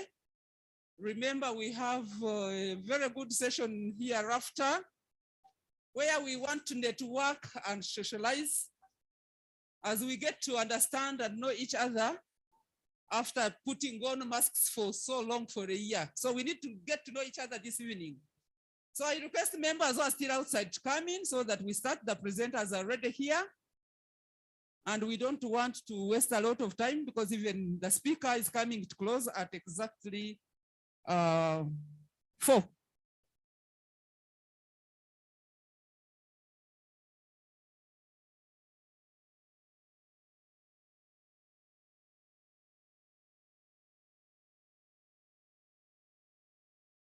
Can we request Mr. Peter Kimbo to come here, commonly known as PK?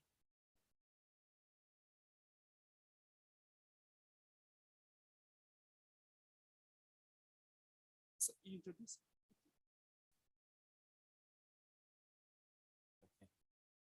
Welcome, Mr. Peter Chimbowa. Honorable members, we do encourage those who are still outside to please come in so we can begin our sixth session this afternoon.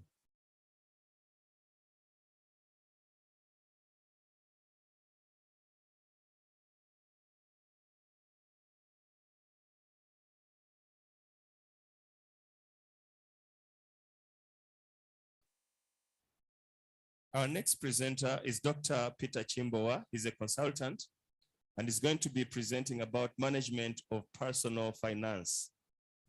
Management of personal finance, very important topic, honorable members. Very briefly, Dr. Peter Chimbowa is a global leadership catalyst, coach, author, speaker, and international award-winning futurist. He's the co-founder and CEO of Summit Uganda Support Multiple Uganda's Recovery Initiative. He's the founder, director of CEO Apprenticeship Program, CAP, Uganda's premier sustainability center at the CEO Summit, League of East African Directors with Small Business School and IFE Consultants Limited. Dr. Chimbowa is the board chairman of NSSF Uganda and the founder chairman Tondeka Metro Company. He's a member of board in ESCOM Uganda, Bethany Green Institute, Jubilee Alliance Uganda, and Equity Bank Uganda Limited for 7 years, a board advisor to financial institutions and public and private sector boards. Dr. Chimbowa is also a member of the African Association of Business Schools and a member of the African CEO Forum. Dr. Chimbowa is also the Vice President of International Coaching Federation Uganda Chapter, Goodwill Ambassador Uganda Red Cross Society Investment and Business, member of the African Shared Value Network, and a frequent platform speaker at Kyankwanzi Leadership Training Institute at universities in East Africa and the rest of Africa and the USA. Briefly, as his employment record,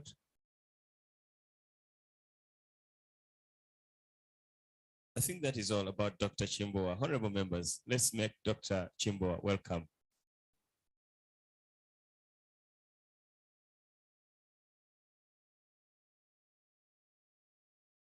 Join me to welcome Dr. Chimbowa, commonly known as PK. You're welcome. Yes, please.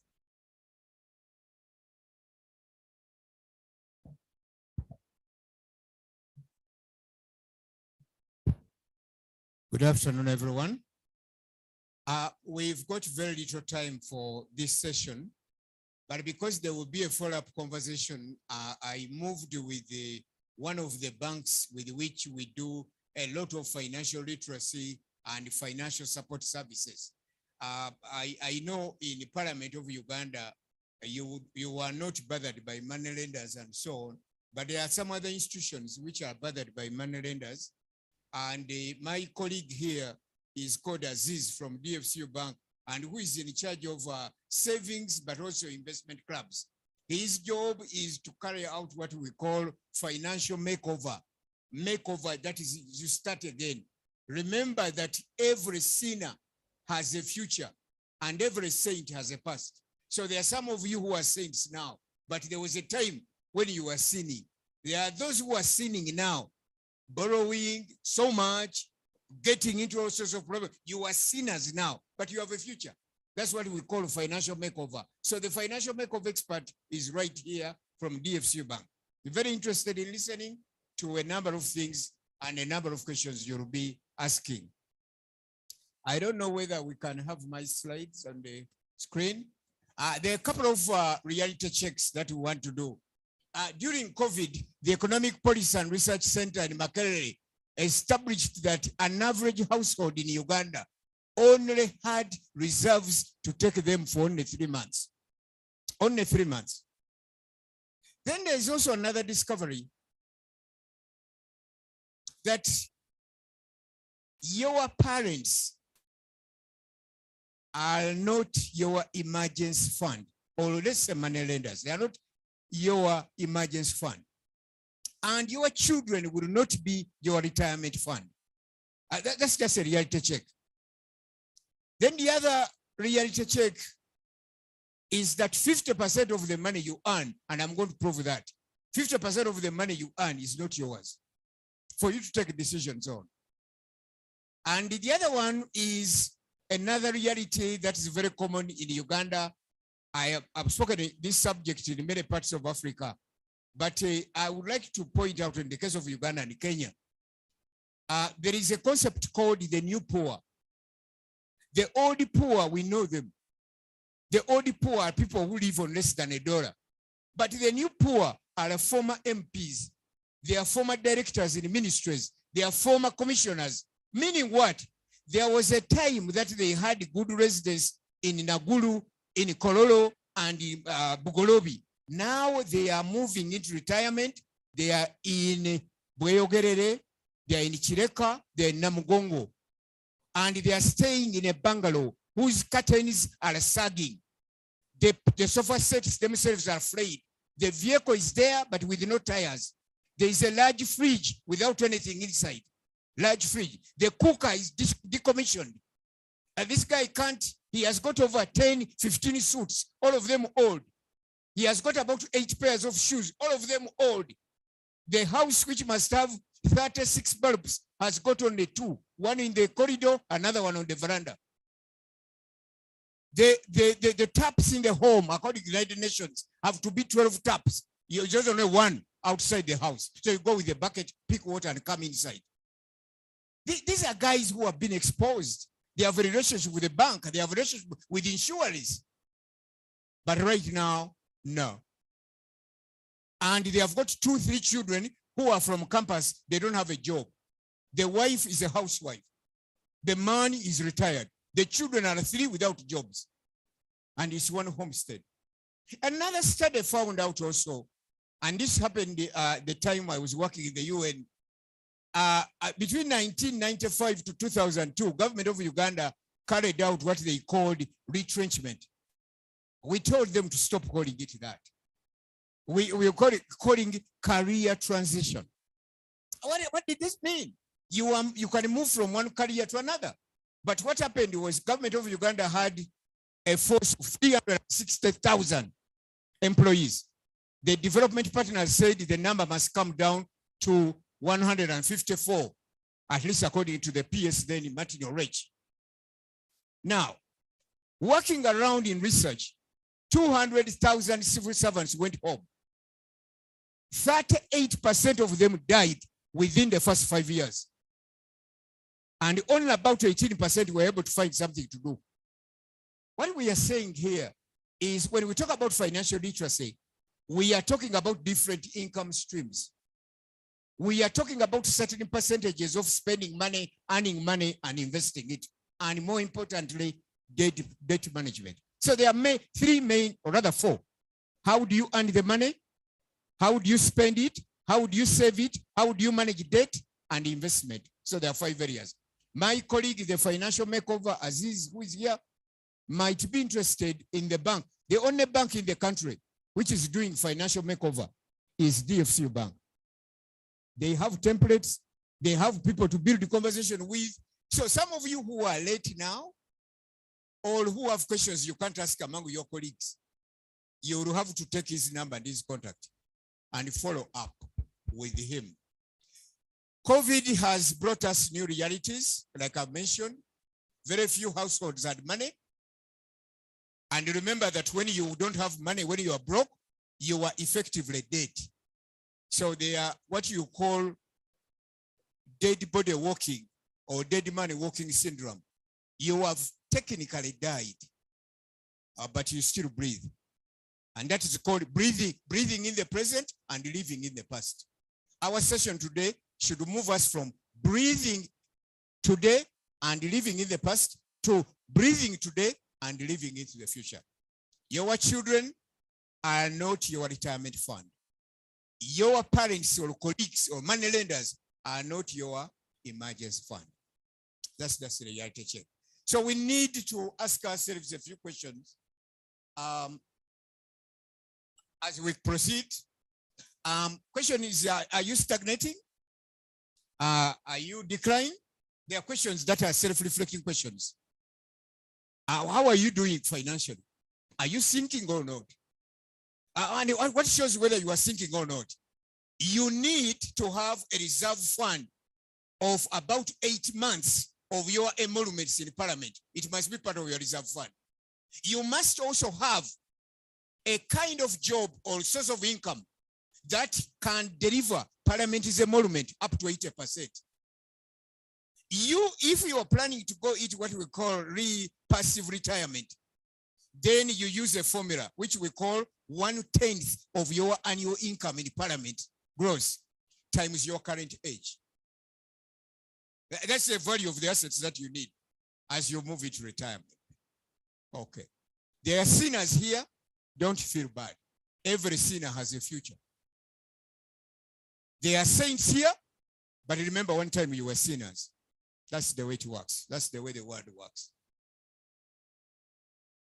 So in Uganda, we have gone through the crisis that we are all familiar with.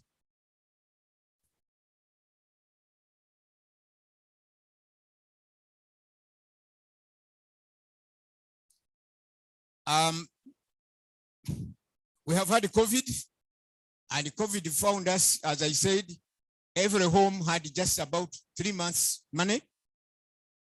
We still have an issue with the improving our economy in terms of inflation.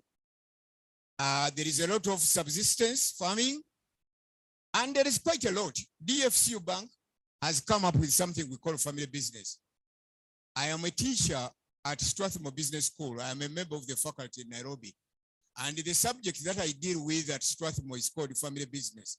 Now, a Ugandan being in Nairobi to talk about family business is quite something strange, because in Uganda, we don't have it. In Uganda, we think very highly of ourselves when we are not supposed to. Why? Because in Uganda, you can't trace a business that's more than 50 years. Absolutely not. Apart from Chapambalas at 60.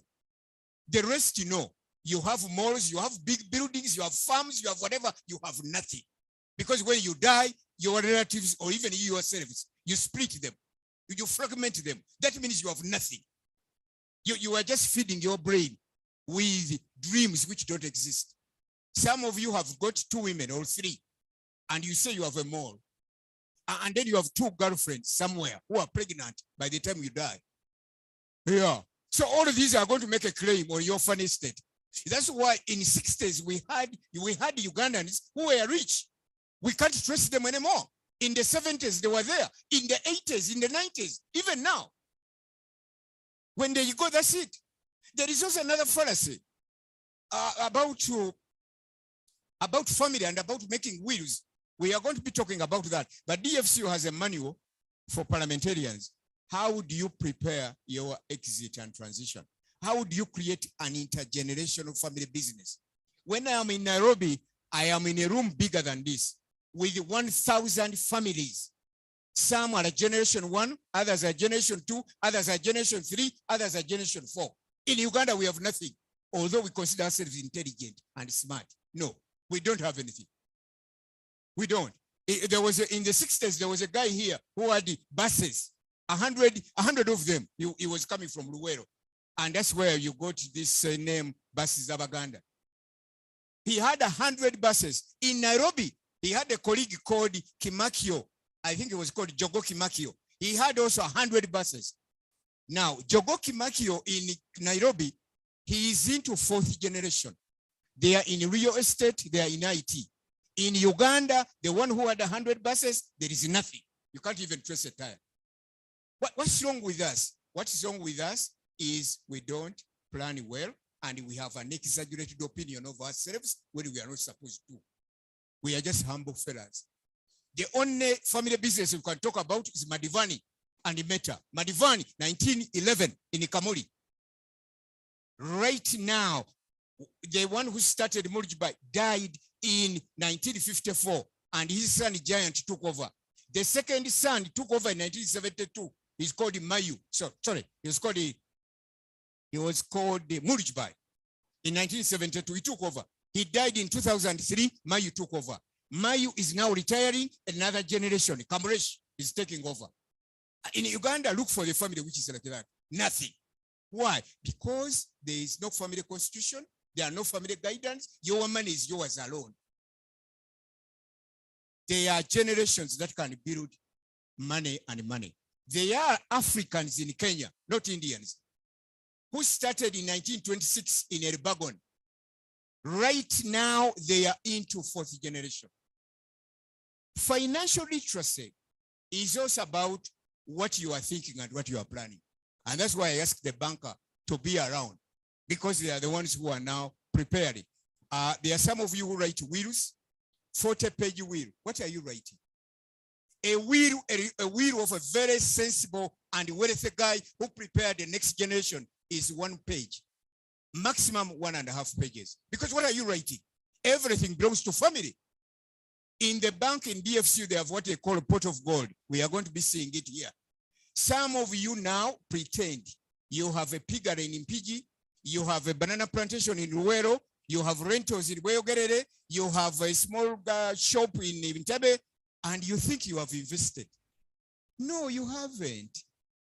Where are you going to get time now to go to Luwero with the traffic jam in Kawempe? When are you going to go to see the tenants? The tenants in Weogerere. When are you going to move to the piggery? Now let's go to your sons. Are your sons going to be interested in these things? Absolutely not.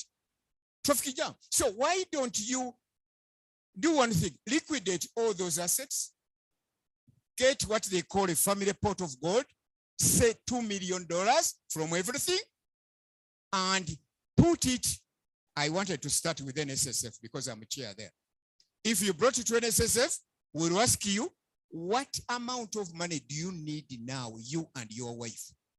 And you tell us you need about 10 million to be there, to exist. Then for us, we give you a liquidity number. Every month, we give you your 10. Meanwhile, the $2 million is kept as a family pot of gold for the next generation. So that money is not touched and it grows. And the 10 million, you live on it. But right now, as I'm speaking to MPs, I do know that you have elections. You have just come in, and some of you borrowed. And although you borrowed to come in, there are people in your constituencies who want money, and we have just left COVID. And before you can finish all the requirements, there will be another election. So you borrowed to come in, and people are taking away everything because of the culture of Ugandans begging. And before you stabilize in Parliament, there is another election, and you have to borrow again. And you haven't even finished paying the money that you borrowed. Can we have a financial makeover? Can we start again? I've asked the bank to be here because it's the only bank I know which can provide that makeover. They have the tools, they have the manuals, they have what it takes. Have they done it before? Yes. One of the conditions is that you must belong to the savings group of Parliament. There has to be someone who can guide and bring discipline around you. So in Uganda, everything is high, but that doesn't mean that Uganda is not going forward. It's going to go forward. Moving slowly, but moving ahead all the same. So how do we save money? We save money in the village savings groups. We have got circles. And some people, of course, don't save at all. The average savings rate, Ugandans save only 5 to 6% of their income. Tanzanians save up to 14%. Kenyans save up to 20%. And Australia and also Organization of Europe, they save up to 30%. The country with the highest savings level is called Peru at 60%. People save 60% of their salaries. In Uganda, 5, 10. Why? We have ceremonies. We have events. Our people in the constituencies are depending on you to give them money. Right now, today is Friday. You are going to keep away because so many people have lost relatives now. Others are going for weddings. Others are going to graduation and so on. Now, you as members of Parliament, there are certain things you have to stop immediately. Where I come from in my clan, we have done that long before COVID. I do remember I was asked to speak. The Baganda have got what they call, there's a conference which takes place every end of the year. It's called Itaba Miruka. So the king of Buganda was there and I addressed him directly. I told him, Your Majesty, during your reign, we have to change a few things about our culture. Because right now the culture is so impoverished. You can see what goes on TV. And this can be blamed especially on the Baganda. Having a convoy of 300 vehicles for introduction. And then having tents and drums and sugar and so on. This is primitivity at its highest level. Introduction ceremony is a private conversation. In my clan, I told him we have started something else. The only people who come for introduction ceremony must not exceed 7, maximum 10. You must come on Saturday at 12 noon. When you come, these are the things we want. Number 1, we want the certificate of the kingdom. Number 2, we need a title, which is providing the foundation of your relationship. The title must be in your 2 names, Mary and John. Then you show us the plan. What building are you putting on? Show it to us. Who is constructing? What materials?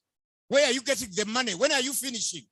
And when you finish that, show us the certificate of any investment club you are in or circle. The next one is a gift. The gift is either I come from a clan where there are so many Muslims. If he's in church, give us a Quran. If he's Christian like me, you give us a Bible. Fun, finished. We go for lunch. By 4 p.m., you must be gone. No alcohol, no nothing. Yeah. Now, if you claim that you have money and so on, the money must be given as the wedding startup capital. That's what it must be.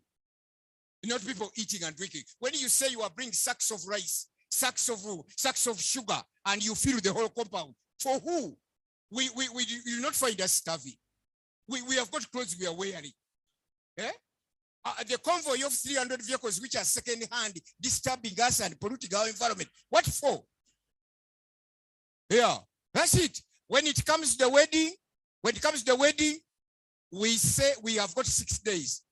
The first day is Eve of New Year's Day and New Year's Day itself. The second one is Eve of Easter and Easter Monday.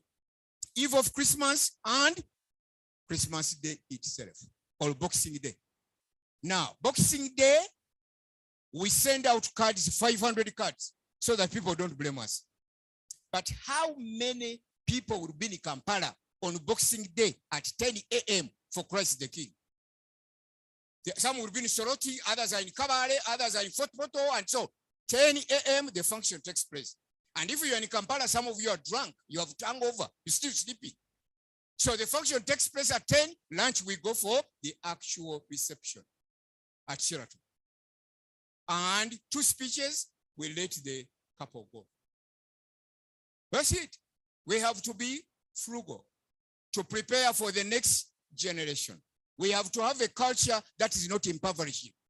How many people would attend the wedding on Boxing Day? There will be 40 people, although we send 500 cards. That's it. We need to change the culture. MPs present here, we need to change the culture. I'm also calling upon the MPs present here from your various constituencies. Yesterday, where the Prime Minister were with the Prime Minister on SDGs, look for some other alternative sources of income. Get together 5 of you, pick one SDG, write proposals, and you get money, which can support your operational activities in the constituency. You can't rely on your salaries. I know that some of you earn, the balance is just about 500,000. So you'll end up straight in the chest of a money lender, into a tight and agony-filled embrace. We call it the dance of death. The twist of death, that's what it is. So how do Ugandans borrow? Ugandans borrow from family friends and 1% from money lenders. I don't believe so. I'm not talking about parliamentarians. For you, don't go to money lenders, and that's very good. I was briefed here. So that's the way we are borrowing. Why are some countries doing well with savings? It's more about culture. And in Uganda, we want to start with MPs to guide the way people take their money. I would want, probably if the speaker was here, to award a constituency with the largest number of village savings groups and also with the largest number of investment clubs. We would want you as leaders, MPs, bring your people through DFCU Bank to start understanding that it's necessary to plan for family, to appreciate that your children are not going to be interested in the things you have invested in. You are building a lot of falsehoods around yourself, that your children will go to Gayaza to check on your farm when he is a technology expert working in Namibia. And you claim that you have got an avocado garden in Luwero and you think your children will go there, and that you have a piggery. They will only listen to you politely, but they're not going to do those things. And there are new asset classes where people are investing. I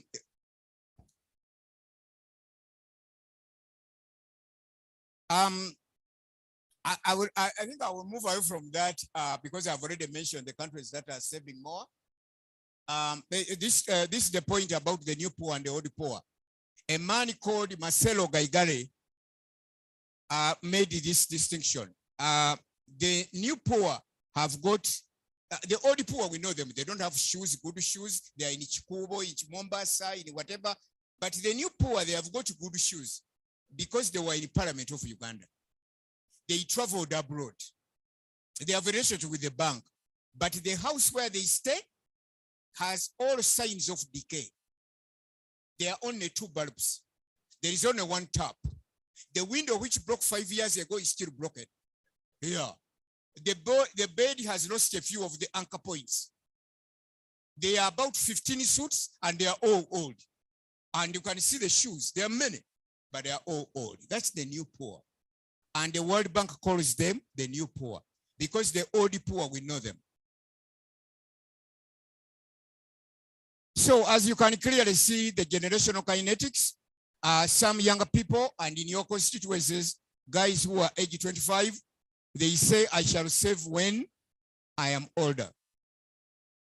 At age 35, he says, I shall cross the bridge when I get to it. Very wrong assumption. Who would have constructed the bridge for you? You are simply assuming the bridge will be there. At age 55, where most parliamentarians usually are, I should have started when I was 23. This presentation should have come much earlier. And lastly, at age 65, the guy is saying, I'm in God's hands. And my children also. Don't burden your children. Your children are not your retirement fund because your children have got other issues. Don't be a burden. And that's why I'm in NSSF, we have introduced a new pillar. You have got your midterm access at age 45. That's okay. But now we have people at age 55 who are withdrawing 400 million. A number of them, after these sessions, they have decided to keep the money back. Why? Because of the liquidity number. They are saying at age 60 or 55, there is no new business I can do. Setting up a small shop when you're already 50.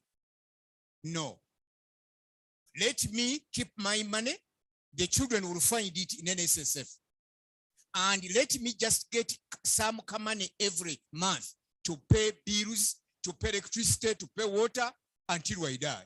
When I die, the children take over the pot of gold and the liquidity number would be. I am appealing to most of you that don't pretend to know and have ability. If you have been working in civil service and now you are a parliamentarian, don't give yourself too much power that you don't have. You may not know how to manage a farm. You may not know how to manage tenants. Don't think that now you can because you have 400 million. I am being told by researchers that before a person gets money, he is very intelligent and smart and rational. The moment the money lands on the account, he loses all forms of rationality and emotions take over. And that's what it is. So, what are the financial sins? Some of these don't affect parliamentarians, but I know they affect most Ugandans. Number one, we make mistakes with money because we are overconfident. We are overconfident about many things we can do to generate money. Number two, peer pressure, and especially the method of dress and many other things. You can see the introduction ceremonies and so on. I told the people in my clan, because there are many finance experts in our family, I told them when a person graduates, all parents and relatives and so on, what must they do? The gift is only one. $10,000 we give them to the graduate who has graduated now. Why? Because by age 60, that money will be $1 million, even if he has done nothing to it. So we get the 10,000, put it in an index fund for him, and it grows. By age 60, it will be $1 million.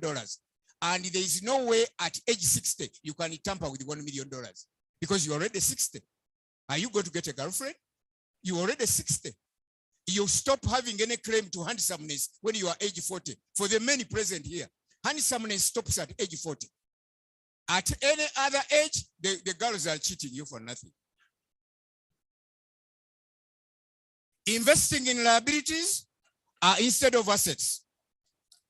Believing you can save your way to wealth and so on. Now, I want to talk about black tax.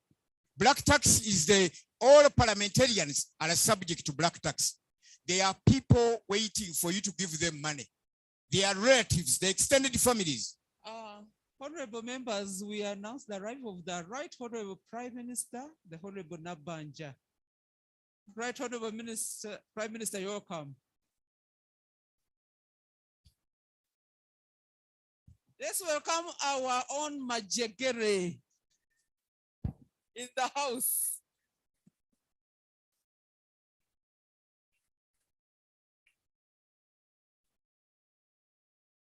Right Honorable Prime Minister, you are welcome.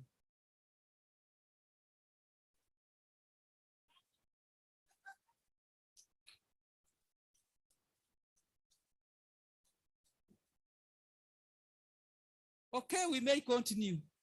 Okay, so I was talking about the black tax, and I want to leave it at that. Because the black tax comes out of a very poor culture we have. And I'm appealing to the MPs. Wonderful that the Honorable Prime Minister was there yesterday when we were talking about financing SDGs. What we need to do in our constituency, you have got the parish development model, and we're going to build on that. The MPs present here, get together 5 of you, write a proposal on water. The template is with the bank, DFCO bank. I also do this kind of work with the UN. So the template is going to be shared with MPs. So when you have water, we call this green financing. So Parliament of Uganda, MPs, each one of you must have a green financing aspect. Why? That brings in money which you put in your constituencies, and instead of begging you to give you money, to give them money, get them to do some work. And the money is there, it's available, but you need to put in a proposal. I have a constituency which has deforested. I have a constituency with no water. I have all these type of things and so on. And I was warning yesterday that we are taking things for granted in Uganda.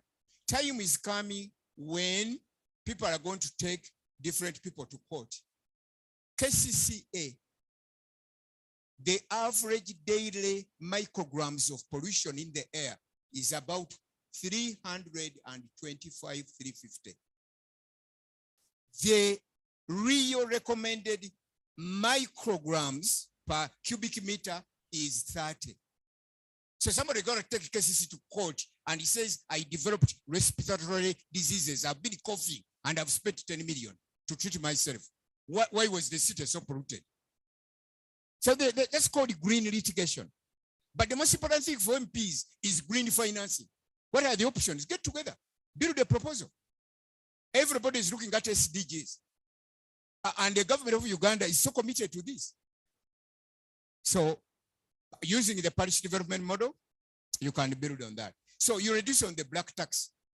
Remember, some of you have borrowed. You haven't finished paying. The next election is coming. Yeah. And you have invested wrongly. You are still supporting functions which must not be supported. I have been to introduction ceremonies which are hopeless, and they say the MP of the area has arrived, and we stand up. And I ask myself, how did the MP allow this primitivity here? 6 tents, people are dancing. We are going to spend over 40, 50 million. That's coming to $10,000, which would give these new well-led weds 10,000 to put on an index fund to make money over a period of time. Okay, the financial scenes, as I mentioned, peer pressure, believing that you can save your way to, and the high debt burden ratio. Make sure that if you are earning 2 million shillings, make sure the amount of money you are paying back is not more than 40% of that money. That's what is called debt burden ratio. What is your debt burden ratio? If you earn 1 million, make sure you are not paying debt beyond 400,000. So DFCO, I think, puts the debt burden ratio at about 40%. So what are the solutions that we can think about, possible solutions to the money problems? For those of you who are sinners, I'm not going to ask you to put your hands up because I know you can be saints in the future. Solution number 1, 50% rule. When you earn 1 million, make sure the money you declare is 500,000. 50% is not yours. Where does the other 50% go? 10% goes to God, either through zakah or tithe. For those of you who are in witchcraft, the percentage can be bigger. For those of you who are in witchcraft, that one is difficult to determine. Rule number 2, 8 months rule, meaning you need to have saved an emergency fund that consolidates 8 months of your pay in Parliament for about 8 months. I have talked about number 3. As you move into retirement, that's the formula you'll have to use. I have talked about the rule of family pot of gold. Don't hold assets which you don't need. I have seen friends here who are fallen sick, and we look for $10,000 to take them to India. They are asset rich, but cash poor. This is what I'm referring to, family pot of gold. They are also friends of mine who are passed on, and they had all kinds of assets. Then they have been fragmented among children and women. Now, I would like to call upon you. If you have got 3 women, or 4, or 5, we can bring all those together into the family constitution and family code. I'm going to ask the bank to make sure that every parliamentarian has a family manual, family business manual. Every parliamentarian has standard will, 1.5 pages. Don't tell us nonsense when you die. And people are reading pages. For what? All of these things are supposed to have been within the family and the family trust. The other thing is about the family liquidity number, which I've mentioned. You bring the money to NSSF, we'll give you the monthly liquidity number. I know some people who have brought their money. I just told them and asked them, you are keeping all these things. Your children will not be interested in them. You have got a tree farm in Kayunga. You have got a piggery in Impigi. You have got a banana plantation in Luwero. And you are telling me you also have cows in Isingiro. And you are telling me that your kid, who is an IT expert working in Nairobi, Safaricom, is going to go to look at these things? No. So you are interested in them because your father and your grandfather did them. Move away from that. Let's go into the money economy.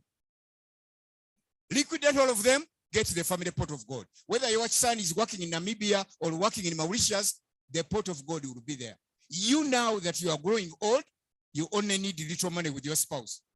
And you survive on that. Don't stretch yourself. You can't be an MP who is 50 years or 55 years and you are dating. Dating who? How can you date? Can't date. So the family liquidity number, then I'm requesting those of you who have spouses, 6-hourly weekly conversation. I mentioned 4 points. The conversation around money, how you earn it, how you are spending it, how you are saving it, how you are managing debt, and also investment. Spend at least 6 hours of every week with your spouse going through questions around those 4. DFCU Bank here, they have 100 questions I design, but you can design more. Don't go home and tell your spouse, there is a man called PK. He says we must spend 6 hours a week discussing this. Sit down. We start now. 6 hours. No. A total of 6 hours a week, we should be discussing money. And the most important subject in the home is money. Let nobody tell you 95% of divorce cases is about money. It's about money. When you don't have money and you are broke, you have effectively, technically died. Burial is just delayed. And you have died already. So I have talked about the family constitution. The family constitution goes with the family assembly, but also the family council. PK, you have 10 minutes. Okay. And I can see members want to kill me. No, we will observe time. Don't worry. Don't worry. We'll keep time, 10 minutes. And now,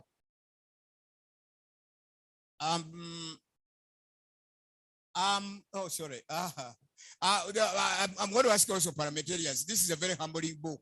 It's called What Got You, I Won't Get You Now. Yes?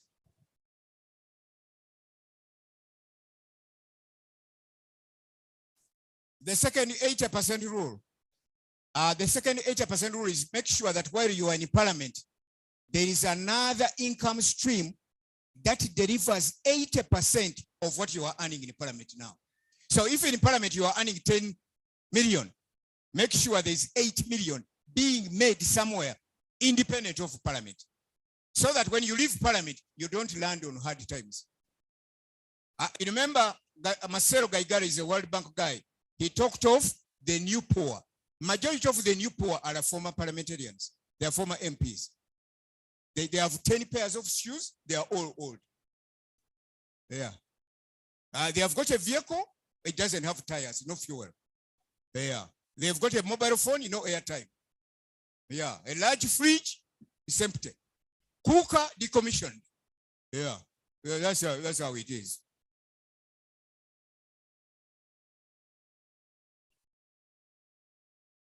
So as we try to summarize my presentation, the bottom line is make the money, but also value it. Make sure that you don't have dependents. Find a way, as I've told you, get together as MPs. Find a cause in the SDGs. And the wonderful program of the parish development model is something to build upon. And control the money. Black tax especially, avoiding black tax. The next one is the pot of gold. I've already mentioned this. Your funny farm in Isingiro. Your cows, which you have put, and goats in Fort Poto, and the rentals in Mokono, and some of them in Kawempe, and that kind of stuff you have of malls and so on. Can you bring this money into one place? Because your children will not go to Oberlins. There's traffic jam. Yeah, people have stolen. Yeah, you are complaining. You are going to die of pressure. Yeah. Yes, your trees, there was a fire. So you can move into real financial assets. You are sick and we are taking you to India and you have to cry all over the place. And you are a former MP. Asset rich, cash poor. Yeah.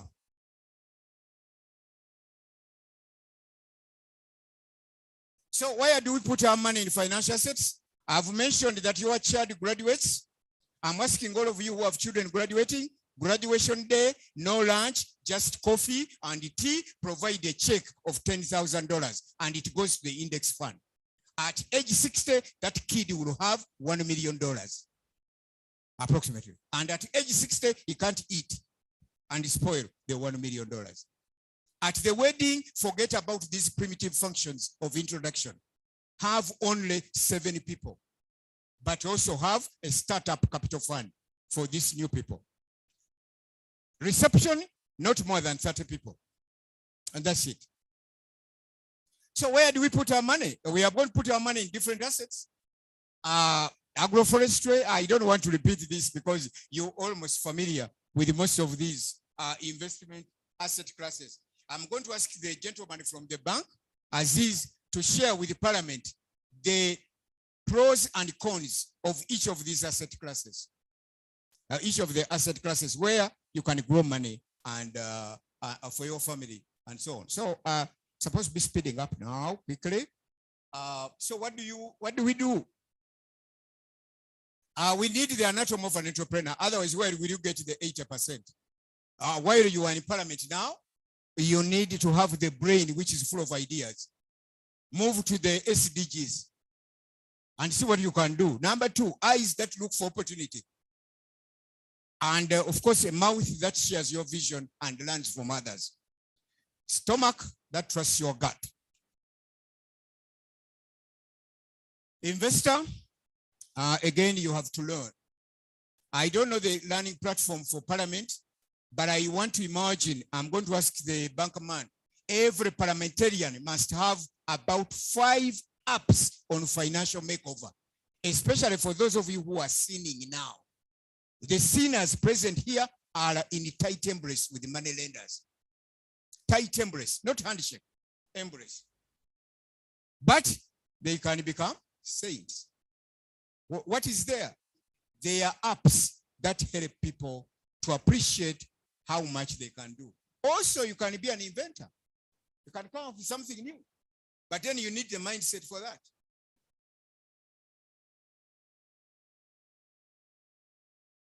I was given a very little time. And it's okay. Little time as it is, we can build on the conversation later. I would want us to have apps on our phones. You all have smartphones. You also have iPads, I'm told. This is a journey, and the journey starts slowly. There are those of you who grew up knowing that when you have 500 cows, it's okay. There are those of you who grew up knowing that you need a banana plantation of 50 acres. That's okay. There are some of you who believe in rentals. That's okay, irrespective of where they are. Why? Because you have to be asset rich. But remember, in your declining years, when you reach age 50, your body becomes a battleground for non-communicable diseases. That means their health bills are going to be big, and you are on your own. Don't depend on your children. The body accommodates diseases, and they fight in competition on who brings you down first. Gout, hypertension, diabetes, they fight. Now, if you add in COVID or HIV/AIDS, then the story is told. The story is over. So you may want your assets, but you may also need the liquidity number. Ladies and gentlemen, those ones will become accessible to you, but proper prior planning prevents poor performance. We start the journey of financial makeover today. Thank you very much, and God bless you. Honorable members, I think it deserves more than what we have given. Thank you, Dr. Peter Chimbowa, for your presentation. Already I'm getting messages that you give them your number. People want your number.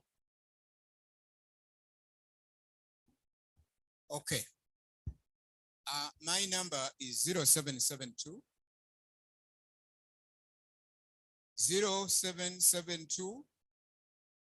40 25 22. 0772 40 25 and 22. No. And then for DFCU, Abdallah Aziz Palat, 0776 67 52 56. 0776 675256. 0702 for Airtel, 727474. Okay, for Airtel, 0702 72 7474.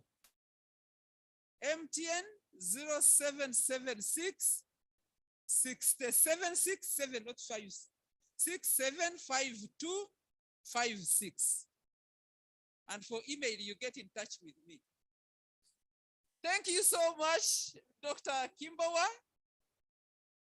Honorable members, honorable members, I think we needed this. We reserve the plenary questions and discussions. However, the Right Honorable Prime Minister has another assignment, and she wanted to talk to us so that she can leave for another equally important assignment. So on this note, let me take the opportunity, the rare opportunity, to invite the Right Honorable Prime Minister, the Honorable Nabanja Robina, to come and address us. Thank you.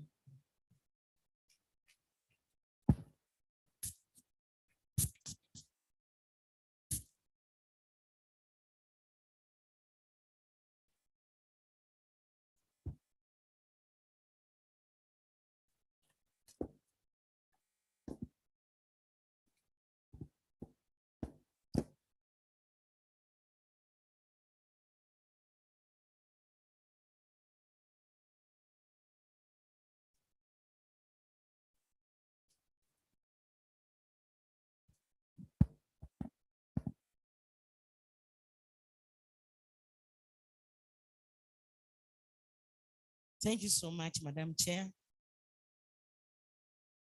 Our honorable ministers present, honorable members of parliament, our clerk and staff, ladies and gentlemen, honorable colleagues, I'm glad to join you for this orientation training which you have had for the last 2 days. I thank the Right Honorable Speaker. Please join me to thank him for organizing such a wonderful orientation training workshop. Let me, first of all, congratulate you for successfully completing the first session. You know, we have just come up from the first session, and I appreciate your support that you have accorded to me as Prime Minister and lead of government business in Parliament. Thank you so much, colleagues. As you know, as stipulated in Article 108A, Clause 2, Paragraph 8C of our Constitution of the Republic of Uganda, as amended, the Prime Minister shall be a lead of government business in Parliament and be responsible for coordination and implementation of government policies across ministries, departments, and other public institutions. Leading government business in Parliament requires cooperation and support from all of you. And I must say, you have really provided me with that support. And thank you so much. With that support, you have accorded my office. We have been able to do a number of things. You know the number of bills I presented to Parliament, and you know the number we have had. If I can read them, or I can summarize. Can I? Government presented 25 bills against the target of 30. Parliament had given us a target of 30 bills, and we presented 25. To me, that is 80%. Parliament had hoped that the Prime Minister would respond to 100 questions. And I responded to 112 questions during the Prime Minister's question time. To me, that's a very big percentage, which is almost 112%. There are these urgent questions we respond to by ministers. Parliament had given us a target of 50 questions by ministers, and the ministers responded to 64 urgent questions. And to me, that is 28%. That's very good performance to the ministers and to you as Parliament. Parliament had given us a target of 20 motions against, had given us a target of 20 motions, and we made 25 motions. And to me, this is 125% in terms of performance. And thank you so much. In the second session, government intends to table 62 bills. But of course, I don't know the target. Usually, Parliament gives us 30. But our target this time is 62 bills. As you all know, that the President already mentioned this during the State of the Nation. I would like to request the same amount and even more support that you give us in this coming session.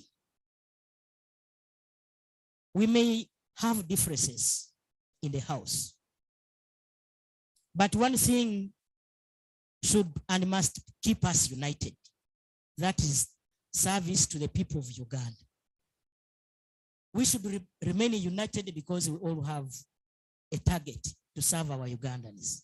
Honorable colleagues, I would like to inform you that my office in Parliament and that at OPM are always open to you anytime you have an issue to raise with me or my attention.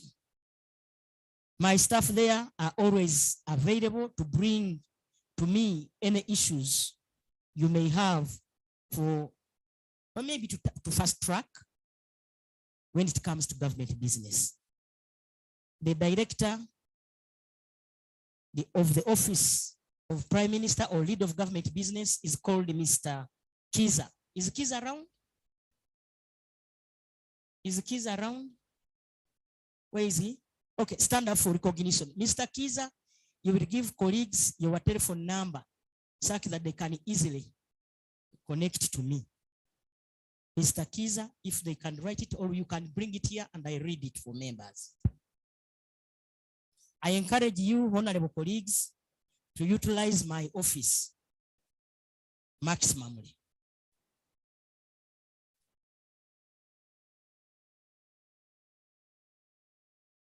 There is one policy matter that government recently launched that requires your support. That matter is the parish development model. If there is any one program that requires our collective support, it is the PDM. I am glad that the Honorable Minister for Local Government yesterday took you through all the details, and I want to add my voice to his, that for successful implementation of PDM, we need all to be united. Colleagues, we must deal with poverty amongst our population and increase household incomes, and also put the 39% of our population currently outside the minor economy into the cash economy. When our people have improved in terms of livelihoods, the pressure we all have as MPs of having to meet their personal demands and needs from our constituents will reduce. If people have money, they will instead contribute to you, I know. So we have no choice but to use the media and the other forums to explain to people the critical importance of this game changer. And being sincere to you colleagues, let us support PDM as members of parliament, irrespective of our political affiliation. As parliament, you have an opportunity to appropriate money. And you know you did this. The parish development model was given a lot of money. And therefore, let us make sure that we supervise and monitor to ensure that this money meets its intended purpose. That is of improving the livelihoods of our people. Honorable members, it is important to note that the theme of this training has been on point, namely a transformed, independent, and people-centered parliament. This is the same as the vision of parliament. They are the same. Being people-centered means you put people first. The whole idea is that parliament, and especially members of parliament, must be people-centered and also help in transforming their lives. Supporting parish development model is one way of demonstrating that we are people-centered. Once again, I want to thank you, honorable colleagues, for being here for 2 days. You have sacrificed this time, and I want to thank you. This is the third day, 3 days, yes. I want to take this opportunity through the clerk of parliament to thank the leadership of parliament for organizing this training, and I believe we have benefited. For me, the few minutes I've been here, I have benefited from Chimboa. And there are some things I've seen. Here I was making a mistake. You know what he said? Being very rich in terms of assets. And when it comes to going to India for treatment, you have nothing to sell and you have no money and you are dying. Did you take a note of that? It hit my heart here, and I said, I think here I also have to change. So the earlier we change it, the better, colleagues. I want to thank you once again for being close to my office. We shall continue being close and cooperative to you as members of parliament. I want to thank you, Madam Chair. I want to thank the ministers for the cooperation. The clerk of parliament is now here. I want to thank you for the cooperation you have given us as cabinet. May God bless you all for God and my country. Thank you so much, the Right Honorable Prime Minister, Honorable Nabanja. How I wish you had time to stay here. Okay, honorable members, the Prime Minister requested to present it because she was going away, but we have the next presentation by Honorable Minister Margaret Mwanga, who is representing Honorable Karolo Mero Root. And I request you to kindly take up the podium so that you present.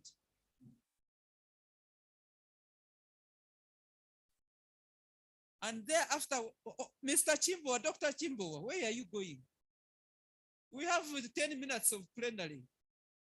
Some members want clarification on a few things. Okay. Just give us 10 minutes.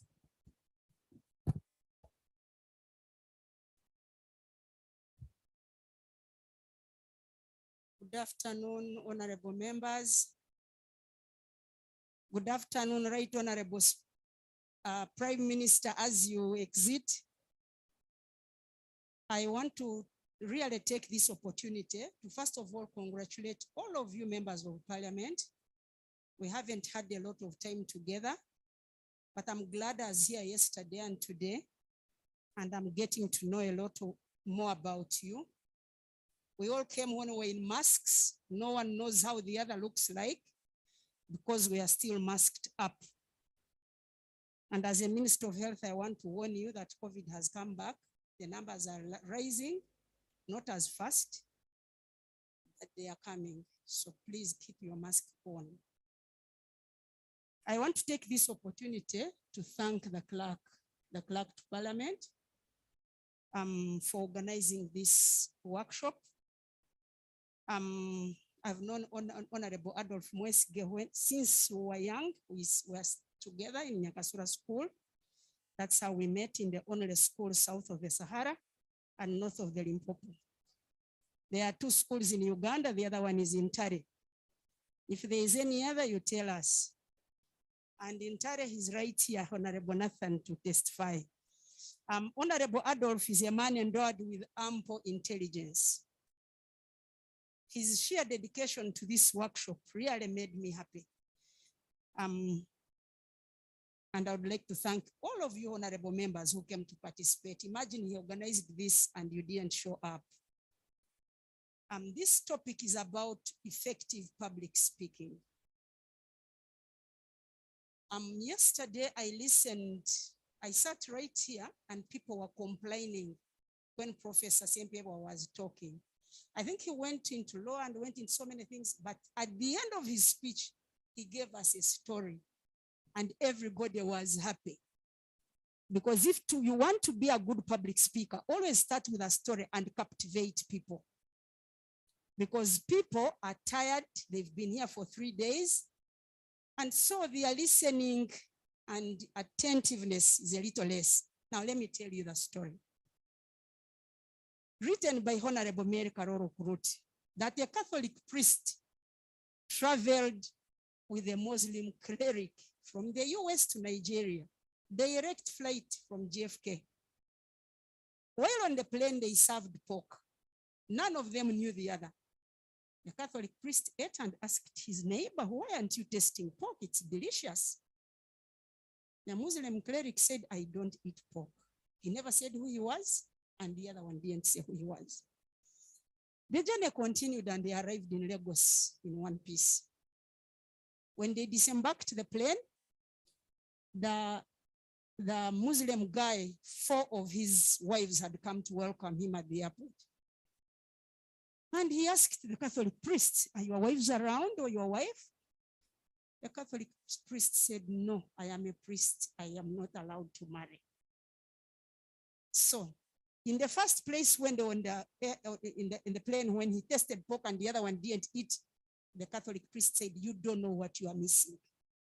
So when they arrived and this one said, "Where are your wives?" and he said, "I don't have," said, "You don't know what you are missing." Now, had these people known one another before they started the journey, that conversation would not have taken place. So always know your audience.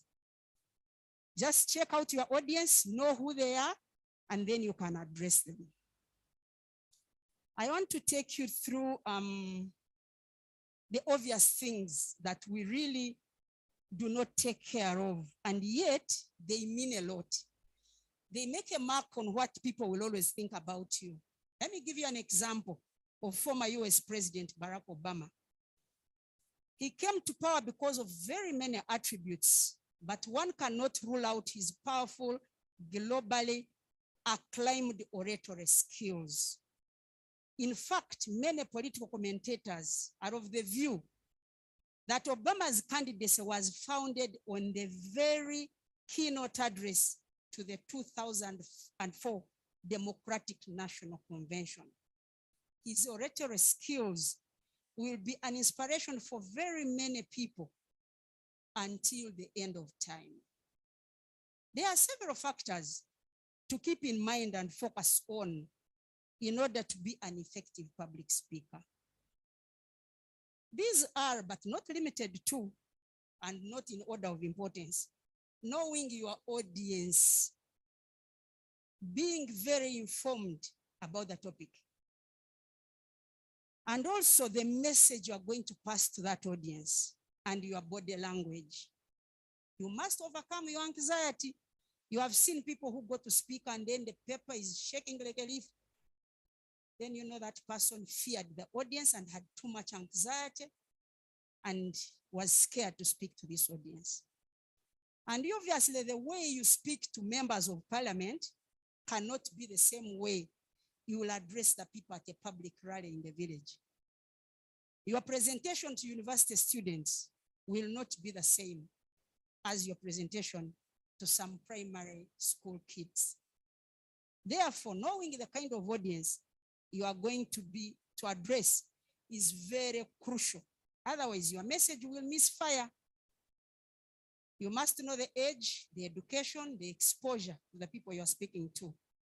And as a member of parliament, I expect that at least you have knowledge about most of the things you're going to speak about.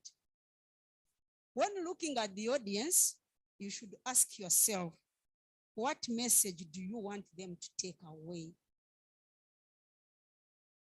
Great public speakers acquire the power to motivate their audience to do something, to stop doing something, or to change their behavior patterns.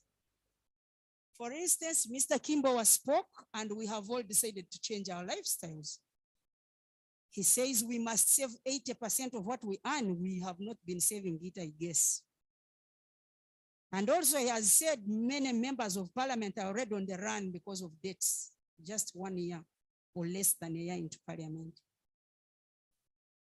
Now she gives a story of when she went to Owino Market to address market vendors when she was the presidential press secretary. She was totally unaware of the audience in Owino Market. She went wearing a very good suit, a skirt and coat from a high-end New York shop, and a very high shoe stiletto. You know a shoe called stiletto? This was a misfit in the middle of a women market with their simple long African print dresses. To make her physical statement worse, she was wearing stilettos which are akin to walking in circus stilts. I could see several frowns of displeasure on the women's face, but the worst was yet to come. While in that market, she beamed with confidence, told the people a good story that she's fairly educated and well connected. But after work, when she goes back home, she kneels down to greet her husband. She also serves food to her husband while kneeling down. So she says, I am sure you are all married women. Shouts of disapproval cut through. One of them stood up in outrage and shouted, Nyavo, Farasinga wano tetuli bafumbo. Tetulina bahazibanda. Tuli baana kyeyombekedde. There was a round of applause. The outspoken woman nearly got a standing ovation. So clearly, she didn't know her audience. And so she should have researched on the group of people she's going to talk to. Now, tackling the phobia, fear, and of addressing a public gathering. Some people suffer from this, others do not. For those who have the fear of addressing people, it can present as something very serious. I told you people shake like a leaf, others sweat like a pig, others collapse before they say a word. There are those who start speaking and then gripped by this monster fear. One such a person may get what is called speech lock. The fear locks up their speech, cannot to their speak. This is an extreme kind of fear. This person may fail to proceed and will blankly stare at the equally puzzled audience. I think you have the paper so you can read some of the things yourselves. I just want to go through it quickly. That the nervous person becomes fidgety, which interferes with his or her address. One should try not to fidget, should be calm. Whereas we have different speaking speeds, talking like a sewing machine or rattlesnake works for a few, as usually it doesn't go well with the audience. You know people who speak very fast? Who do you know in Uganda who speaks very fast? Who can take a trophy? Now you hear. The good thing is I don't know him. Otherwise, I would ask why he speaks very fast. Having ample knowledge about the topic you are going to talk about. This is something really most members of parliament know and are aware of, that we have to know a lot of things off the cuff. Know things about world events, global trends, such that when somebody gets you off the cuff and asks you about a country in Western Europe and how the economy works there, you should be having at least some scanty information which you should give. Of course, the cardinal importance,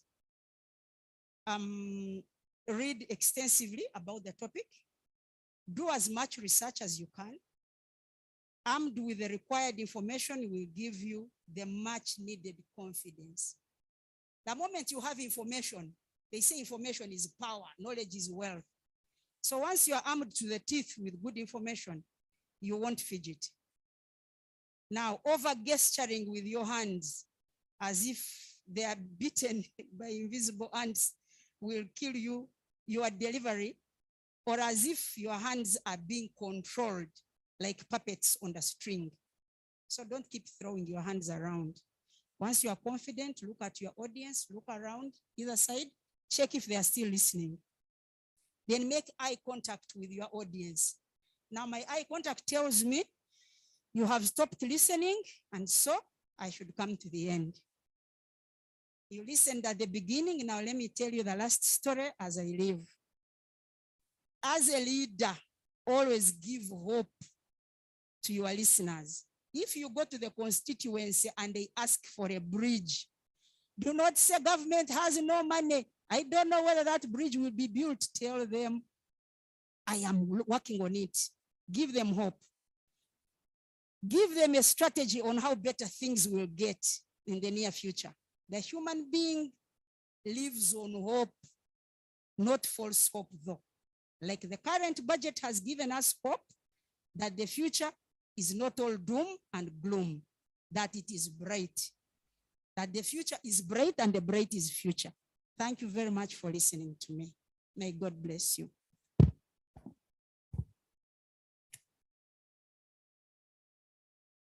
Thank you so much, Honorable Minister Margaret Muhanga, for ably representing your colleague.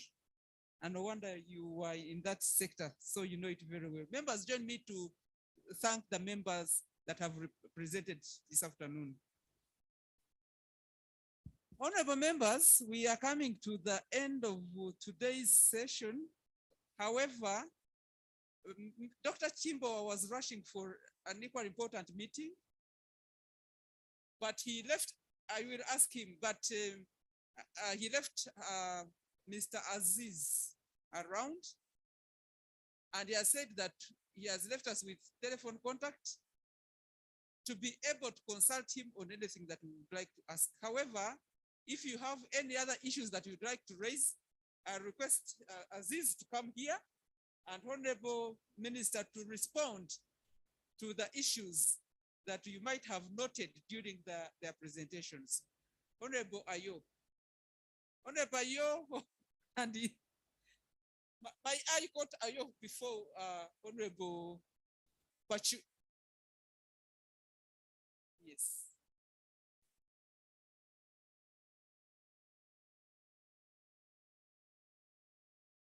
I hear that there are some issues. Coach Bob, can you come here for 2 minutes? There are some issues. And as Coach Bob comes around, I want to notify the House that the Clerk to Parliament, the Honorable Adolf Mwesje, is with us here. And we were also joined by the Honorable Minister Peter Ogwang. Yes, other ministers, we've been with him. Thank you so much. May I humbly request you to stand up for 2 minutes, please? Everybody, please. Let's do a few body movements, stretches, heighten our mental capacity to get ready for plenary.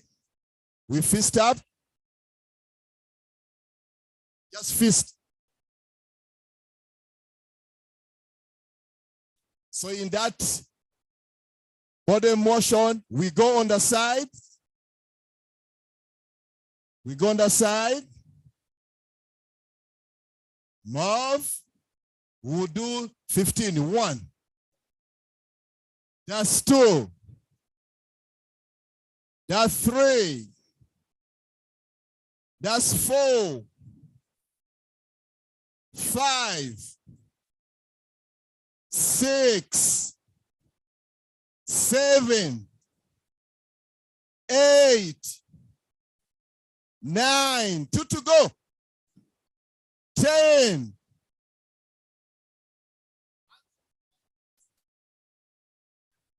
Hands open like this. Like this.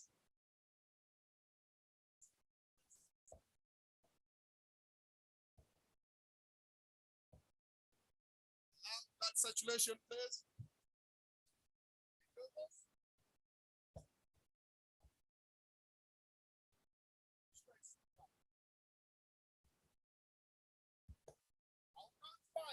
One, 2, 3, 4, 5. Hands in our front.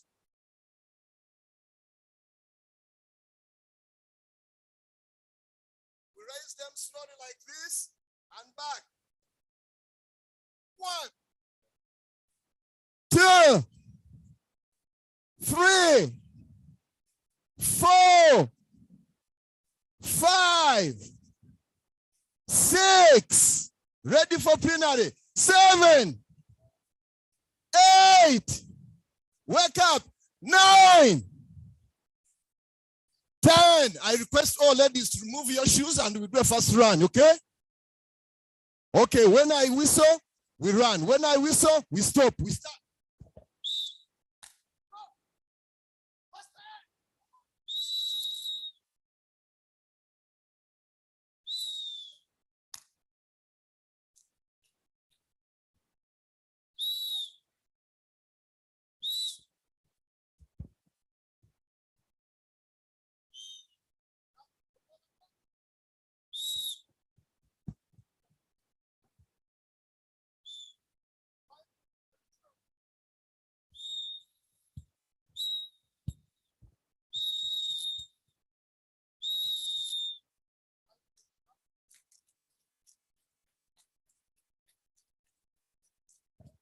Thank you very much.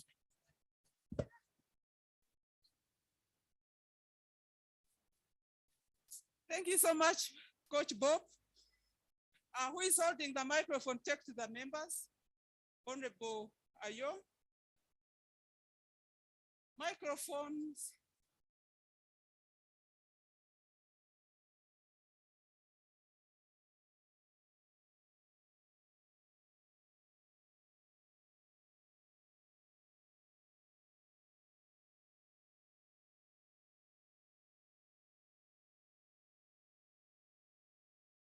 Thank you, Chair and members.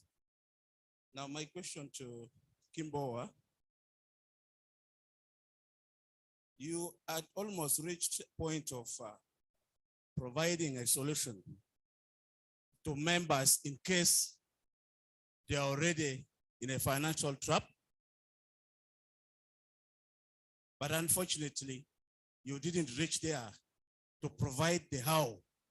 As of now, they can get out of that financial trap. So I would want to hear from you in clear terms what a member who is now in a financial trap can do to get out of it. Then the second one, selling all the assets and putting the money together or investing it with the fund managers. I was being told a story by a friend that he invested about 1 billion shillings, but he would be getting like 6 million per month. And that was looking like a bit low. And it's the kind of investment that would be good for somebody within some other businesses, but within more cash to live there. But if you have this only 1 billion shillings, that your lives depend on it, but monthly you're only being given 5 million. Can that solve a problem? Thank you. Honorable Pachuto. Thank you, Madam Chairperson. Madam Chairperson, I want to thank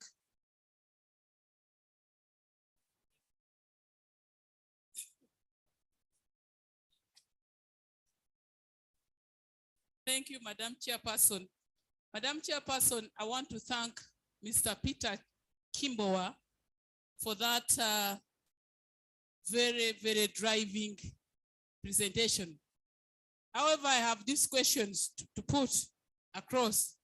In preparing financial statements, we usually see items such as assets, liabilities, cash, near cash, and yet he was telling us here not to waste our time, plant your trees in Zumbo, plant your coffee in Kabale, plant your cotton wherever, and yet your children will not go there.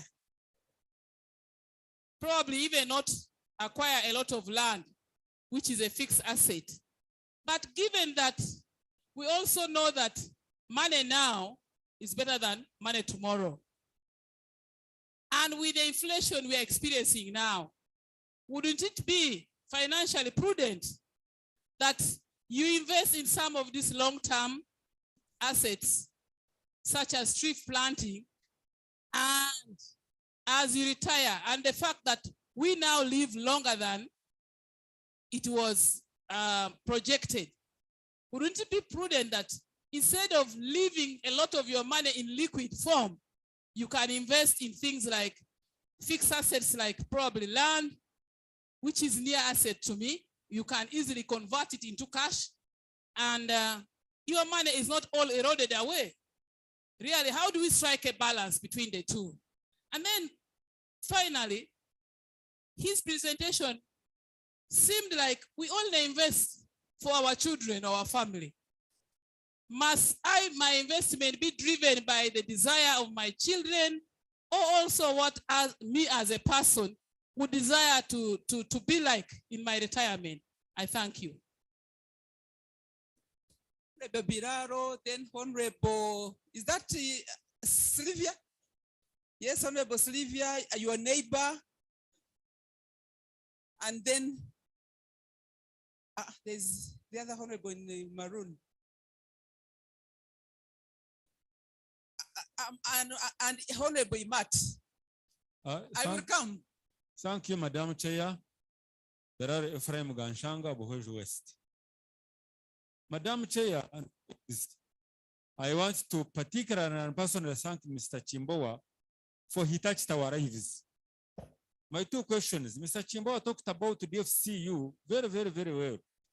And he seems and the DFCU knows about all the sinners, to use his words. Now, does the DFCU have a stabilization package that can help us to buy off those unfriendly loans that we can stabilize and get back onto our footing? Number two, seem to castigate the scattered assets, like my own colleague has said. Now, what does he say? What does he say about the normal brief we have of spreading the risk away from one asset to another? So that if one asset gets a problem, you still remain with another one. Thank you. Honorable Sylvia, she's there, and the neighbor. No, there are two. I'll come to you, Honorable. Is that Honorable Black? Okay. Thank you very much, Chairperson. My name's West Sylvia Vicky, Woman MP in Ablatuk District. I want to join the rest to thank Dr. Peter.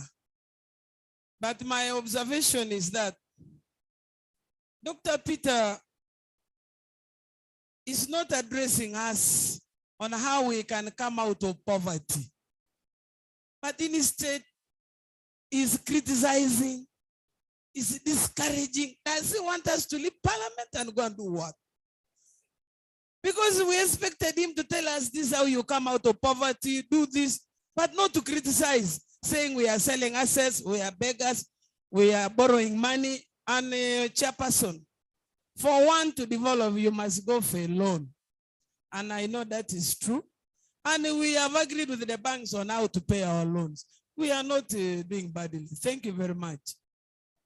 As your neighbor comes in, this is an announcement. The Right Honorable Speaker, in conjunction with the Clerk to Parliament, have organized a cocktail which will be held on the 5th floor of this by the poolside, strictly for MPs and staff. So that is a special announcement. Continue. Thank you, Madam Chair. My name is Richard Wanda, MP for Bungoho Central. I join the rest of the team to thank Dr. Kimboa for the presentation. I, however, have two questions. One, he says he's dwelling so much in Kenya, teaching them on how to develop family businesses. And in Uganda, there is nothing going on. I want to invite him to make a contribution to this country too. We can also build what the Kenyans are building. The question I have, which is paradoxical, Dr. Kimboa believes that we can get a better return by getting our money into a saving scheme with the, say, NSSF and maybe DFCU. And yet he's also saying we are failing to have family businesses. So can you have the two at the same time? I believe we can help our people develop businesses that will transition into family businesses. The returns that the banks give are not so bad, but they are also smaller than what you could get if you do a personal business. The question would be, where do the banks invest this money to be able to give us the return that they give us and then retain something for themselves? Thank you. Thank you, Honorable Black. Then Honorable Santa, then Honorable Sylvia here. And Honorable Imat. I'm coming.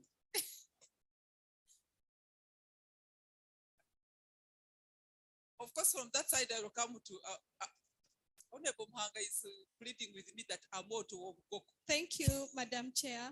My name is Gaba Aisa, aka Black, representing the people of Bugangais East, Kakumiri District. I want to take this opportunity to thank the Dr. Chimbowa and the Honorable Minister for the nice presentation. My question goes to the Honorable Minister. As she had earlier said that when you're going to present, talking about the fear and the phobia of presentation within the public, what if it happens, like she had said that one person went to present the public in the market unknowingly, not knowing your audience? What if it happens and you've already gone there? What do you do? However much the Honorable Minister was showing us the fears and the phobia. Honorable members, I announce the arrival of the Right Honorable Justin Kasule Lumumba, who is representing the Speaker of Parliament. You're welcome, Right Honorable.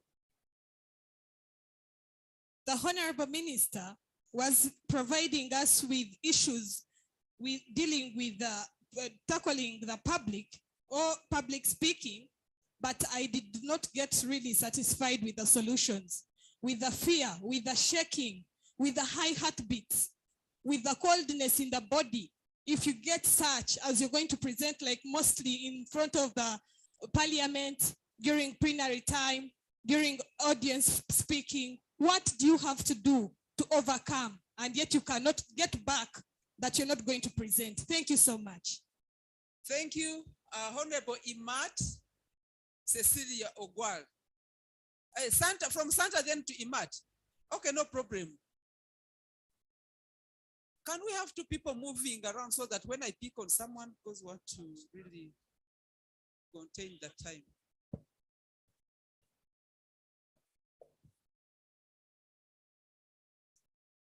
I want to thank Dr. Peter for his presentation. My name is Okot Santa, MP for Aru North constituency.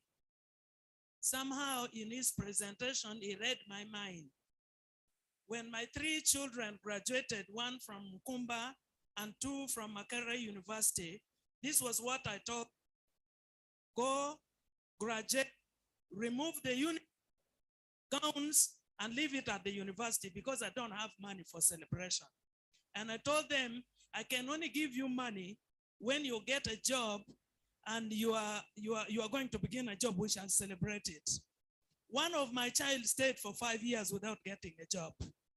The other who went to the US became ambassador. He kept on telling his friends, my mother told me, and he does not contribute. In the constituency, if you ask me for money for graduation, I don't give you, and they know. They will always say, Mego Santa is a very bad woman. I don't give. Two, I live in America for 5 years. There's a culture of savings.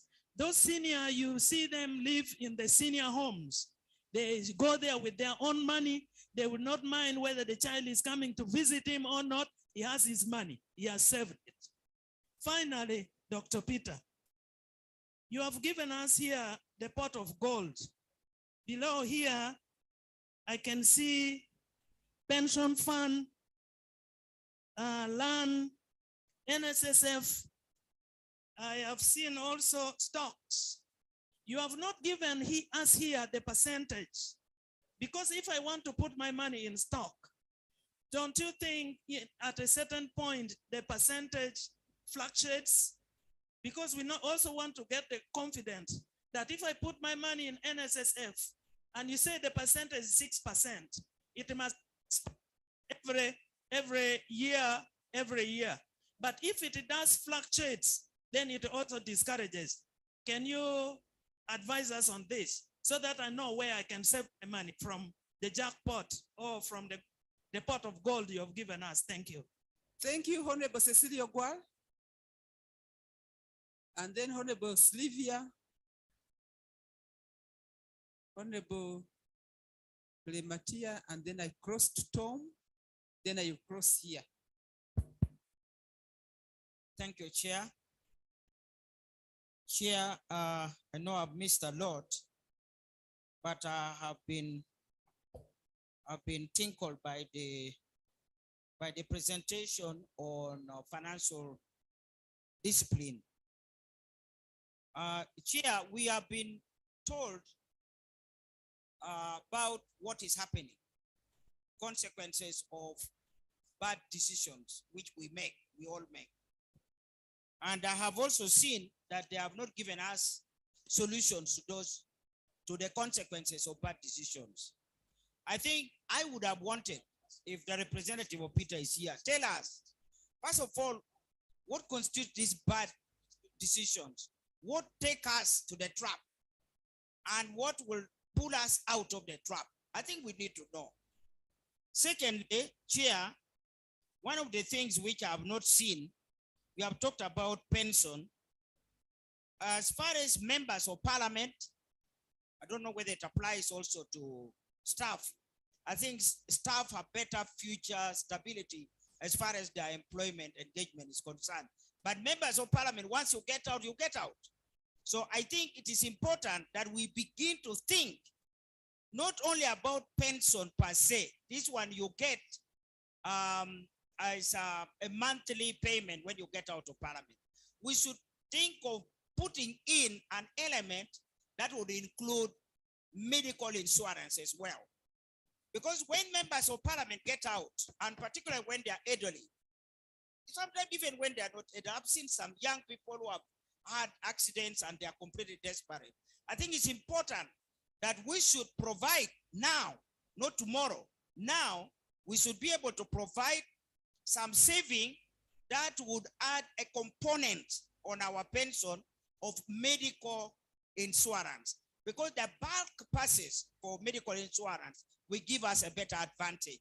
So I would pray that the clerk who is here or the representatives of the clerk should be able to raise that with the commission, so that we don't only contribute for the pension that is paid every month, but we should also ensure that in addition to the pension, we get monthly, annual medical insurance to cater for at least 3 people. That is that's you, the principal, the spouse, and one other. So I think that's one of the things. But for public speaking, Chair, we needed a more serious engagement. Because all of us, our main business is public speaking. Now, if you stand up like me and you speak like you are speaking in Lao, people start laughing at you. I don't even know why they're laughing. So we should be told, how do we tell our speeches? How do we, know your audience, but who? We meet people at the drinking places, in parliament, there are people with different mindsets. So how do I tailor my speech? So I think it's important that we should be taught that this is our main tool of work. That is speaking. That's our main one, the main tool. So can we be equipped? How do we sharpen that tool to make us effective and relevant in parliament? I thank you. Thank you so much, Honorable Sylvia. Let's ask one question so that we finish on time. Honorable Sylvia, then Honorable Tom Bright, then Honorable Loben, Bashir, Honorable Yoram, Honorable Wakojo, Honorable Claire, Honorable Mama Busia, Honorable Obiga, Honorable you. I hope you've known how you follow, then we shall cross there. Thank you. Can we have 2 microphones in the house so that we don't waste time crisscrossing? Thank you, Honorable Chair of the session. I would like to thank both presenters, Honorable Minister Margaret Muhanga and Dr. Kimbowa, for the good presentations. First of all, I realize that some of this information, especially the presentation of Dr. Chimbowa, we have got it when some of us have already invested poorly, when it is already a bit late. This is something we should have got, just like in 2 or 3 months when we were joining Parliament. But it was very good presentation, and we would request the leadership of Parliament, the clerk and his team, to always organize for us such, because it is never too late. Someone can improve. Then, secondly, on the same presentation, our people down there in the districts need to know this information. We have workers who reach a time of retiring and they don't even want to leave staff quarters. They have not had any financial discipline. They have not made any savings. So I would think that part of the ways the Parliament can empower us is sometimes organizing our people down there, local leaders, civil servants, and we call such a people to come and give such information, and perhaps the Parliament facilitates. I think on your side, I can leave it on that. Also on TV, massive dissemination of such information. Then when I go back to Honorable Margaret Mhanga's presentation, it was a very good one.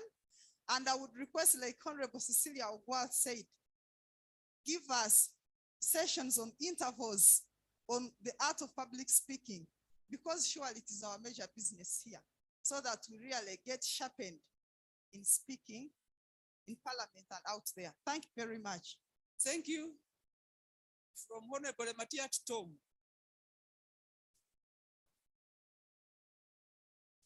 One question, honorable members, so as we give the opportunity to others to speak.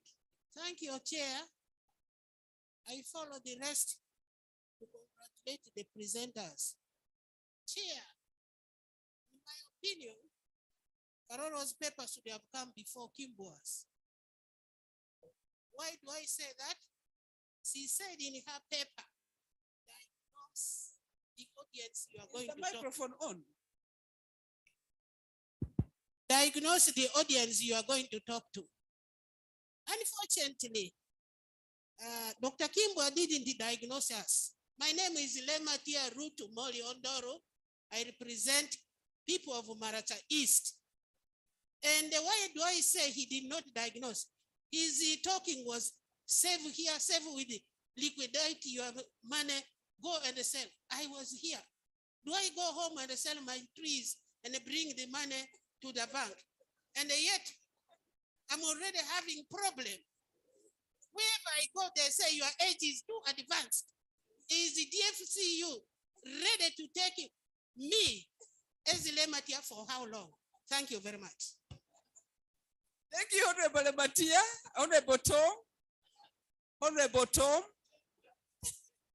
I will come to you. Yes. Thank you, Madam Chair. And thank you, the presenters. For me, according to Doctor's presentation, I got more worried. Because when I was in school, I was taught that money is liquid and learn to keep your money within a solid form. Now, if he tells us to go and sell whatever we have and we keep our money in the bank, I get more worried. Because there's no way you can get a loan or money from the bank without any asset, a collateral. So I think the formula of having money is different. As the way he ended up saying that there are some who believe having cows, having goats, having chicken, having properties, it's different. But to me, I also want to ask the representative here, will the bank give me money without any collateral? And secondly, having very many assets, it is true, sometimes it's bad. But to me, in order to be considered as a rich man or somebody who is stable financially, you should have an asset.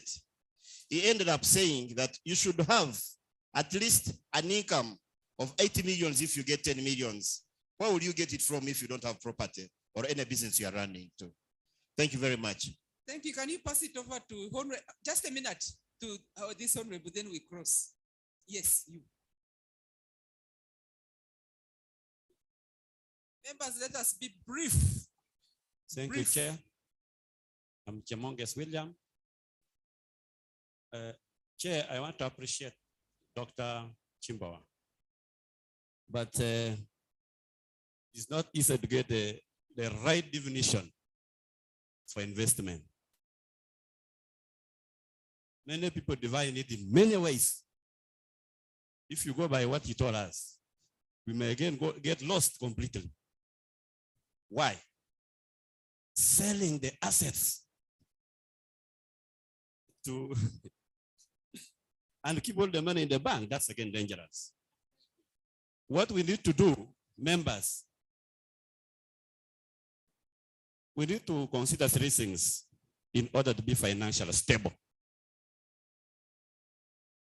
You need to identify your talent and build on it. Two, in whatever you do, you need a daily income, and you need a monthly income, and you need a bigger investment for many years ahead.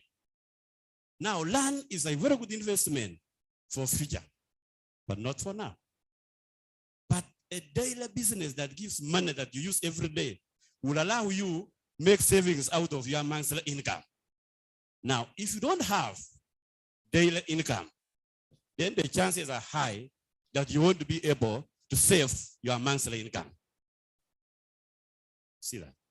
And again, if you don't have an investment, then it means you will not even qualify for any loan. Now, what are the investments? That's like houses, land. Honorable, what is the question now? So my question is, you want me to ask a question? Yes, please. My question is, actually my question would have been if Mr. Jimbo is still here. But for now, I was just commenting and helping members. Okay, Otherwise, thank you. Okay, Honorable, can we start with him? Let's start from here. No, this Honorable. Yes. Thank you, Chair. Then we go to Afande. Thank you, Chair. My question goes to Peter Kimboa. I wonder, he was talking over like I have many businesses like estate, a farm, trees, and whatever. So according to my knowledge, it was like saying, I better sell all these things and then I keep a family investment in the bank. So if I have a family running, my boy is running a piggery, another on cows, another on forest, supposing they get money from there and then we make it another second step, money comes from there and then we keep it to the bank. Instead of like we sell everything and then there's an African proverb or a worldwide proverb which says that don't keep your eggs in one basket. Supposing if I keep there my money and something happens, what will happen next to me? Will it not be an imminent death to me? That's my question. Okay, thank you. Next, just your neighbor there behind you. Then after that, Loben, they are coming to you after her. Members, let's listen to the questions. You never know, you might benefit from them. Thank you, Madam Chair. Sorry for my voice, which is a little hoarse. My appreciation goes to all the presenters. My question is, your name? I'm Major Dr. Jennifer Lanyo, Member of Parliament representing the mighty UPDF. Madam Chair, I want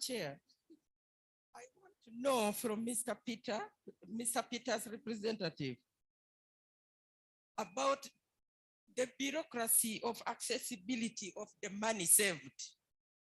How short is the bureaucracy?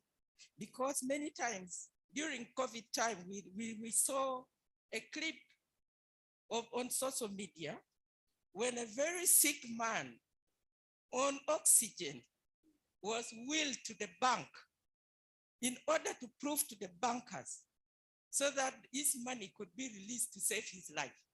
And still that was an embarrassment. So how easy is it to access the money saved with you? Thank you.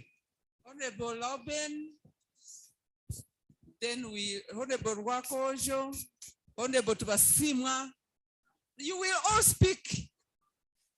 Thank you, Short. Thank you, Chair. I would also like 2 minutes each. I would also like to appreciate the speakers. I have only two questions. One, You remember when when NRM had started, there was a currency reform in this country where money liquidity was reduced by 2 zeros, then by 30%. So that when you have 1 million, people remain with 70,000. So people who never had assets, including my father who had money in the bank, they became poor from that time. But those who had assets, they had to sell their assets to utilize and remain alive and kicking.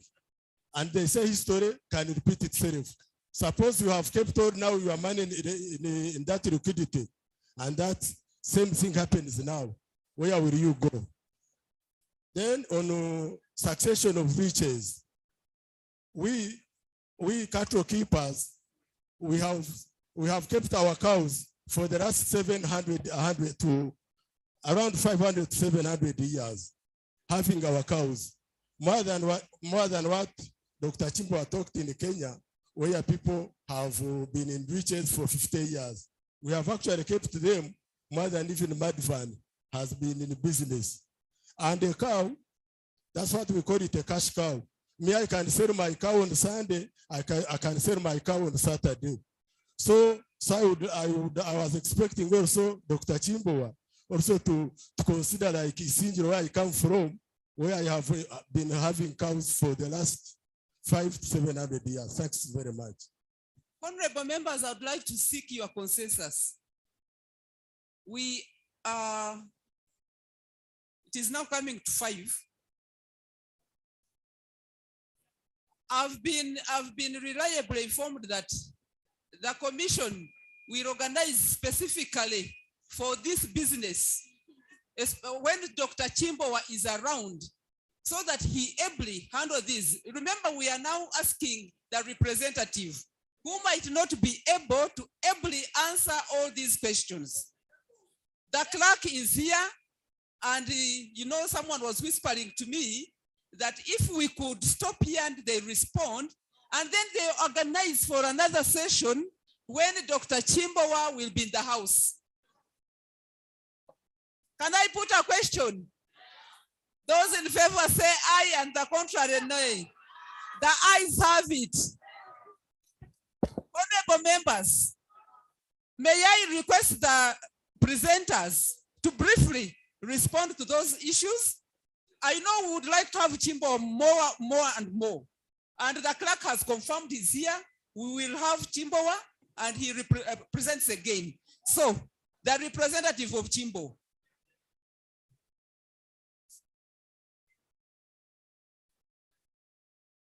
Thank you so much. All protocol observed. The shoes are quite big. All these are questions, by the way. All these. Some I wrote on the presentation itself. But I'm going to summarize all this and be able to pass it on. However, there are things I would like to clarify. I think it was common in almost each and every member that stood up. The issue of selling assets. As the questions were coming up, we also kept whispering to each other here at the front. I don't think PK said sell everything that you have and invest it in a fund. I think this should really, if there's anything that we have understood today, I am hoping that you're not taking this message home, that sell your cows, sell your land, sell your vehicles, sell your everything, and then go and invest it in the bank or in NSSF. What he meant was to sell the idle assets. What he meant was selling the idle assets. That's why he came up with the concept of someone, I gave an example of someone who is very asset rich, but cash poor. Honorable William mentioned it very well. As we age, as we grow older, the money that we need in our lives is the daily cash flow. And any any investment that is going to give you a daily cash flow is very much welcome. You're not going to be 60 years old, you're not going to be 70 years old, and you're going to buy land, for example. I don't know whether we are clear on that. You're 60, you're 70, you're going to buy land. And that's where now the issue comes in. You're sick, you want to go to India, you're looking for a buyer of that land, and you can't get one very soon. So PK meant selling the idle assets, consolidate them. I've had scenarios in the financial literacy engagements we've held as a bank. I've had confessions from investors, for example, who have rentals. They have rentals everywhere, in almost every district. There's one of them who interestingly told me one thing, that he ended up selling rentals in a particular place because the tenants were disturbing him. The guys would, in the middle of the night, they were relocating. You come in the morning, the tenant has disappeared with your 6 months arrears. So what did he do? He actually sold off those rentals and invested money in treasury bonds. And he sleeps comfortably knowing government is going to pay him every 6 months the interest that he qualifies for. So that is just one example of what PK meant. So the idle assets, the stressful assets in terms of monitoring. He talked of having so many assets everywhere.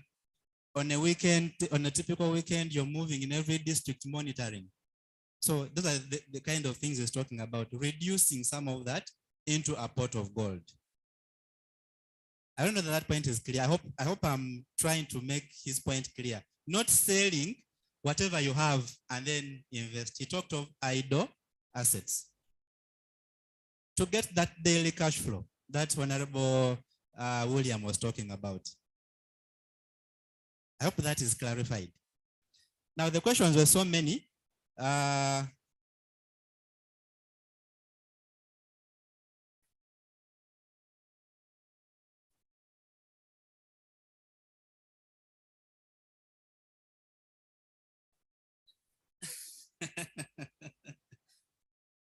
But the good thing, the sessions will be organized. At DFCU Bank, we do a lot of financial literacy.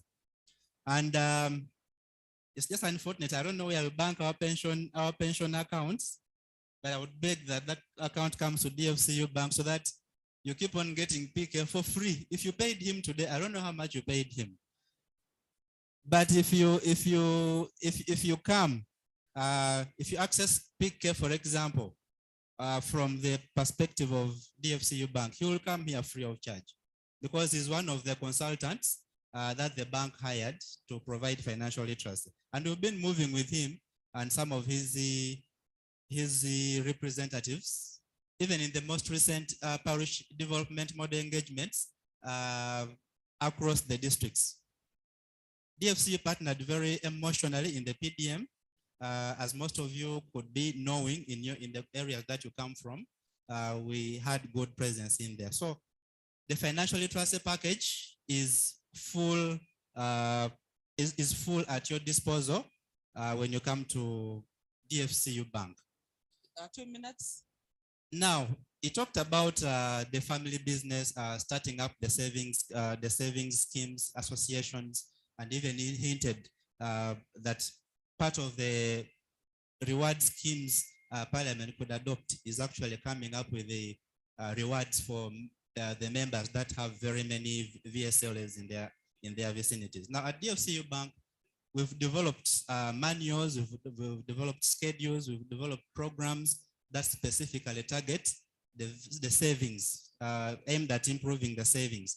He talked of an example of Kenya, and for most of us in this session, I think you can bear me witness that in terms of savings, at least Kenya is a good benchmark. DFCU began the product of investment clubs and circles in 2007. And PK was one of the pioneers together with the ED of DFCU Bank, William Sekabembe. But the benchmarking was done in Kenya. And for those of us who've been to Kenya, we know that the clubs, the circles, commonly known as the chamas, have played a very huge and significant role in transforming the economy of Kenya. Actually, in Kenya, the economy is that you cannot play in, except if you belong to either a chama or a club or a circle. For example, transport. You cannot venture into transport. Yes. So at DFCU Bank, even for the members of parliament who are here, who wish to come together, form savings groups. I know we have a compulsory savings scheme, but then there are those who would wish to come together and come up with saving schemes. Please reach out to us. We shall be able to guide you right from the start up to the time when your saving or investment club will operationalize. We have all the manuals like PK talked about, and we shall share all this with you. Thank you so much. Thank you, Honorable Margaret Mbanga, the Minister of State for Finance. Thank you, colleagues, for all your questions. I'm really grateful that you listened. And I can tell that now everybody is really tired and listening is at 20%. And that brings me to the question by Honorable Black, that how can you stop the anxiety, panicking, being nervous, and also being tense?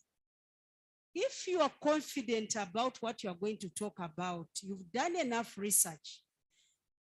The good thing is that Parliament provides you all these opportunities. For instance, if you are going to speak to a meeting abroad about poverty or poverty levels in Uganda and what the measures are to end poverty or to eradicate poverty, there is a research desk in Parliament where you can go and they make for you a very good presentation of the transformation that is taking place in Uganda. So you speak from a very informed point of view.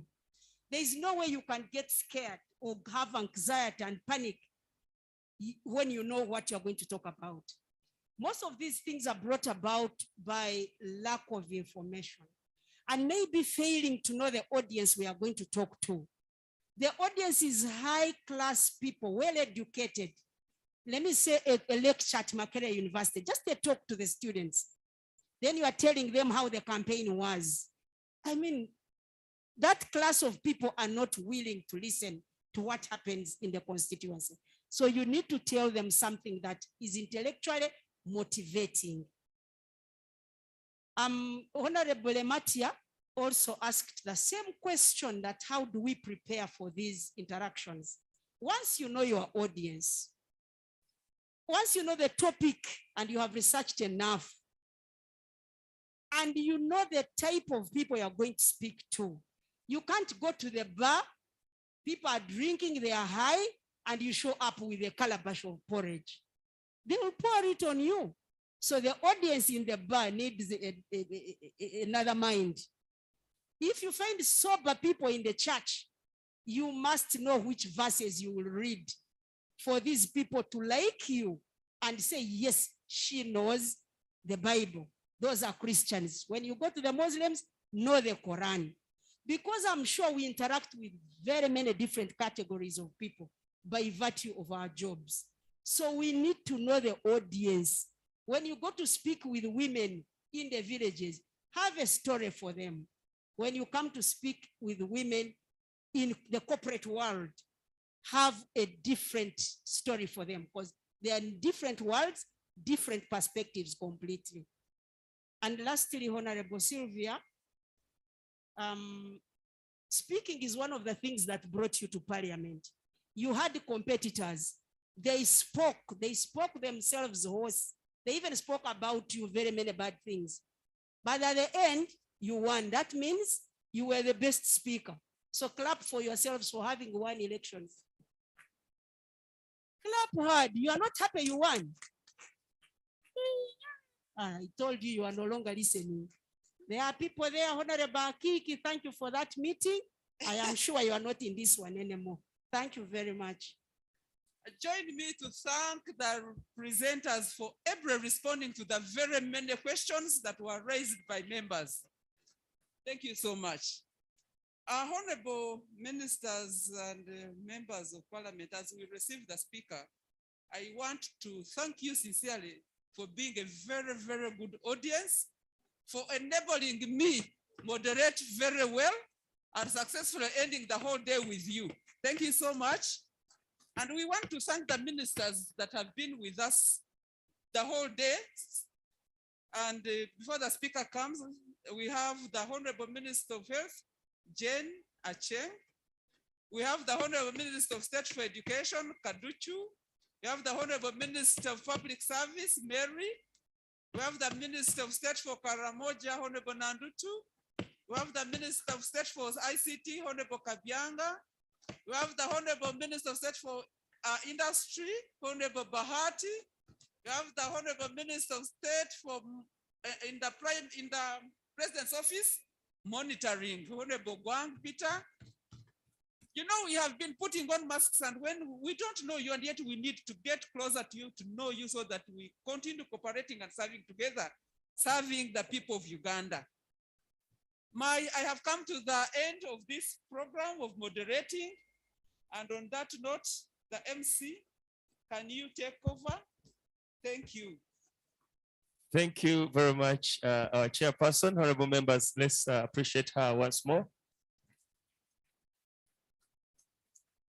Honorable members, we're now going for our closing ceremony. And may I humbly request Honorable Justin Kasule Lumumba and our dear Honorable Clerk to take up the platform. And Honorable Nyachikongoro, you could keep company with them as they come to take up the platform. Honorable members, briefly, I want to inform you about the honorable members that are now going to be leading us through the closing session. The Clerk to Parliament, Honorable Adolf Mwesige Kasaija, is Clerk to Parliament since August 2021. He has served as Member of Parliament for 25 years, since 1996 to 2021, as MP for Bunyangabo County. In Parliament, he was the chairman of the Committee on Legal and Parliamentary Affairs. He served as Cabinet Minister for 18 years in the Ministry of Justice, the Office of the Prime Minister, Local Government, and Minister of Defense. He is a lawyer by training, and he's an advocate of the High Court of 28 years experience. Welcome, Honorable Adolf Mwesige. And would like to now invite the speaker, Honorable Kasule Justin Lumumba, the Right Honorable Justin Kasule Lumumba. And as she takes her position, the speaker let's make the speaker welcome, please.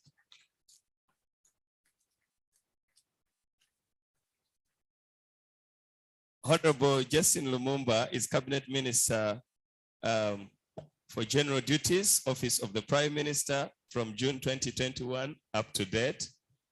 She was Secretary General of NRM Party from January 2025 to May 2021.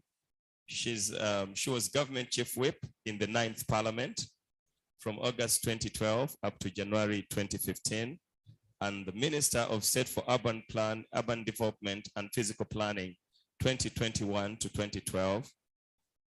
Parliamentary Commissioner from 2006 up to 2011, and District Woman Representative, Bujiri District, 2001 to 2015. And then she was Education Officer from 1997 to 2001. Honorable members, let's welcome Honorable Justin Kasule Lumumba.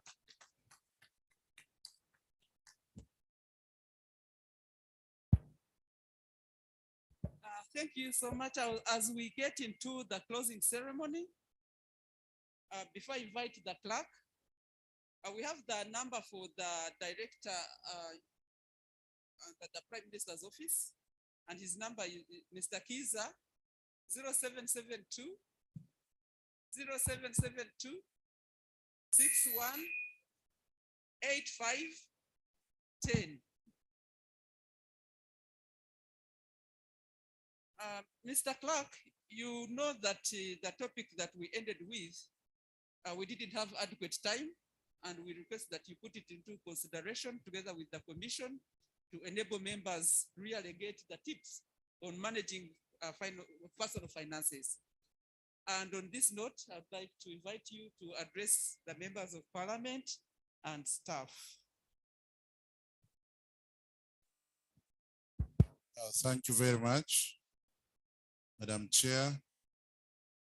The Honorable Justin Kasule Lumumba, Minister of General Duties, Office of the Prime Minister, representing the Right Honorable Speaker of Parliament, Honorable Ministers, Honorable Ministers of State, Honorable Members of Parliament, the staff of Parliament, distinguished ladies and gentlemen. We have come to the end of this first training seminar for the honorable members of the 11th Parliament. Allow me, Madam Chair, to register my appreciation to the Right Honorable Speaker for the guidance and planning that she has given to this historic induction seminar for members of Parliament. I would like to register my thanks to all the moderators and indeed the resource persons for the job well done in facilitating this workshop. To you, honorable members of Parliament, I have no doubt in my mind that you are now fully equipped with the tools of legislation, the tools of analysis, and you are now able to appreciate your roles and responsibilities better. I must mention from the outset that it's a great honor to be a representative of the people. There are many choices you have in life. You could have chosen to be a civil servant because you are educated to do so. You could have chosen to be in the private sector and make money as others are doing, but you chose to represent the people. And in my experience as a parliamentarian of 25 years of service, the impression I have is that it's a great honor to serve the people. And I don't think, in my view, there is a better honor than a calling by God to serve his people. The work of a parliamentarian, especially in the context of a developing country like Uganda, is not only about mastering the parliamentary procedures and practices in parliament, as you might have learned, but it also involves the mobilization of your constituents for the improvement of household incomes and development of communities in general. You have been informed of the do's and don'ts of a parliamentarian. You have been able to learn about the written rules of conduct, but there are also the unwritten rules of conduct, the unwritten do's and don'ts, and the standards of performance of a member of parliament. And these define the reality of the life of a member of parliament. You'll find yourself spending 60% of your time on social work, community mobilization, and social issues such as weddings, burials, funerals, attending to the sick, the elderly, fundraisings for religious institutions. Although these are not your core functions as a parliamentarian, but in my experience, they are unavoidable in the perception of your work by the voters. You will therefore need to strike a balance between your core function of legislation, oversight and representation, and the basic interests of the people. As I said, having gone through the long journey of working as a member of parliament for 25 years, I have learned some lessons. As an MP, you need a very high level of self-discipline. The office of an MP is a senior office. It's not a junior office in government and in the rating of society. Your behavior and conduct is constantly watched by the public and, of course, sometimes targeted by the media and by your opponents. I implore you to avoid situations which will compromise your social standing as a leader. And sometimes you have to learn to say no, even if it means losing some votes. I remember a case of a member of parliament who, because of pressure from his constituents, was called when one of his voters was arrested in Kampala over a case of corruption, and the member of parliament quickly rushed to rescue, in inverted commas, his voter. And in the course of rescuing his voter, he also attempted to bribe the prosecutor. I recall very well, with 700,000 shillings. That was in the 7th parliament. The member of parliament was arrested. He lost his seat, and I have never seen his face again. So sometimes don't accept to be pressurized to take unprincipled positions just because you want votes. Since this was your first training, honorable members, we intend to organize more sessions for you to cover topics which were not covered in this session. There are serious topics which you need, topics like managing your personal security, managing your personal health as you execute your work as a parliamentarian. I would like to implore you again to avoid situations which compromise your personal security. Most of members of parliament, because of pressure of work, we tend to drive at night and sometimes at high speed in order to catch up with activities in our constituencies. Your movements, I implore, should be well planned. And in some cases, I would recommend that they are not predicted. I would like to commend to you a book on leadership called The 48 Laws of Power by Robert Greene. I think it will give you a lot of information about the discipline of leaders in general. Madam Chair, there are specific issues which were raised by members, just 3 issues, and I wind up. My good auntie, Honorable Celia Ogwal, raised the issue of medical care post-retirement. When members of parliament retire, they don't have medical care, they get insurance, they get pension, which is also meager, but in some situations they get problems with medical care. The Parliamentary Pensions Board, to which I am the secretary, has prepared an amendment to the Parliamentary Pensions Act just to cater for this, and the modalities will be introduced in Parliament very soon. The chair requested me to invite Mr. Kimboa to come back and elucidate on some of the issues members were interested in. We will do exactly that because it's important that members are equipped with the knowledge that you need. But really the point Mr. Kimboa was also making about liquid cash vis-a-vis assets. The impression I got of his presentation, I don't think he meant that we don't need assets, so we shouldn't have assets. It's good to have assets. But situations arise when you cannot easily translate assets into cash to rescue you in a very difficult situation. So when you have a medical emergency, it's always important to have some liquid cash so that you are able to get out of an emergency. There's a time I witnessed a colleague who lost his daughter, and he had a house in Namuongo. He had left parliament, and he was struggling to find a buyer of a house in order to get money for medical treatment for his daughter. By the time he got to the buyer, his daughter had died. Now, I think the point Mr. Kimber was making is to strike a balance between assets, but also some money for emergencies, because truly you need it.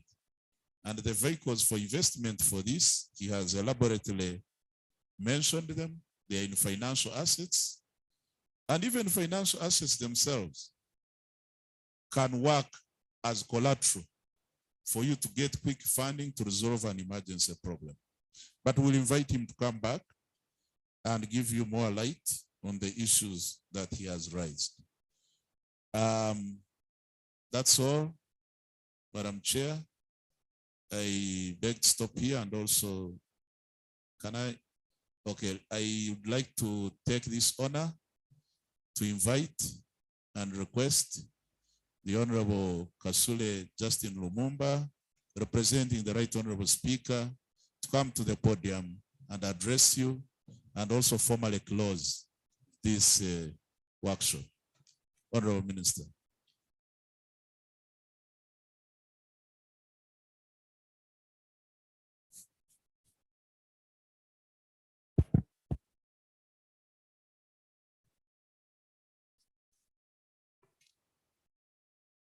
Thank you so much, Mr.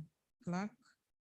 Chair of the session, Honorable Nyachikongoro, and also Chairperson of the Defense and Internal Affairs Committee, representative of the Prime Minister, leader of government business, ministers present, parliamentary commissioners, members of the 11th Parliament, the clerk and the staff of Parliament, resource persons, distinguished participants, media, ladies and gentlemen.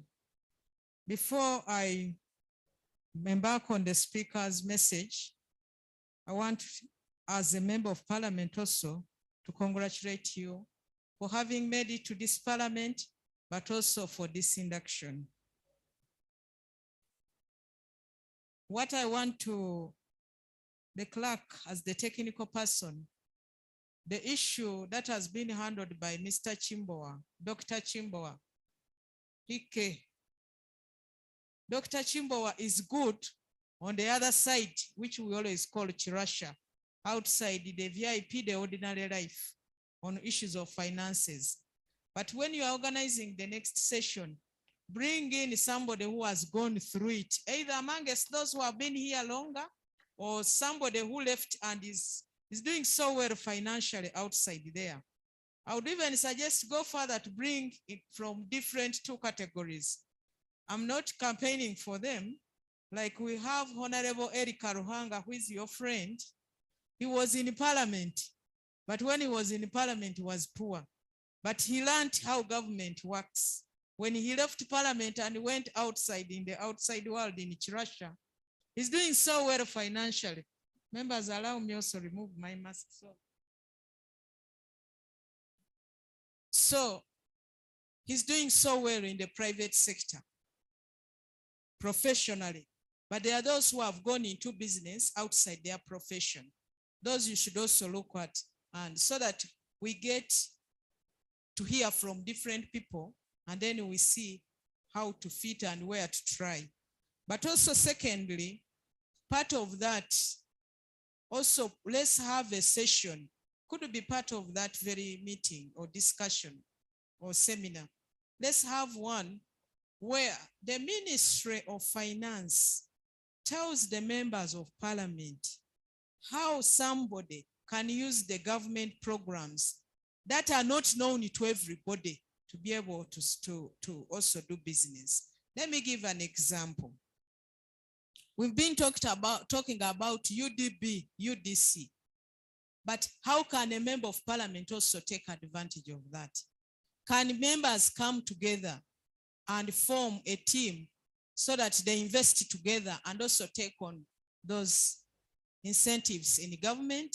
If one is investing in Kampala and one is investing up country, what are the investment incentives to the members of Parliament, though also enjoyed by other people, so that people get to know that when I'm investing here, this is the advantage. If I'm investing so many kilometers outside Kampala, this is what I get as an incentive.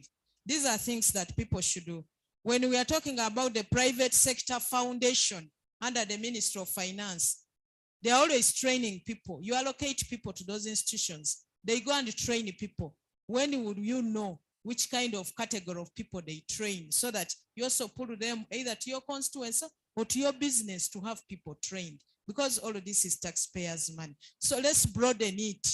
We look at the challenges, but also find a way of finding solutions within the government.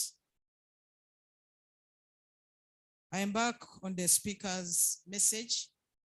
Greetings from Right Honorable Anita Among, the Speaker of Parliament, who is not with us because she had to catch a flight to go and do work on behalf of us members in the 11th Parliament.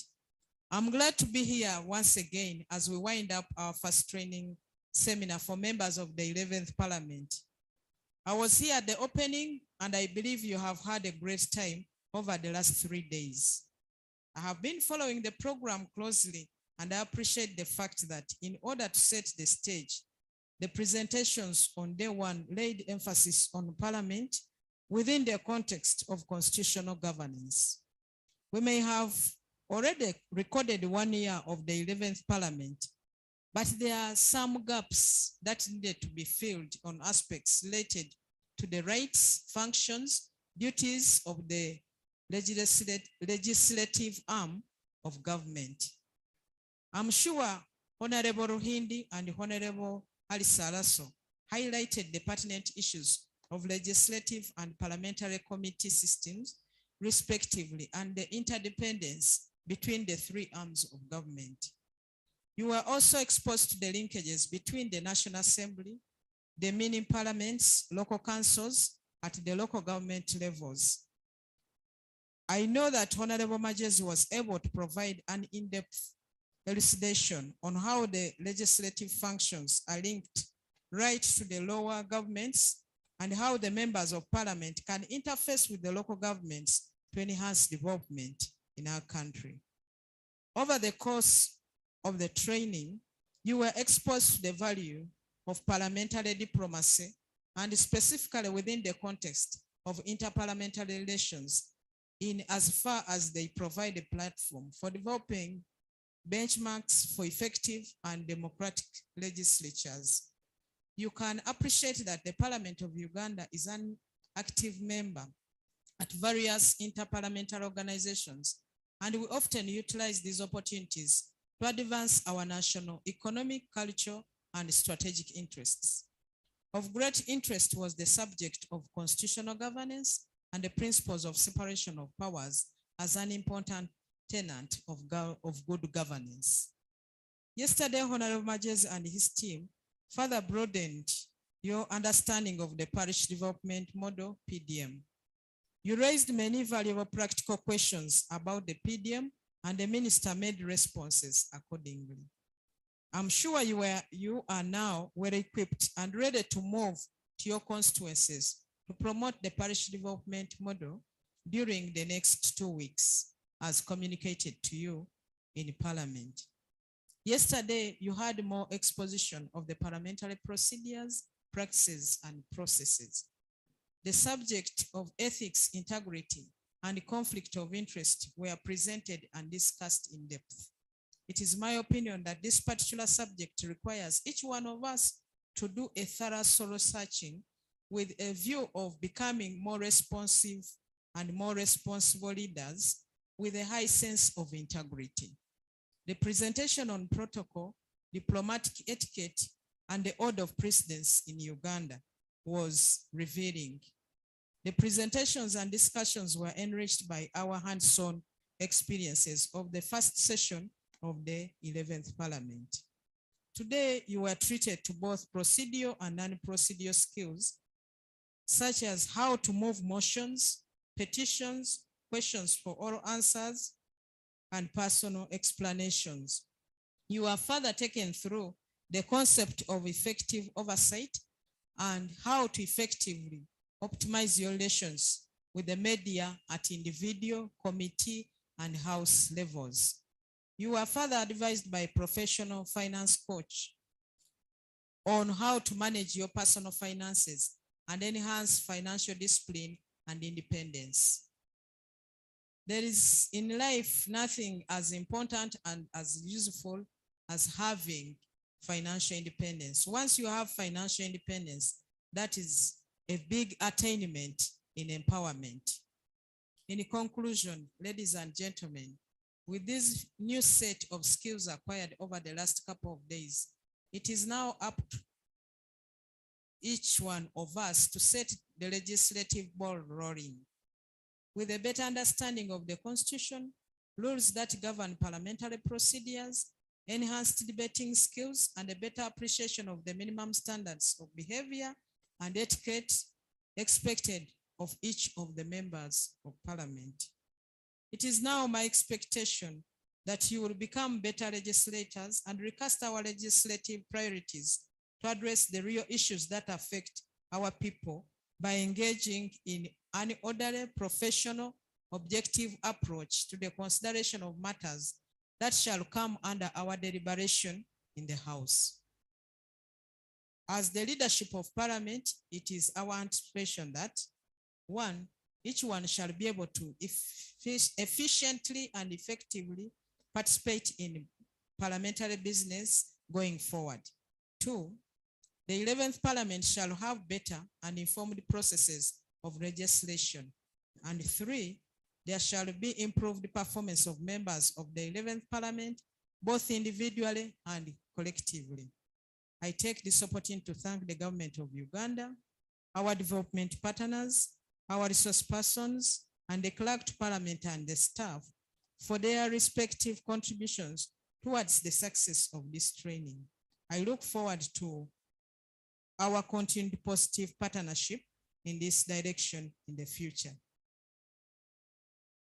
I would like to thank the clerk once again and the staff and members who have worked tirelessly to ensure that the first training seminar of MPs runs smoothly. Ladies and gentlemen, even as this seminar comes to a close, I would like to assure you of our continued support in ensuring that you are continuously supported to improve your capacities as legislators. I wish you the best of luck in all your respective endeavors as we build our nation, Uganda, together. I now declare this first training seminar for members of the 11th Parliament officially closed. For God and my country. Thank you so much. Thank you so much, Right Honorable Justin Kasule Lumumba, who has ably represented the Speaker of Parliament. Members, you have forms, evaluation forms. We request that you kindly fill them and leave them on the table. The staff will pick them. And the Speaker of Parliament, together with the clerk, are inviting you for a cocktail straight away on the 5th floor by the pool side, and they're inviting MPs and staff. Thank you so much and enjoy the evening. Can we sing the anthems in the reverse order? Because in the morning we started with them. Thank you.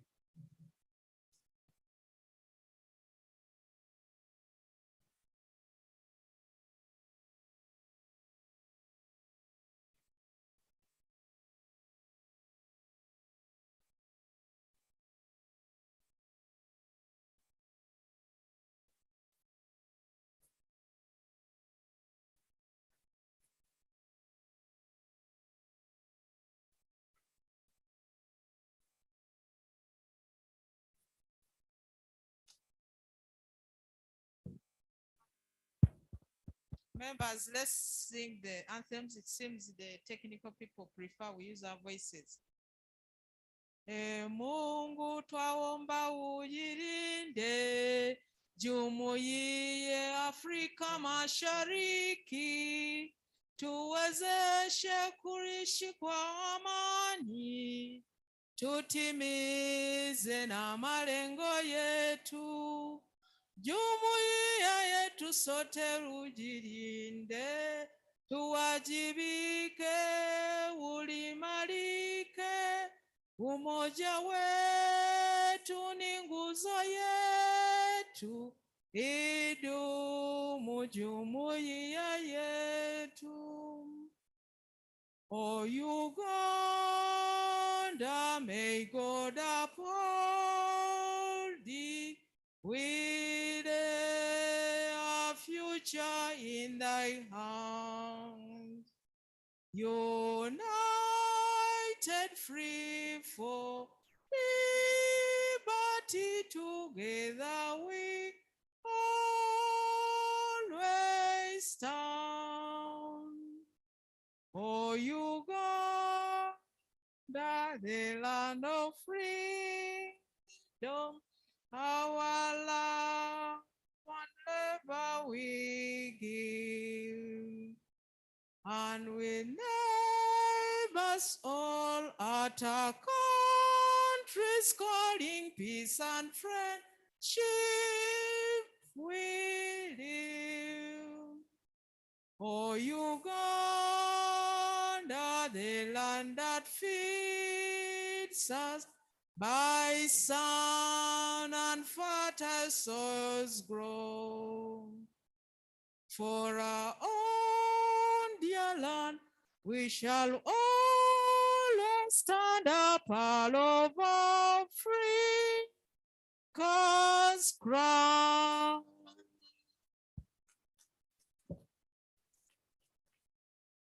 Thank you very much, panel and honorable members. We are going to the 5th floor for the cocktail. Some of us can use the lifts, others can use the staircases. There's a staircase right on your right-hand side where they're selling traditional wear. There is a staircase there up to the 5th floor. So we are moving straight to the 5th floor for the cocktail. Thank you so much for attending.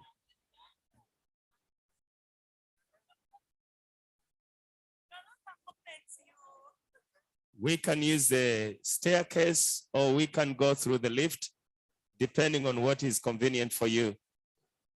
We are going to the 5th floor so that we can have the cocktail together this evening.